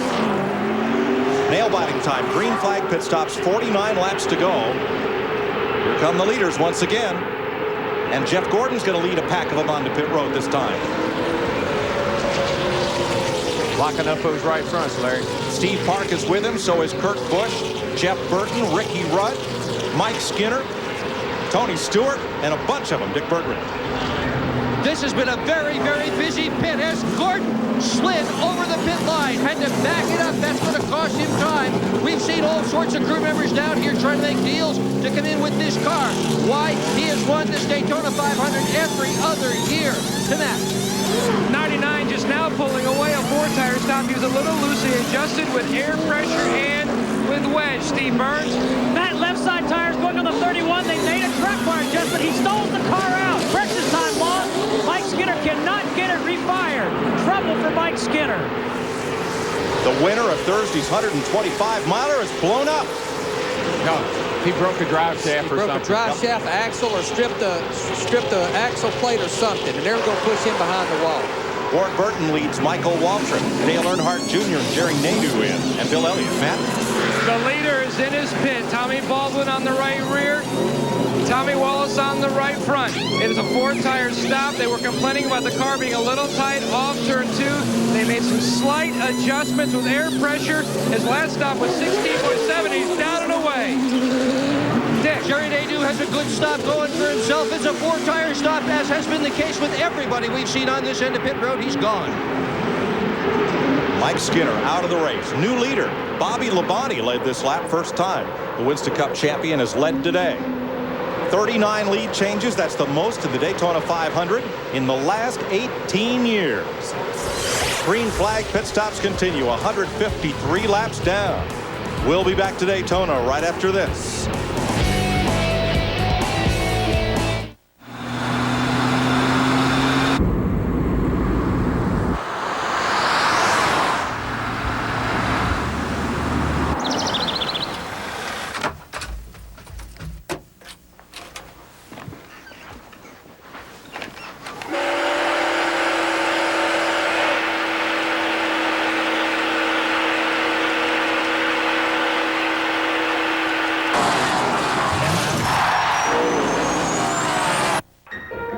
My heroes don't catch touchdowns.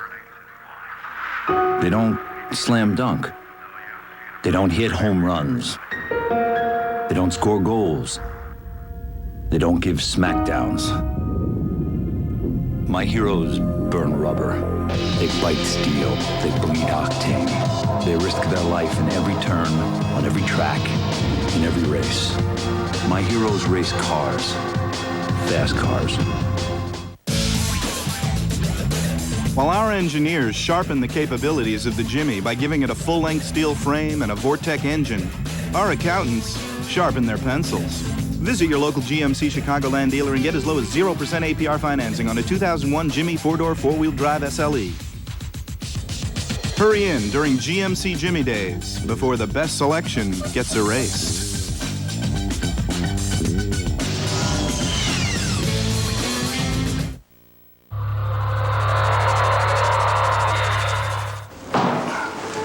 What kind of rooms you got? King size. You got room service? Donuts and coffee. Got entertainment? All rooms have every movie ever made in every language, anytime, day or night. How is that possible? Could your business use the bandwidth to change everything? Ride the light. Quest.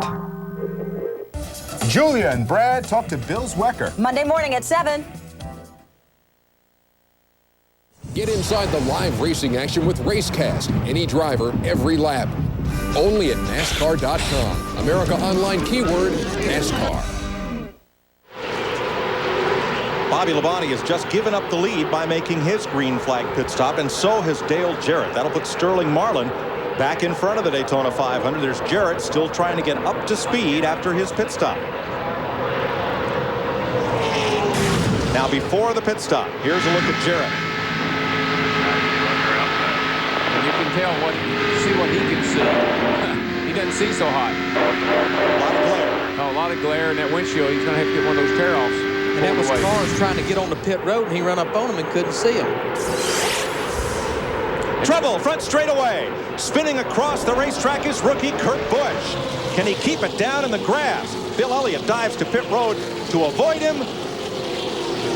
And Kurt Busch will slide to a stop. Caution is out. A lot of smoke also down at turn 1 from one car that may have gotten rear-ended back there.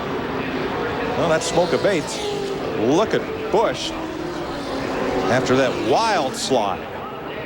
Second caution of the day.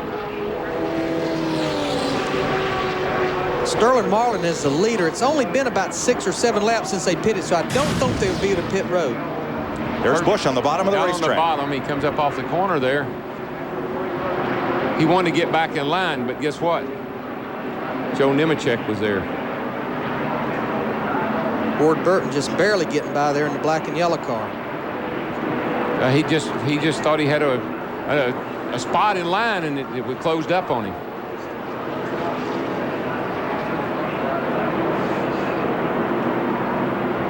Kurt Busch's car slid some 2,000 feet before coming to a halt. And there's the damage to Joe Nemechek's car.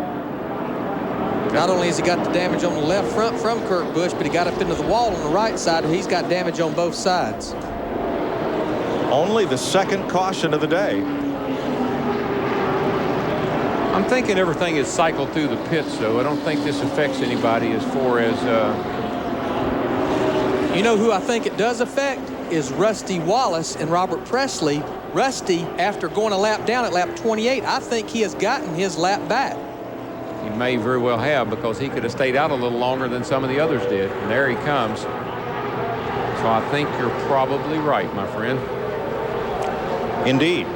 Presley and Wallace are now back on the lead lap of the Daytona 500. A race that Wallace has tried now for 19 years to win.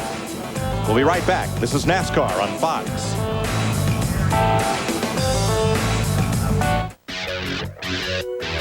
Oh man, the sweet stuff. A green light and 4 open lanes to Fun City. We are golden.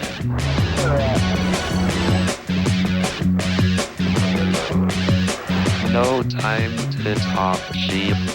We are well on our neon way.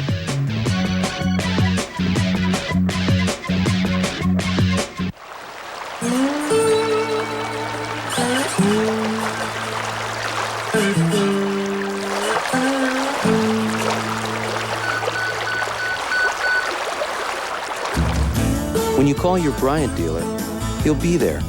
So whenever you need help with your heating, wherever you need it, your Bryant dealer will get it to you, whatever it takes. Great place. Well, thanks.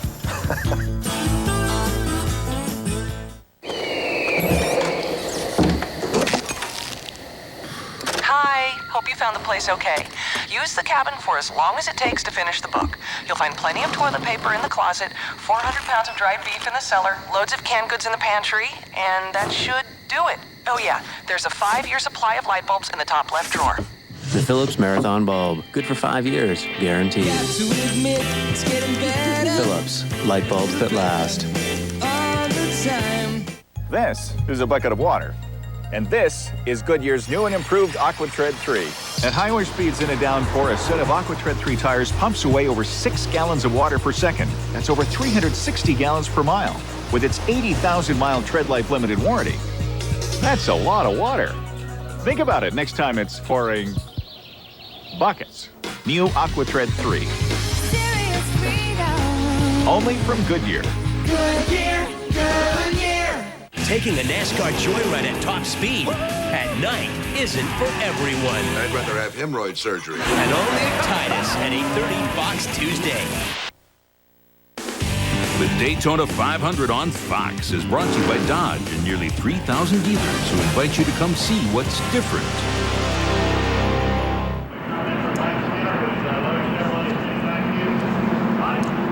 Welcome back to Daytona. We're under the second caution of the day at 159 laps. Some drivers stopped under this caution, but they were toward the tail end of the lead lap. The leaders stayed out. Let's show you what happened at turn 4. Jeff Hammond.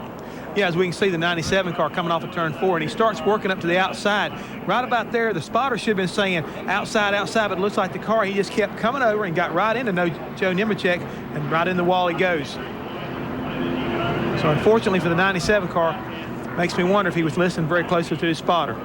We haven't said a lot about spotters today, and they're very critical here at Daytona. And I think they've been doing a pretty good job all day, because this is really one of the first incidents we've had because it looked like driver error. Jeff, I talked to a couple of spotters yesterday, and they said the toughest places on this racetrack are right there, the exit of turn 4 and down the short chute entering turn 1, because you're looking at the cars either head on or tail on from the top of the roof, and it's very difficult to tell distance between those cars front to back. That's a good point, Mike, because I got honest with you, this is the best I've ever been able to see the Daytona 500. There are the spotters up on the roof. Eddie DeHaan closest to you. Bill Elliott's spotter there on the bottom row as Ricky Craven's car is pushed behind the wall. Here's a look at where our Koch family of drivers are running in this Daytona 500. And we'll be right back with more from Daytona after this.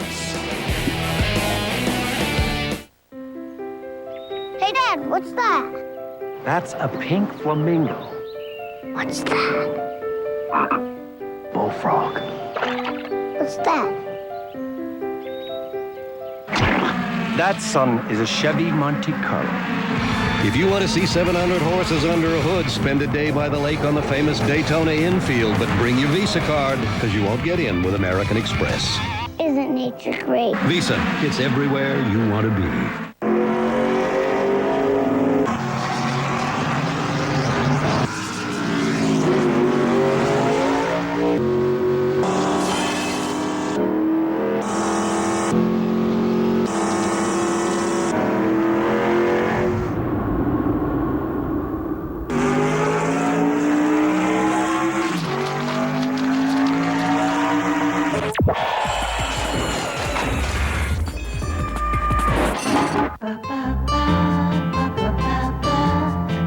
If you buy one of those huge new SUVs, you might want to plan on a new garage, too.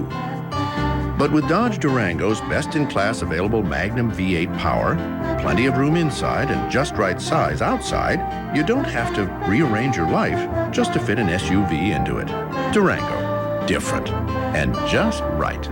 Now get low 0.9 financing on Dodge Durango. She just doesn't understand me. What's to understand? I mean, what is that, Michael? Is that what you think I sound like? Yes. Mr. Doyle, do you use a cellular phone? What's come between you two is static. Here, Sprint PCS built the only all-digital, all-PCS nationwide network, so your calls are clear. Thank you. Sprint PCS, 2,000 minutes, all with nationwide long distance. Where's Max? Prepare yourself for a journey beyond imagination. Dark Angel, all new Fox Tuesday. Getting set to go back to green, Sterling Marlin leads the Earnhardts, junior and senior. Speaking of senior, Kevin Hamlin, Dale Earnhardt's crew chief. This is Larry McReynolds with Fox. I know there hadn't been a lot of strategy, having to pit about every 50 laps. I'm not going to ask you, can you win this thing? That's like trying to predict the weather. But what has Dale said about that thing all day? He hasn't said a whole lot of anything, Larry. To tell you the truth, he said that earlier in the day that the wind down in turns 1 and 2 was a little bit hairy if he got caught into the middle, but said he had his hands full doing that. Other than that, the Jim Goodyer and Surf Plus Monte Carlos run pretty decent all day. You know, he bashed in the nose a little bit coming into pits there, that first stop, running in the back of Schrader when they all did a brake check. So that, arrow-wise, that's hurt us maybe just a little bit, but all in all, I think it's been a pretty spectacular race so far without many incidents. And, you know, Daytona's the world's greatest race, and I think they've even somehow made it better. All right, Kevin, I'll let you go back to business. Sterling Marlin, our leaders on pit road to the flat tires. We go back racing, Steve Burns. Yeah, we just heard Sterling Marlin say he's got a tire going down. Terrible break for Sterling Marlin. He's led so much. They're up on the wall, the tires. It is definitely on the left side for Sterling Marlin. Rear tire off, front tire back on.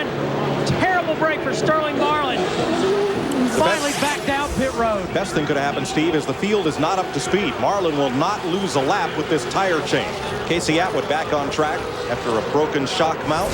And up front, here comes Earnhardt Jr. Well, I tell you what, I've ridden around under a caution like that and get a little buildup on my tires. And when I get ready to go, I say, I got a flat tire, when in fact it wasn't flat at all. It just had built up a lot of rubber on it. So I hope that's not the case for Sterling. Boy, this time, Darrell, it's really split out into 3 different packs. Those single file restarts, so many cars on the lead lap, and the front guys go before the back guys do, and you get separated. That may cost Bobby Labonte and Dale Jarrett their shot to win the 500. They are in that 3rd pack, well back. Race record, 15 different leaders. We've had 13 today. 42 lead changes, the most since 1983, and 2 cautions, the fewest since 1963. Well, look at Ken Schrader in the yellow 36 get a run on the high side off turn 2. Look at Ward Burton all the way down to the bottom of the back straightaway there by himself. Moves around Steve Park's number 1, and Burton is trying to climb the ladder without any drafting help. That Dodge is strong. Yeah, the 2 strongest cars I've seen all day has been the 40 car and the 22. And you can see the 22 has got what it takes to get to the front. And now he's got somebody to help him. That's all he needed, was somebody to jump down there with him. Now it's shuffled off into 2 big packs of cars. Oh, man, Earnhardt just took... Woo. He did not want to let Ward Burton by, and guess what? He didn't get by. Schrader works the high side. Earnhardt Jr. pulls him on the low side. Watch this Dodge get legs down that back straightaway. This is like letting a thoroughbred loose, boys. And he's got some help, and when he's got help, here he comes. Jeff Gordon, number 24 on the bottom side, and here comes Michael Waltrip up the middle. Hey, we hadn't talked about Uncle Mike all day, and there he is. Come on, buddy. A chance to talk about you. Getting a little bit of help from Steve Park, his teammate, but Steve goes back behind Gordon, going to the bottom side, 3 wide through the tri-oval. They're racing like it's the last lap, and there's still 35 to go. Now the 2nd pack. If they get single file, they can draft right up on this lead pack. In fact, they may catch them anyway. No, I think double file can catch triple file any day, and they're closing right in on them. I don't think we have to worry about the front pack running single file. No, they didn't run on single file very much today. Richard Petty, who's won this race 7 times, has often said, the best you can do on any given day is put yourself in a position to win. Then circumstances dictate the outcome. I think there's a couple of guys back in there we're going to be talking about before too much longer that we haven't even mentioned other than how far back they are, the 88 and the 18. But Darrell, the question is, where is that position to win from? You got to be somewhere near the front. I don't think that you want to necessarily be out front, but you got to be in contact. You got to be able to make that move down to the inside, up to the outside to win this race. And it's 1 pack again. 28 cars, all in a bunch. Jeannie? Well, guys, you're talking about that position to win. I can tell you where it is not. It is the garage. Kurt Busch went by. We saw Ricky Craven. Mike Skinner just sitting here patiently waiting. Take us through what happened to that terrible pit stop. I couldn't really hear you, but I guess we broke a gear. The pinion snapped off, and I really hate it for our sponsor, Lowe's. I hate it for this race team, but these guys are really, really hungry. They had me in a hell of a hot rod right here. This car was pretty awesome today, and felt like our chances was good, but we keep knocking on that door. We'll get it kicked down one of these days. Doing what they can to get back out. Most disappointing, he wasn't having any problems before he went into that pit. Steve? Well, Jeannie, here is the problem for Sterling Marlin. It may cost him the Daytona 500. Left front tire off of his Dodge. Puncture hole. Goodyear tire engineer says it went all the way through right there. New leader, Steve, Michael Waltrip. There's a Waltrip leading the Daytona 500. All right. Jeff Gordon there with him. Go, Mikey. Go. Come on, baby. You my man. Let's go. Come on. This is fun, isn't it, Jeff? I'm telling you, I'm pulling up another Waltrip here. Come on, buddy. We got to go. Come on. Put your foot in it. Let's go. This is the best. I told you he had a good race car, guys. The man is hungry. His last name may be Waltrip. Don't hold that against him right now. He's a good boy. He's going for the front. Let's go. Oh, man. This is great. 3 Chevys and a Pontiac lead the 500. Here comes Jeff Gordon on the outside. He's going to take Steve Park with him, number 1, and Ken Schrader's 36 Pontiac. Well, we may not be in the lead now, but we got out there for a little while, and it shows he can, and that's important to him, I know. 32 laps to go. They've made all the pit stops they need, and now Steve Park wants to lead. Schrader goes with him.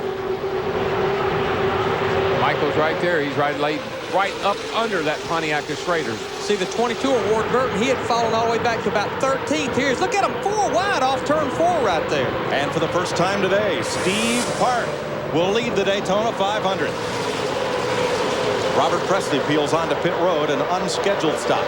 I don't know about y'all's clock, but mine's about to knock my helmet off. It's ticking so loud now. I'm glad we had that caution there, that little caution to tighten them belts up, because I think we're going to need it.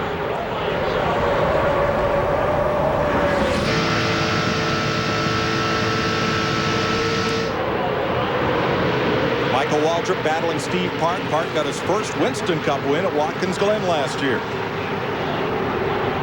It's pretty impressive. All 3 of them DEI cars up there in the lead. The 1, the 8, and the 15, all 3 of them. And guess who's right behind them? The owner, Dale Earnhardt Inc. That's what DEI stands for. And here's the boss in 7th place. Johnny Benson on pit road. Driving the car he came within 5 laps of winning the Daytona 500 with last year. Unscheduled stop for Benson. Clear there. He's going to have a run. Johnny Benson's problem is under the hood, Mike. He has lost not just 1 cylinder, he has lost 2 cylinders in that number 10 automobile. A Hendrick engine powering Benson's Pontiac. Yeah, Junebug's laid up in there giving Michael a good push down the back, going to push him right out into the lead. And for the 3rd time today, Michael Waltrip has the lead. And Black 3's going to follow him. And they're going to come right on with behind him. That inside line seems to be the place to be, and you got to protect it. Left their teammate up there in the top groove all by himself. Well, he's got a company, Ken Schrader and all, but there goes the lead. Waltrip, Earnhardt Jr., Earnhardt Sr. Watch that yellow and black Dodge, number 22, Ward Burton, and Ricky Rudd is coming up there with him on the inside. Number 28. Wonder what Teresa Earnhardt's thinking right now. She's got a team she owns. Dale Earnhardt Jr. and her husband out there running 1, 2, 3 right now. She's asking everybody how much this race pays to win, baby, right now. To run first, second, right. third. How much we going to take home today? We were joking in New York. There's one fellow in that pack that knows. Ken Schrader knows how much he makes every spot he moves up and how much he loses every spot he goes back. Oh, yeah, he'll intentionally run 10th because it's a bonus for being 10th. Pays more than 9th with all that bonus money, you bet. 29 laps to go. Michael Waltrip leads Dale Earnhardt Jr. and Sr. in the Daytona 500 on Fox.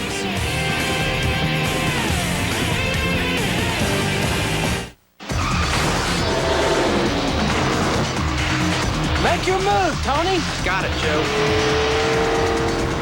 You know, at times like these, I'm glad I'm driving the Wide Track Grand Prix. With handling like this and this, I can really turn a race around.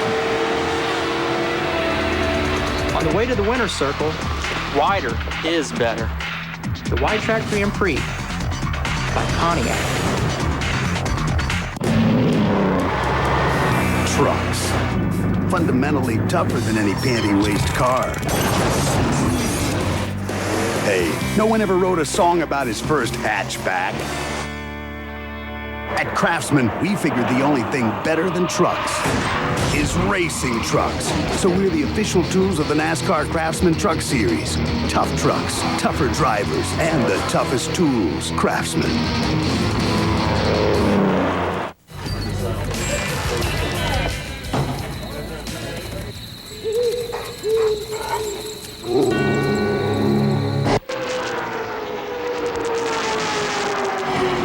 Back to Daytona. It's the big one, gang. It's the big one. It's what we've all been fearing. This kind of racing is going to happen. A horrible crash on the back straightaway that began when Tony Stewart got turned sideways against the backstretch wall, number 20. Jason Leffler, all torn up. The defending Cup champion, Labonte. Stewart, there's fire underneath the hood of Bobby Labonte's car. He's out. He's okay. This is the view. You see Tony Stewart moving inside his car. Steve Park's car demolished. And Stewart's car flew and then had a car land on it. The front of his car, the roll cage is down on him, I tell you, and that doesn't look good. They're running in with the safety crew. There's Robbie Gordon, and I'm not so sure that car there didn't have something to do with the start of it. It looked like a yellow car got against the outside wall to me. Ward Burton, perhaps the fastest car here, torn up. Robbie Gordon, damage to Jeff Burton, Kenny Wallace as well. They have made it back to pit road. Dale Jarrett, here he comes down pit road, tore all the pieces. I think we could say it easier. I only see about 7 or 8 cars out there that does not have damage. Steve Park pounding the roof of his car in frustration. And Jarrett, for the second time in 3 years, is caught up in a melee. Here's Mark Martin, all torn up. Let's see what happened coming off turn 2.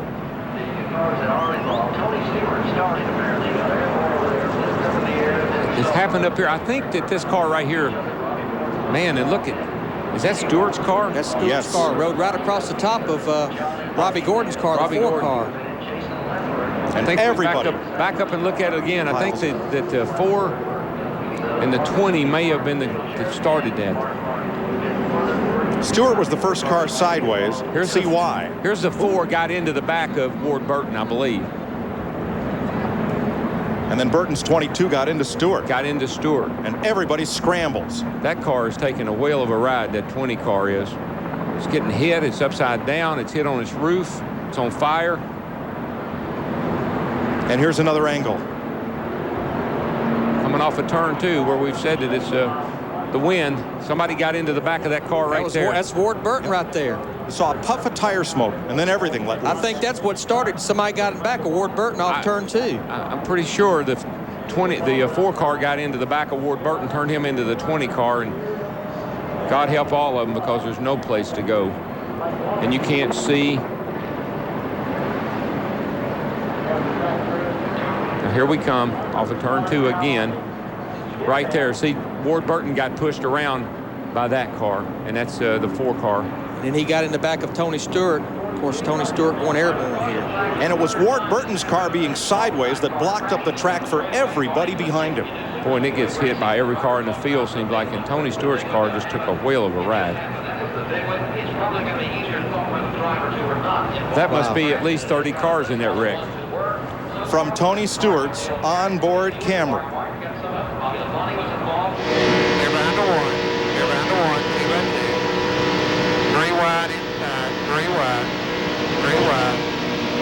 Clear into the 14.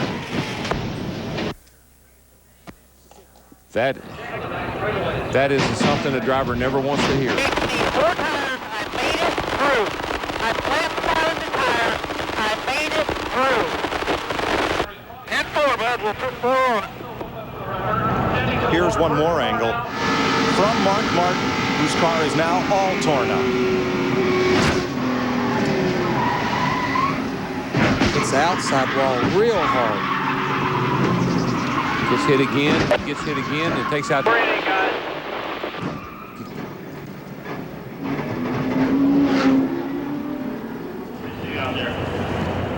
And Tony Stewart goes for one of the wildest rides in recent memory of Daytona. Kind of looks like the Richard Petty crash here, back when Richard crashed off turn 4 down here, standing on Look, he's got Bobby Labonte's hood. It was hooked to the back of his car as he was in midair. Both Gibbs's cars roll into a halt there. Let's give you the cars involved in numerical order. Number 2, Rusty Wallace. Number 4, Robbie Gordon. Number 1, Steve Park. Number 5, Bobby Labonte. There is Jerry Nadeau walking back. Number 6, Mark Martin was involved. Number 01 was Jason Leffler. 18, Bobby Labonte. Number 6, Mark Martin. 20, Tony Stewart. 21, Elliott Sadler. 22, Ward Burton. 25, Jerry Nadeau. 43, John Andretti. 44, Buckshot Jones. And 88, Dale Jarrett. Tony Stewart is out of his car, and all the drivers involved have to take a trip to the infield care center. That is mandatory. There's Tony, helmets off, talking to the folks there. He's talking to Bobby Labonte, his teammate, as he gathers himself together and prepares to get out. But great news that he is okay. The red flag is out. The Daytona 500 has been stopped to clean up the carnage on the back straightaway. NASCAR on Fox continues from Daytona after this.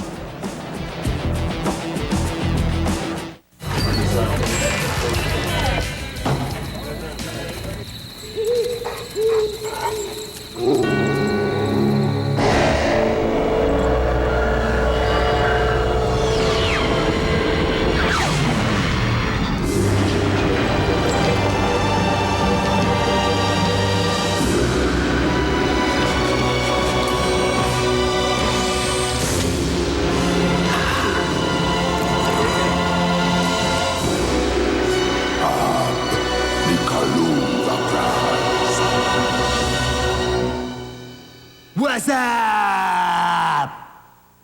What's up? What's up? What's up? What's up? Oh man, we are not alone. The Daytona 500 on Fox is brought to you by Budweiser, with the crisp, clean, refreshing taste you'll find in no other beer. This Bud's for you. Take the time right now and call her right. The Daytona 500 has been halted for a devastating crash in the back straightaway. Andy Houston walking back. It was really over before it started. He and Jeff Burton, Dale Jarrett, Buckshot Jones, John Andretti. There's Joe Gibbs going to check on his two drivers.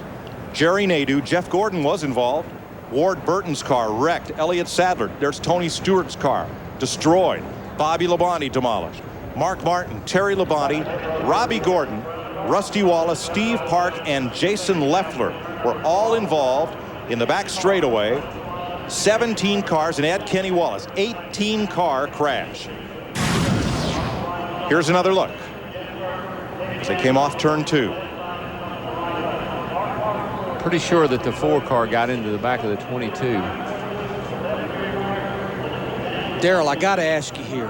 What is, and I know it's happening so fast, but what is Tony Stewart feeling, and what is he hearing while this is going on? Well, probably he wasn't knocked unconscious, so he's having to deal with the whole thing. And when it gets silent, that's when you know you're in big trouble. It doesn't stay that way very long, but you know you've gone airborne, and you just hold on with all your might so that your arms don't go flying all over the place. Can't say enough about the integrity of these Winston Cup race cars, though. They've got that 095 inch and 3/4 roll cage surrounding them, and it looks like everybody's going to walk away from this crash unscathed. We'll have updates from the care center when they are available. Mark Martin's car came to a rest on pit road, and he abandoned what was left of it. They're going to haul that to the garage. Another look off turn 2. You know, I'm not looking at it from that angle. It almost looks like the 22 car got loose off of turn 2, and that's what caused Robbie to get into him. I'd like to know what the two drivers have to say. That car did turn sideways awfully quick.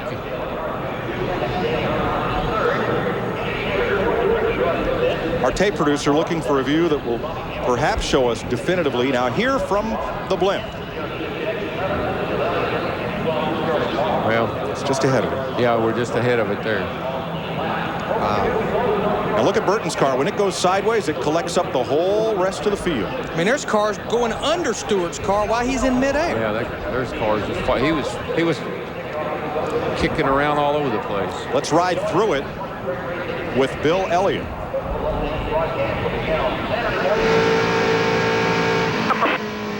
Right in front of you. Stay low. Stay low. He has no idea. He has no idea. And no vision. He has no idea if there's anything in his way or not. Go left. There you are on the pavement. Dale Jarrett. His center tires is really tight. Really tight.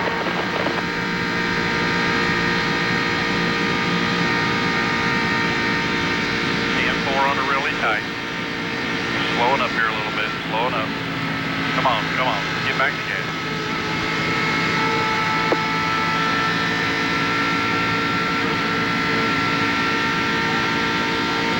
You're the spotter talking to him, just telling him everything that's going on around him. Back down to turn 1. Got a little run. He had to let out the throttle there. 3 wide.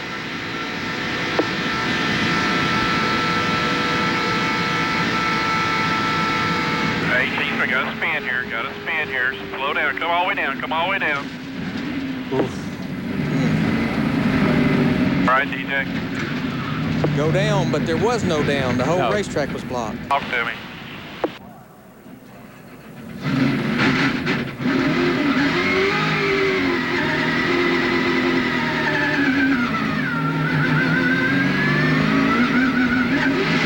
Jeannie?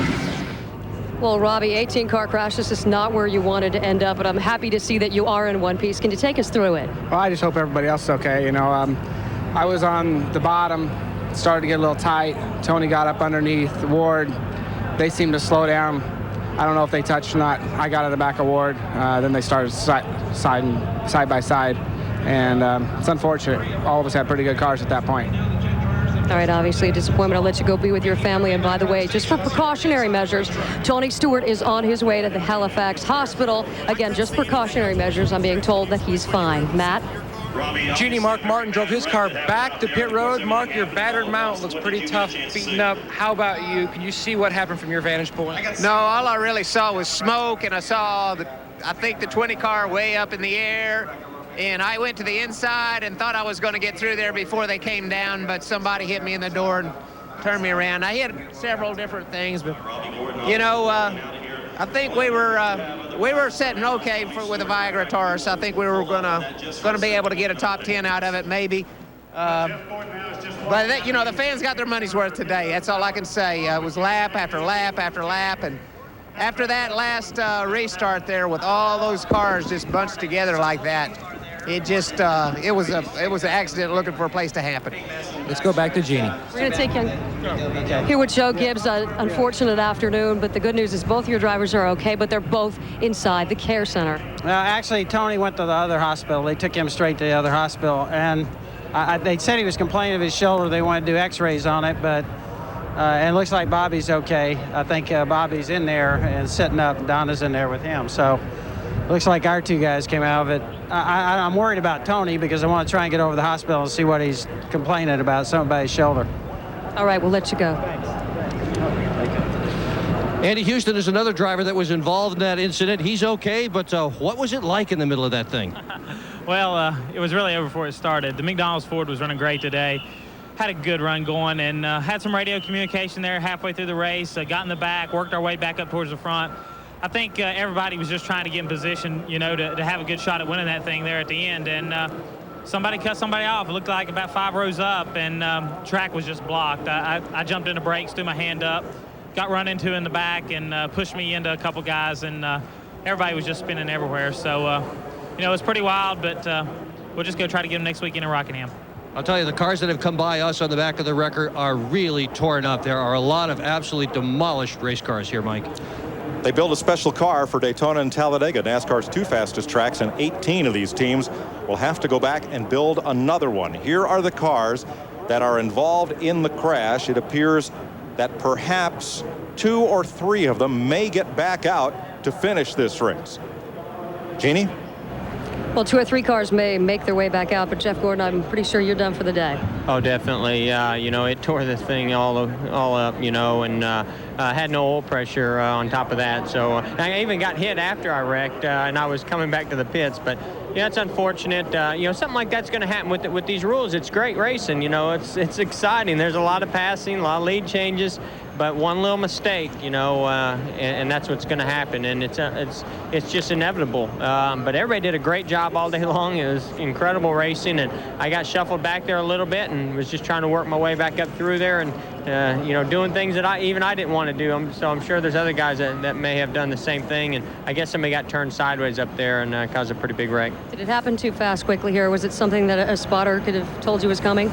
Well, he could have told me it was coming before they dropped the green flag today. So, you know, you know it's coming, but yeah, you can try to keep your eyes on certain guys and what they're doing. But at that particular moment, you know, I saw smoke, saw a car get turned sideways, and there was, you know, 15, 20 cars or more that were right there. So there's no getting through that. I don't care what your spotter says or where you go. It was just like a wall of cars. I'm just glad that this DuPont Chevrolet was running real well and that we were having a good day. And I think we had as good a shot as anybody, but we'll just go to Rockingham. And we're glad to see you standing and glad to see you haven't lost your sense of humor.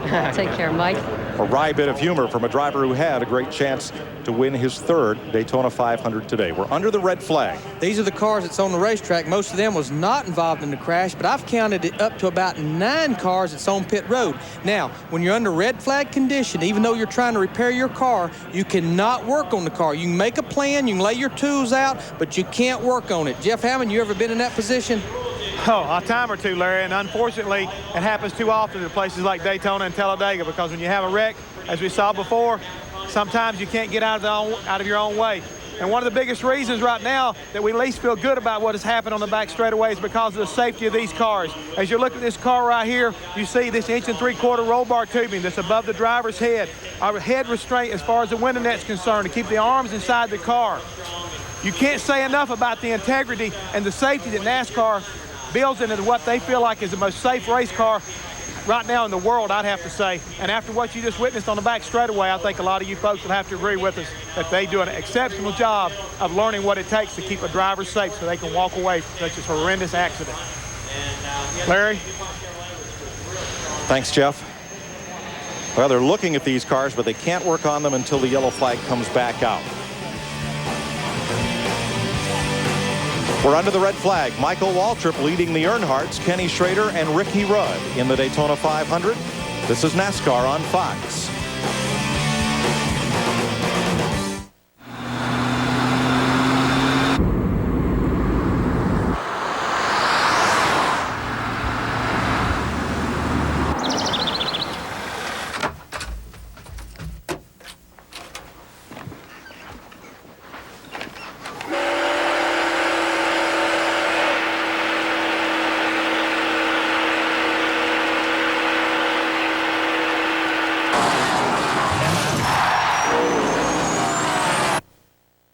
Your bath a lifetime of beauty with Moen faucets from Menards. This stylish model with brass accents is on sale, $89. A matching tub and shower faucet is $119. A Roman tub faucet is $189. This 32-inch white corner shower from American Shower and Bath is on sale, $179. A 38-inch neo-angle model in chrome or brass is $279. Plus, don't pay till summer, only at Menards. Save big money at Menards. Business is an art, whether you're in a service business or maybe a family business, even a fun in the sun business. You've got to look a breed apart. Now there's a printer that's smart and fast, Xerox inkjet printers. At $99, they're just a smarter breed of inkjet printer, because sooner or later, everyone's got to take care of business. Now available everywhere.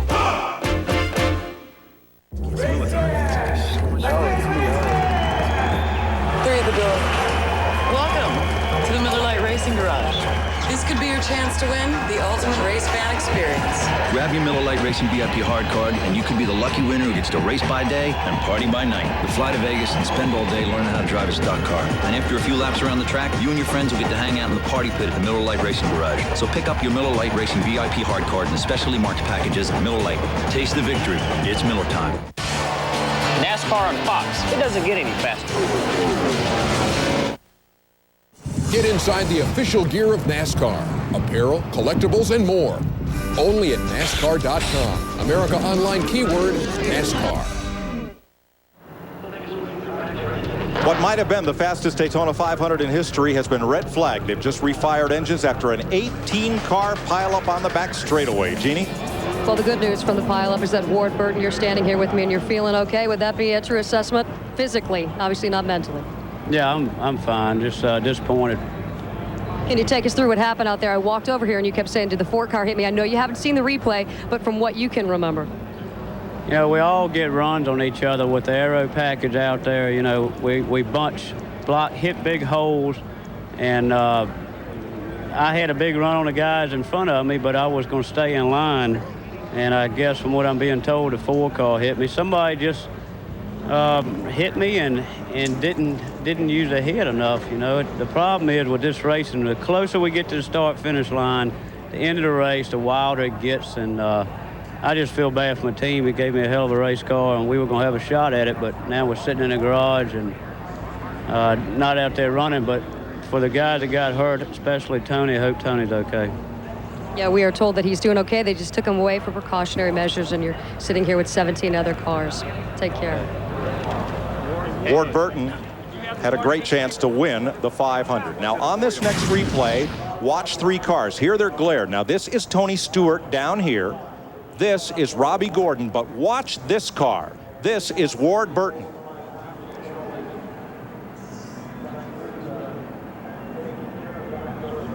And what happened was Tony Stewart got into Ward Burton, and he got Ward loose, and you can't correct it right there without losing the back end. It comes around, and he just... Here's another look at it. Here Robbie Gordon gets into the back of Ward right there, gets him wobbling, and around he goes, and he turns into Tony Stewart, who was right on the inside of him, and that's what started the whole thing. 3-car incident turned into a 17-car pilot. Coming off of turn 2 over there, the wind blowing the way it is, you have to get up out of the throttle. You get a run on a guy underneath of your car pushes up. A lot of things can happen to you right there. Matt? Well, the one guys were trying to get the Chevrolet put back together, trying to get out to gain some more points, Steve. But first off, what happened in front? Well, I just like to tell my mom I'm okay because she's home worrying about me right now. But it's the same old thing, everything we hope we can avoid in a super speedway race. And I'm really not going to blame it on the racetrack or the new rules. We had some great race cars out there that were driving good. The show was awesome. It's just always the same people causing the same problems all the time. And it's just unfortunate for the Pennzoil team because we had a great race car this weekend, and we've worked real hard over the wintertime to give us a car that was capable of running up front and to go up front and lead laps and run with my teammates and run with Dale and give us all an opportunity to win. To have it all go up in smoke like that is just is ridiculous, and it's just a shame there's a lot of laps left in the race still. Well, his team is working on his car, and pit stops are underway, Steve. And his teammate Dale Earnhardt Jr. just took 4 tires of gas, no chassis adjustments to Dale Earnhardt Jr.'s car. He has a shot to win this race. Now, we're back under caution. That's why pit stops can take place. The car's moving around under caution. Here's the luckiest guy in Daytona Beach coming right down pit road, Sterling Marlin. Remember when Sterling had that tire go down and had to pit under green, almost lost a lap, but it put him 3/4 of a lap behind the big pileup. And now Marlin's back in contention. And he has a fast hot rod. Dick Berggren? Front end of John Andretti's car is absolutely devastated. How hard did you hit out there, John? Well, I hit somebody pretty hard. They were already, I guess, spun around and getting stopped because hit one guy and then hit another guy. But when I went underneath Tony, I guess, and he was upside down. You went under him? Yeah, he was upside down, and I could see him. And as he passed over, I think he was on top of another car. So, you know, it's fortunate we have a lot of safety in these cars. But all I could see then was Cheerios. And after the fact, I'm trying to drive back, and I drove right inside of Jeff Gordon. So here's a poor guy just sitting there and drove right into him. So, you know, it's unfortunate. But when one guy or a couple of guys get together, it ends up that it's more than just a couple of guys. We're glad you're okay. Thanks. All drivers who were taken to the infield care center have been released. The one exception, Tony Stewart, who, as Joe Gibbs pointed out, was transported to Halifax Medical Center, just about 2 miles from Daytona International Speedway, for observation. We're under the caution flag in the Daytona 500. This is Brett. What are you doing? What are you doing? Just watching the market recap, drinking an import. That is correct. That is correct. What are you doing? What are you doing? Hey, Brett, who's that? Hey, Chad, pick up the cordless. Chad here. What are you doing? What are you doing? What are you doing?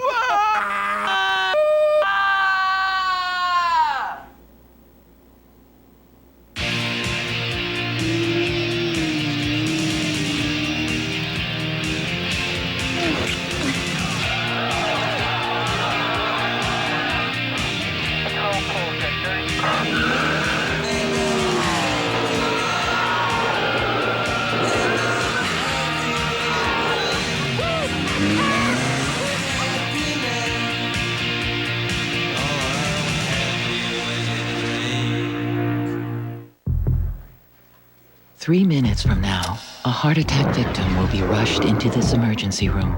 Medication will be injected. IV fluids will be needed. The patient will be protected from infection. Breathing will be assisted.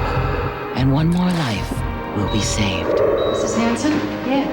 Hi, I'm Dr. Moore. Her husband's doing fine. Oh, I'm so glad.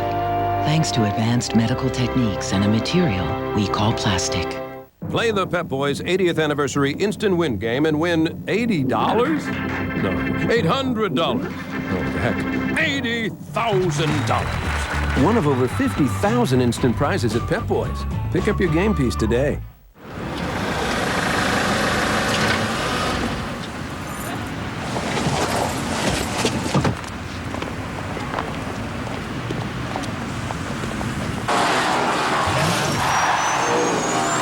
Can Sideshow Bob control Bart's mind? Bart's a brainwashed killing machine. So was I at his age. Kelsey Grammer guest stars The Simpsons, all new at 8/7 Central tonight on Fox. Here's the way they're running under caution at 177 of 200 laps. Dale Earnhardt Jr. leading Ricky Rudd, Earnhardt, Waltrip, and Mike Wallace. We're pleased to announce the winner of the UPS leaderboard sweepstakes, James Wilkins of Florence, Alabama. Sitting home watching Dale Jarrett, the number 88 on Fox Sports. Congratulations, James, from UPS. Working under the caution flag, and we'll be right back to Daytona. You're watching NASCAR on Fox.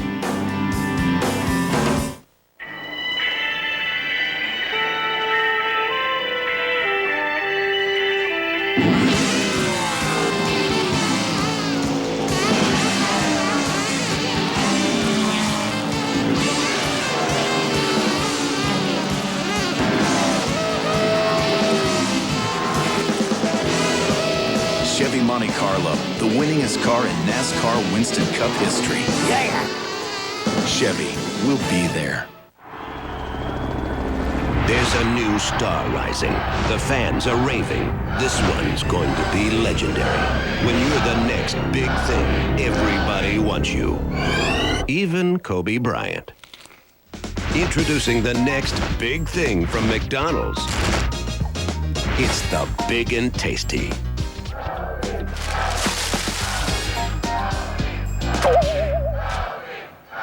We love to see you smile.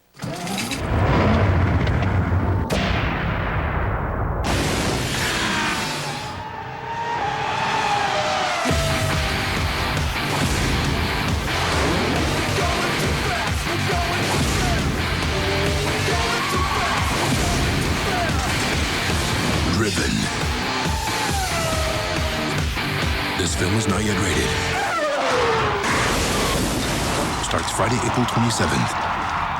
It's the day the Earth stood stupid when brain-sucking aliens invade an all-new Futurama. Stop acting stupid!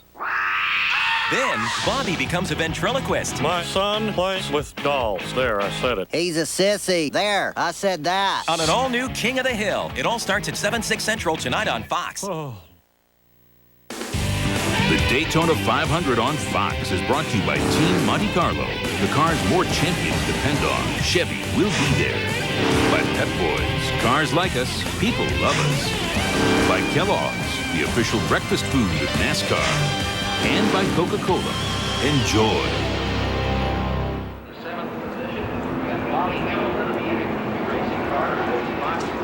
Welcome back to Daytona, where we've had some great aerial views today from the Budweiser.com airship, watching the field behind the Pontiac Aztec. Safety vehicle gets set to go back under green. 178 laps complete, 14 leaders, one shy of the record, 46 lead changes, 18 cars wrecked. Nowhere near a record. There was once a 37-car pileup here. It happened in 1960, and the cause of it went on to finish 10th. Green flag. Dale Earnhardt Jr. leads Ricky Rudd, Earnhardt, Michael Waltrip, Mike Wallace, and pole sitter Bill Elliott. Now, you might say to yourself, well, these guys will take it easy to the finish. Now, just hold on to the other side of your seat. 15 cars left on the lead lap. Some of those a little bit damaged. Really, we've probably got about 9 or 10 cars that has no damage whatsoever. There were 31 cars on the lead lap before the crash. Ricky Rudd hunting the lead. Earnhardt, though, on the outside, pushing his son into turn 3. The last father-son 1-2 finish in this race. Bobby and Davey Allison, 1988. Look at the two Dodges on the high side. Bill Elliott in the red 9. Sterling Marlin was a lap down, or almost a lap down. He's working his way into 5th position, going for 4th. I hate to tell Mikey, but Mikey, that's 2 Earnhardts up there. I think you're odd man out, buddy. 3 Chevys fighting 2 Dodges.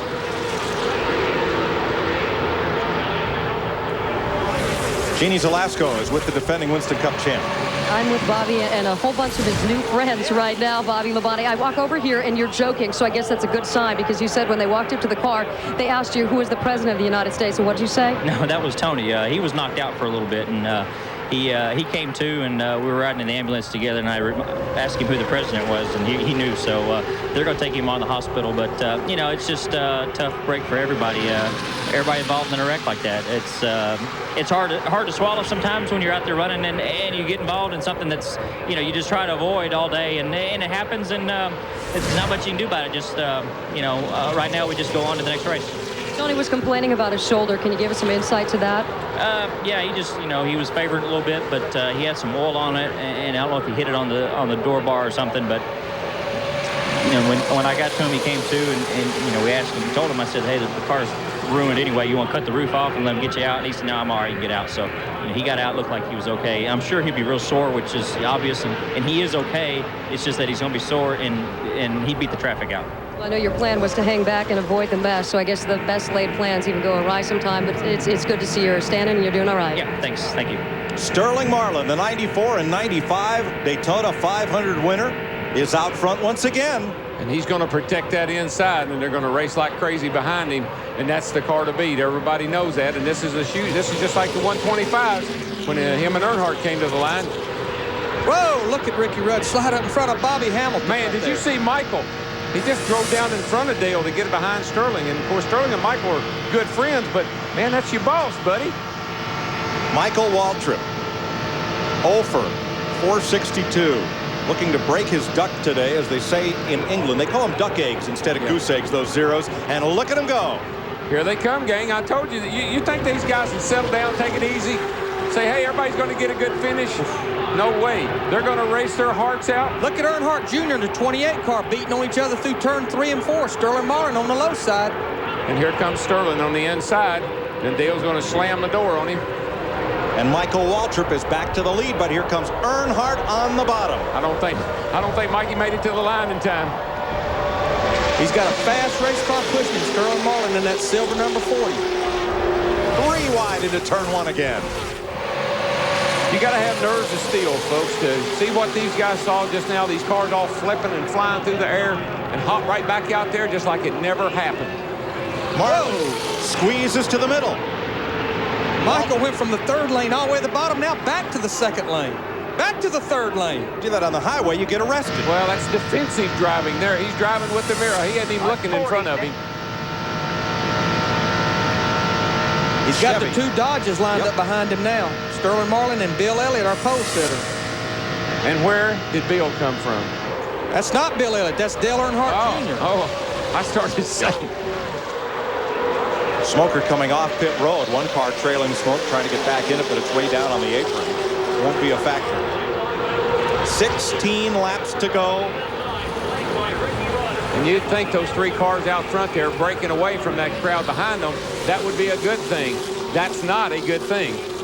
They will chase them back down as soon as everybody gets lined up a little bit. You know, a car we hadn't talked about, I don't know if we've mentioned him, the 55 car, the blue car, Bobby Hamilton, driving for Andy Petrie. Look at him all over the back bumper, that black number 3. And he's had some trouble today, but there he is, right in the hunt. 49 lead changes today. 49 at Talladega last October. First time this aerodynamics package was put on these cars. The most of any Winston Cup race in the last 11 years. Okay, that 40 car, he's sitting in good shape. But I'm really impressed with how Michael can pull these guys around here. Ricky Rudd backing up a bit. Rudd's been packing up a bit all week. He's just not quite had it together. See, when they get lined up, though, they chase them right back down, just in half a lap, down the back straightaway. That's Sterling Marlin from Michael Waltrip's race-leading car. You see the thing on the front of Sterling's car that don't look like it belongs there. It looks like it's a paper bag or something. You wonder if it's over the radiator opening right there. There he comes, right along the back of Michael Waltrip, going to the outside. He's down low. I tell you, he better make that pass or he's going to fall back several spots. He needs some help to make that happen. And none of those four Chevys on the bottom lane want to help him. Michael wants to win a race as bad as anybody out there, worse than anybody out there, and he's not going to give up that lead without a fight. I don't care if it is Dale Earnhardt as boss. Right now, the car behind him is his teammate, Dale Earnhardt Jr. Michael's in a bind. If he lets Earnhardt by, I'm going to kick his butt. And if he don't let Earnhardt by, Earnhardt's going to kick his butt. So he's in trouble. Terry Labonte and Johnny Benson have just driven their cars to the garage and out of the Daytona 500. 3 wide off turn 4, right behind this group. It's still very dicey. Darrell, I'll just take the butt kicking from Dale Sr. I'm going to get my $1.2 million. Well, you know, Park cost Dale a shot at $1 million over at Richmond, and I thought Dale would be upset about it, and he said the boy did what I paid him to do. Exactly right. Sterling Marlin getting a little group there on the high side. Got Kenny Schrader, Ricky Rudd lined up, trying to make a run back on these boys, going for 4th place. All right, Darrell, if you're on the horn to younger brother Michael leading this race, what do you tell him? I tell him don't give up the lead. Don't let them get under you off of 2, and keep the door closed going into 1. Guard the inside, make them go around you on the outside. And he's fixing to get some people up there on the high side because them boys is ganging up Sterling Marlin in the silver car. For more on Sterling's car, here's Steve. Well, guys, you can see on the nose of that car, it looks like paper or some kind of a wrapper. Remember, he knocked a hole in the grill early in the race, and they fabricated a patch to put in that hose to help the aerodynamics. They put that on there early in the race. Thanks, Steve. Jeff Gordon is back in the race. Ugly car. Oh, man. Not much left of it, but he's out there to pile up some points. There it is. Folks, you don't have one in 1/24th scale like this, and you don't want one.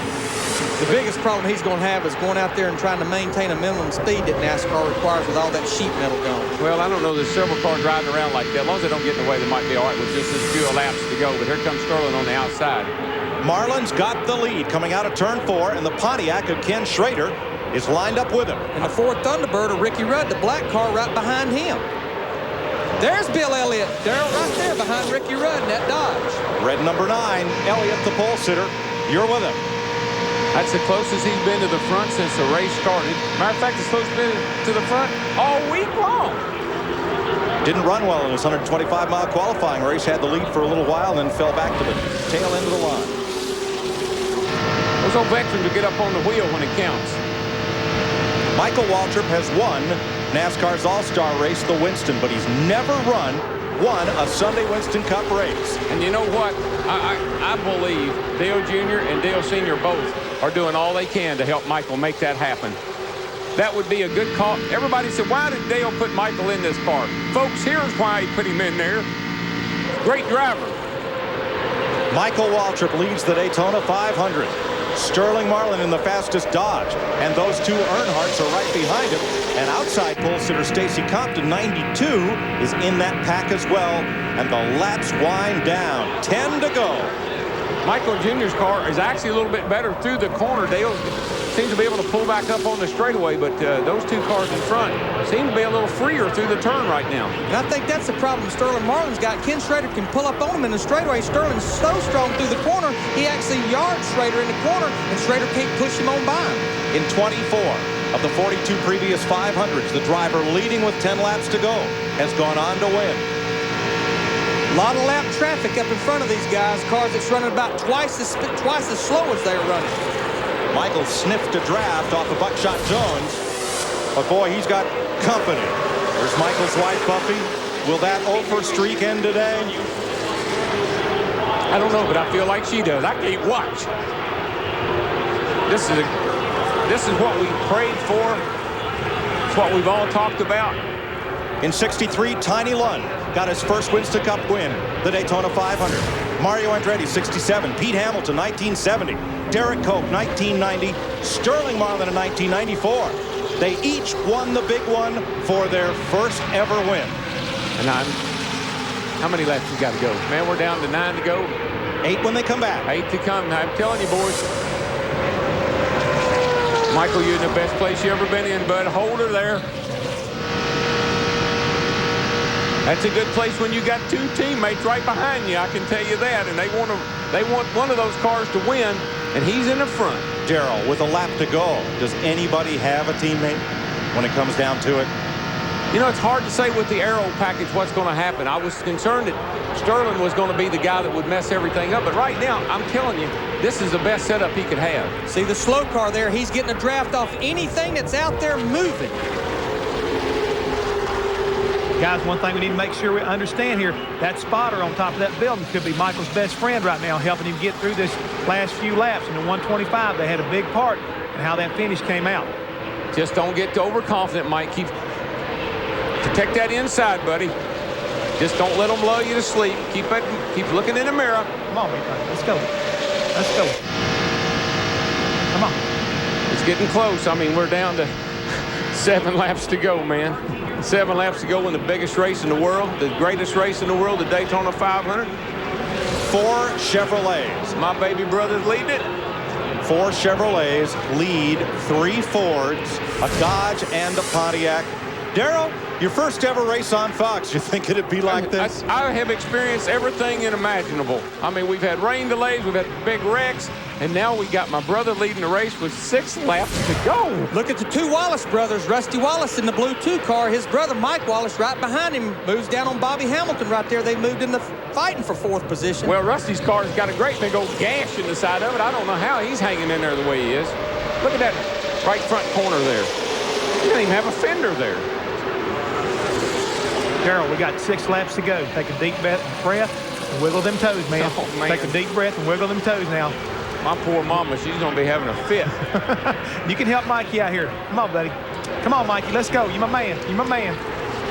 Just keep looking in that mirror. Here comes someone. Who's that up on the outside there? Well, Marlin's lost his partners. Here comes Hamilton, 55, towing Rusty Wallace, number 2, toward the front. Oh, man. I didn't have any idea TV was going to be like this. I thought it was going to be a lot of easy work, fun. This is hard work. Well, it was until about 30 laps ago. 5 laps to go. Leading the Daytona 500 with 5 laps to go. Look at Sterling below the apron going into turn 1. Ducks back in the line just in time to get there. Keep right with him. Schrader got kicked back to 6th place. Let me tell you, that's the best thing that Mikey's got going for him is those 2 cars behind him. You got to pass 2 cars to get to him. And those guys are smart enough to know Dale Jr. and Dale Sr., they cannot pull out. Darrell Waltrip won this race in '89 after 17 years of trying. He and Earnhardt perhaps best know of everyone here the frustration that builds when you've tried so long and so hard to win one Winston Cup race, let alone the biggest of them all. Junebug getting a little antsy there, but they're getting heat from the back. Sterling's all over Dale Sr. Dale Sr. is trying to keep him back so they can't get to the 2 team cars in the front. This is a chess match at high speed. 4 laps to go. Single file around lap traffic. Man, those guys didn't need to be there. They should have got down out of the way.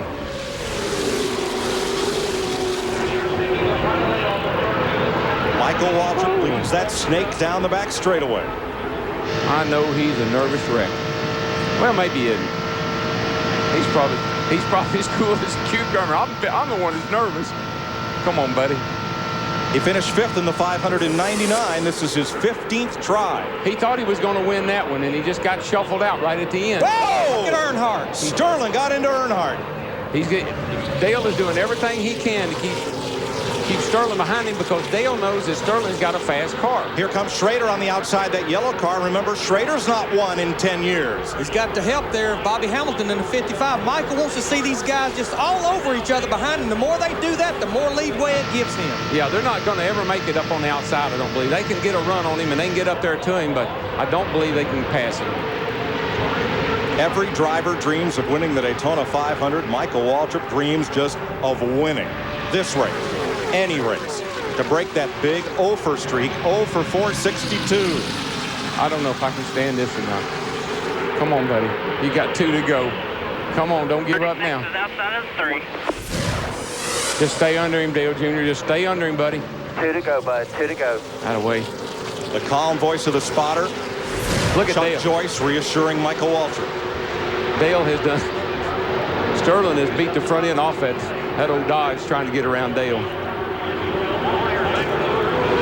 Sterling, is there room between Earnhardt and Schrader? Yes, he gets to the outside. Then drops back in line. All right, here we go now. This is when it's going to get tense, boys. This is when we're going to find out. We're coming around for the white flag. 4 Chevys, a Pontiac, a Ford, and a Dodge to fight it out 3 miles to the finish of the Daytona 500. If he can survive this run, he'll be okay.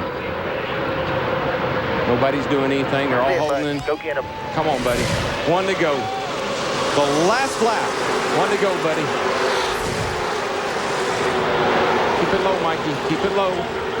Don't let them under you. Make that back straightaway wide, buddy. Get all over the place.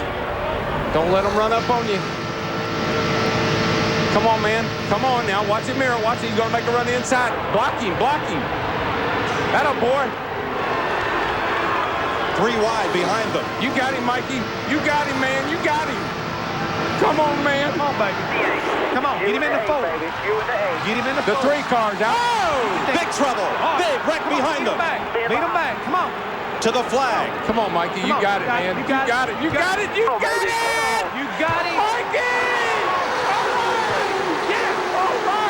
Michael Waltrip wins. All right. That's a television dream come true. Right. Oh, man. Woo. How about that? All right. How about Dale? Is he okay? Schrader has climbed out of his car. He and Earnhardt have crashed together between turns 3 and 4. Look at Buck. You may have got me on Saturday, but I got you on Sunday. Darrell, is this better than winning it? No, it's better. This is great. I just hope Dale's okay. I guess he's all right, isn't he? Oh. Michael Waltrip takes off the helmet, drops the window net, and he's about to get the best ride in racing. Man. The Daytona 500 victory lane. My daddy would be so happy. Man.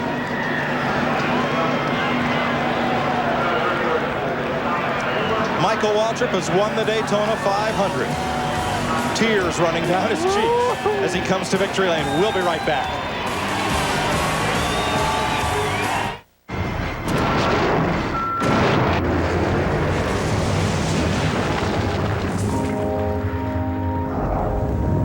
This is the all-new Silverado Heavy Duty. The most powerful heavy-duty pickup you can get. And the 2001 Motor Trend Truck of the Year. Silverado Heavy Duty. More truck. From Chevy. I'll tell you what, on race day, you better get it right. You want a hands-on boss. Yeah. He Terry Labonte. Terry Labonte. Check the transmission and the drive shaft. He's involved in every detail. Right. Absolutely. Hey, if that makes me a perfectionist, 1 more pound. So what? There's a fingerprint on the windshield. Got it. Hey, I'm here to win. Blue. The nose needs to be bluer. Blue's good. Yeah, Blue's great. Very good. You ready, guys? This could be the ride of your life. You gotta get past the myths and the excuses. Erectile difficulty is a common problem. Effective treatment is available. Talk to your doctor. You might be surprised how easily you can get through it. So, Dale, I just want to tell you how excited we are to have you be a part of UPS Racing. Excited to be here. So, let's go take a look at your new ride. It's a truck. Yeah, the big brown truck. What about that? Oh, that? It's just a PR tool. You'll be driving the big brown truck. Now, you cross the finish line in the big brown truck, and there won't be a dry eye in the house.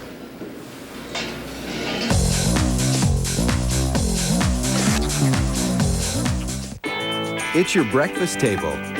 It's your car. Take it to Midas for our new VSD brakes for enhanced performance and our lifetime guarantee. See Midas today for our new VSD brakes. Go Midas.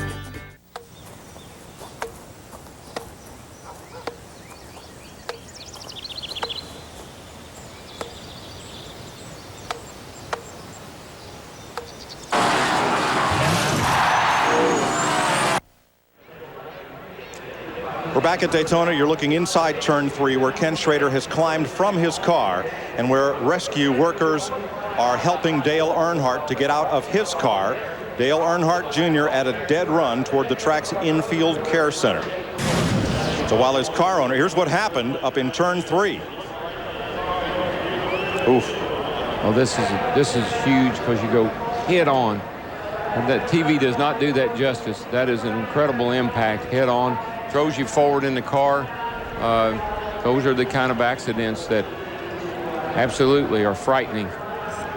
While rescue workers attend to Dale Earnhardt, who is still in his car. His driver is in our Coca-Cola victory lane. Here's Dick Berggren.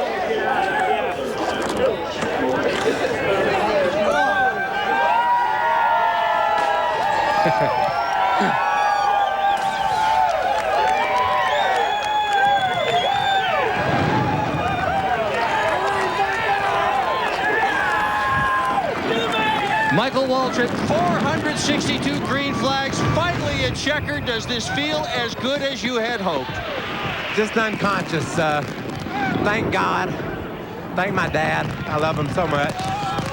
And, you know, I just can't believe it. It hasn't sunk in yet. I know I would have never won without Dale Jr., so he has to get half the credit.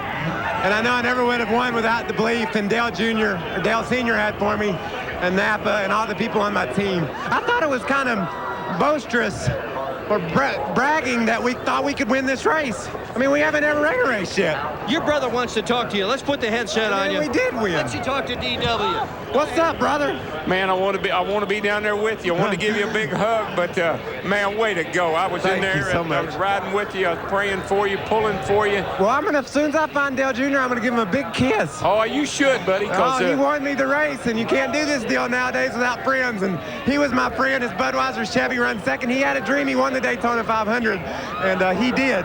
I'm just here celebrating, man. Yeah, well, I know. Can I say one more thing? Woo! God, I can't believe it's over. Now, let me ask you a question, Daryl. How much better does 1 for 463 sound than 0 for 462? That ain't nothing. It sounds a whole lot better. You people hung up on my record, I don't care. But I do know this. Me and my brother have both won the Daytona 500. That's right, brother. That's right, brother. Tell him about it. To all my Get up crew, on that Richie car Gilmore. and tell him about it. Golly, Scott Eggleston, there's so many people, Dick. I know you can't go on and on, but I'm going to have lots of time to thank people. Mama, I love you, Mama. I wish you were here. And my dad. Golly, if my dad was here, it'd be complete. This is a day that the Lord has made, and I'm proud. And I never gave up. You know, you can't win if you give up. I didn't care how many 0-4s I was. I showed up every Sunday and did my job. And today, I had enough help to win one of these things. Man, Michael, you know how much money you won? There ain't no telling. $1 million. You won $1 million. You are a millionaire. The last time I won a lot of money, I won the Winston. It paid $200,000. I got half of that. I said, I'm gonna build my mom and daddy a house. That cost $100 grand. The government got half of mine. I went 50 grand in the hole. So I'm not gonna make any promises today. But I know one thing. I can't believe it. And I owe it all, or most of it, to Dale Jr. He helped me a lot. And his daddy, too. I saw him back there fighting them off. I know that they're both real proud of me, their driver, but more importantly, this team that they threw together in a few months. And then they hired me to drive it, and people are like, why did he do that? He must really like him.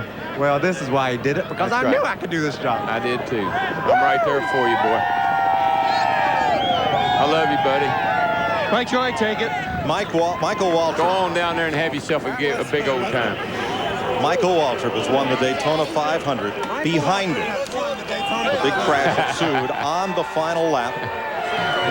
Here's the way they came across the line. Behind Waltrip, Dale Earnhardt Jr., Rusty Wallace third, Ricky Rudd, 4th. Pole sitter Bill Elliott, 5th. Mike Wallace, Sterling Marlin, Bobby Hamilton, Jeremy Mayfield, and outside pole sitter Stacy Compton. Joe Nemechek on the lead lap. Now, Earnhardt and Schrader did not complete the final lap, so they're scored at 199 laps, along with Robert Presley, Brett Bodine, Kyle Petty, and on back through the rest of the field. These results are unofficial. Again, most of these cars we're seeing back here was involved in that big 17-car wreck there with about 25 laps to go. And as excited as I am for Michael and as proud as I am of him, I'm praying for Dale. He's back down there, and they're still working down there, so we need to worry about him. From Michael Waltrip's onboard camera, let's look at that final lap. You in the 8, baby. You in the 8. You in the 8. Chuck Joyce, Michael Scott. Come on. You in the 8. Come on, baby. Come on. Come on. Go watch the fire. Look at that. Woo!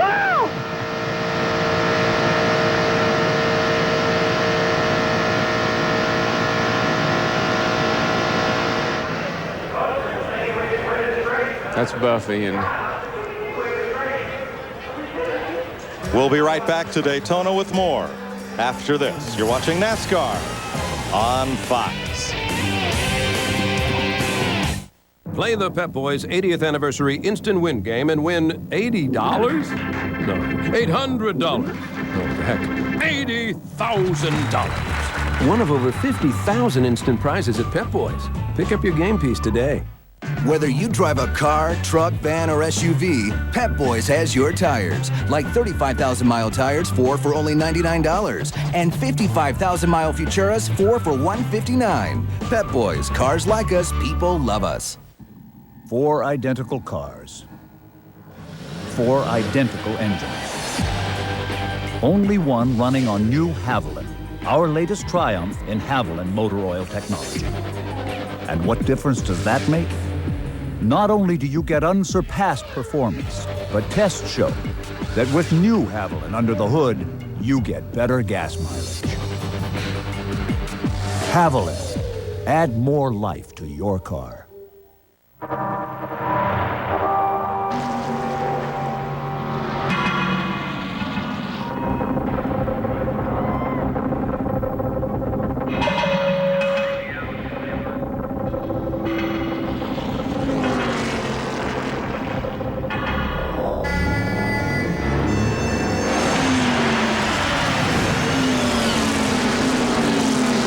Conseco, NASCAR's official financial services provider. Step up.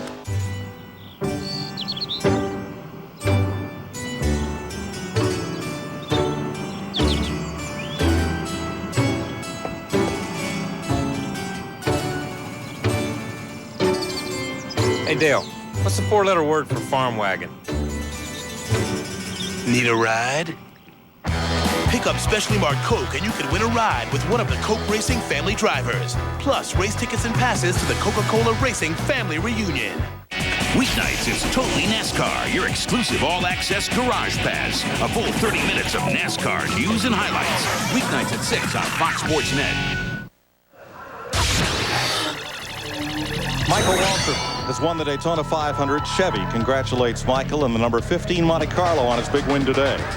And he'll tell you the only thing that comes close to Monte Carlo's reputation on the track is its reputation on the street. Monte Carlo, more champions depend on Chevy, will be there. Ken Schrader climbed from his car after that turn 3 crash. Dale Earnhardt was removed from his car, and you see the ambulance transporting him directly to Halifax Medical Center in Daytona Beach, which fortunately is but 2 miles from the Speedway. That's all the news we have. If we don't get a further update on Earnhardt's condition during our telecast, tune into Victory Lane at 9 p.m. on Fox Sports Net tonight. There, it looked like when Rusty run up there through the middle, it maybe just took the air off Dale's spoiler and got him loose. I don't think anybody got into him at all. Sterling may have gotten into him just a teeny bit and got him headed up the hill. It's hard to say. Here's the onboard view. Those kind of licks are the worst kind. They're sudden. Inside. Inside. Inside. Rewind. Inside. Inside. Inside. Detail. So he never had a chance. Plus, Schrader was riding him into the wall. So you get the impact of not only one car, but two cars. Looks like right there. Maybe right there, Sterling did get into it. Sterling got into him, and here he goes. Yes. And man, he's being, not only is he going into the wall, but he's got Schrader riding in there with him. Yeah. So, and lucky they didn't take another 6 cars with them. yeah, but that's, I don't like that. That's not the kind of crash. That's the kind of crash that hurts you. Jeannie? It's just someone runs into someone for no reason. That's all. I mean, that's, you know, the rules are fantastic. They've really got a good rules package. Kenny, let me ask you, I know you've been thrown this question several times and you're just getting out of the care center, but you made your way over to Dale's situation. What's going on there? I don't really know. I'm not a doctor. I mean, I got the heck out of the way as soon as they got there. And how about yourself? How are you? I'm fine. I'm fine. Just thinking about Dale and them guys. Can you take us through those final I don't know moments what there? happened. All of a sudden, we was all crashing. It was started behind me, but I got part of it. Thanks for the time. After seeing what happened today, is this kind of... Ken Schrader was headed for perhaps a top 5 finish.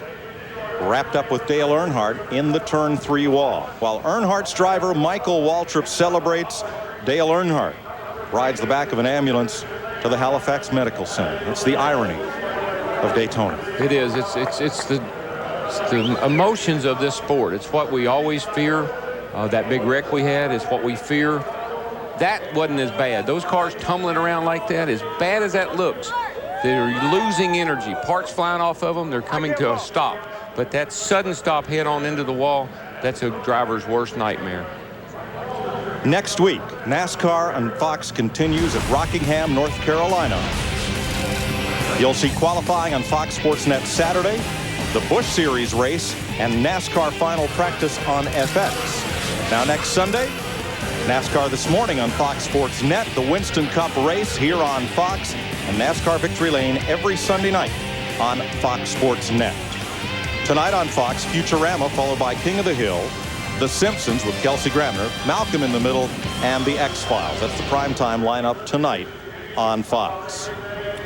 Let's go back down to the studio. Chris Myers. All right, it's the kind of day that a motion picture could certainly cover here. Michael Waltrip becomes the 6th driver in history to have his first victory, the Daytona 500, 462 races without a win, and comes away with the victory. Jeff, a dramatic day for Michael Waltrip. Very dramatic, and my heart goes out to Dale Earnhardt. He and I have been good friends for a long time, and I'm really hoping everything's gonna be all right for him. My congratulations to Michael. My pick. Way to go, buddy. Way to go. I'm really proud of you. And Kim, we can't say enough about what we saw today. Yeah, a couple of thoughts as we get down to the end of today. William Manchester has written that true heroism is not based on a single incident, but is built on courage and commitment in the face of the unknown and potential danger over time, a term, a career. Heroes are those who are unwavering to their calling, said William Manchester. So we've seen a winner today, a young hero named Michael Waltrip in his 463rd start, who once said, "No one owes me anything in this sport. I've been close, I've been competitive, so I'm proud of these things. I love driving these cars, and I want to do it for a long time to come." The voice of a hero. And the interesting thing is, these heroes are not only today, but they are for Rockingham next week and Las Vegas the week after. That is the mark of a true race and a true hero.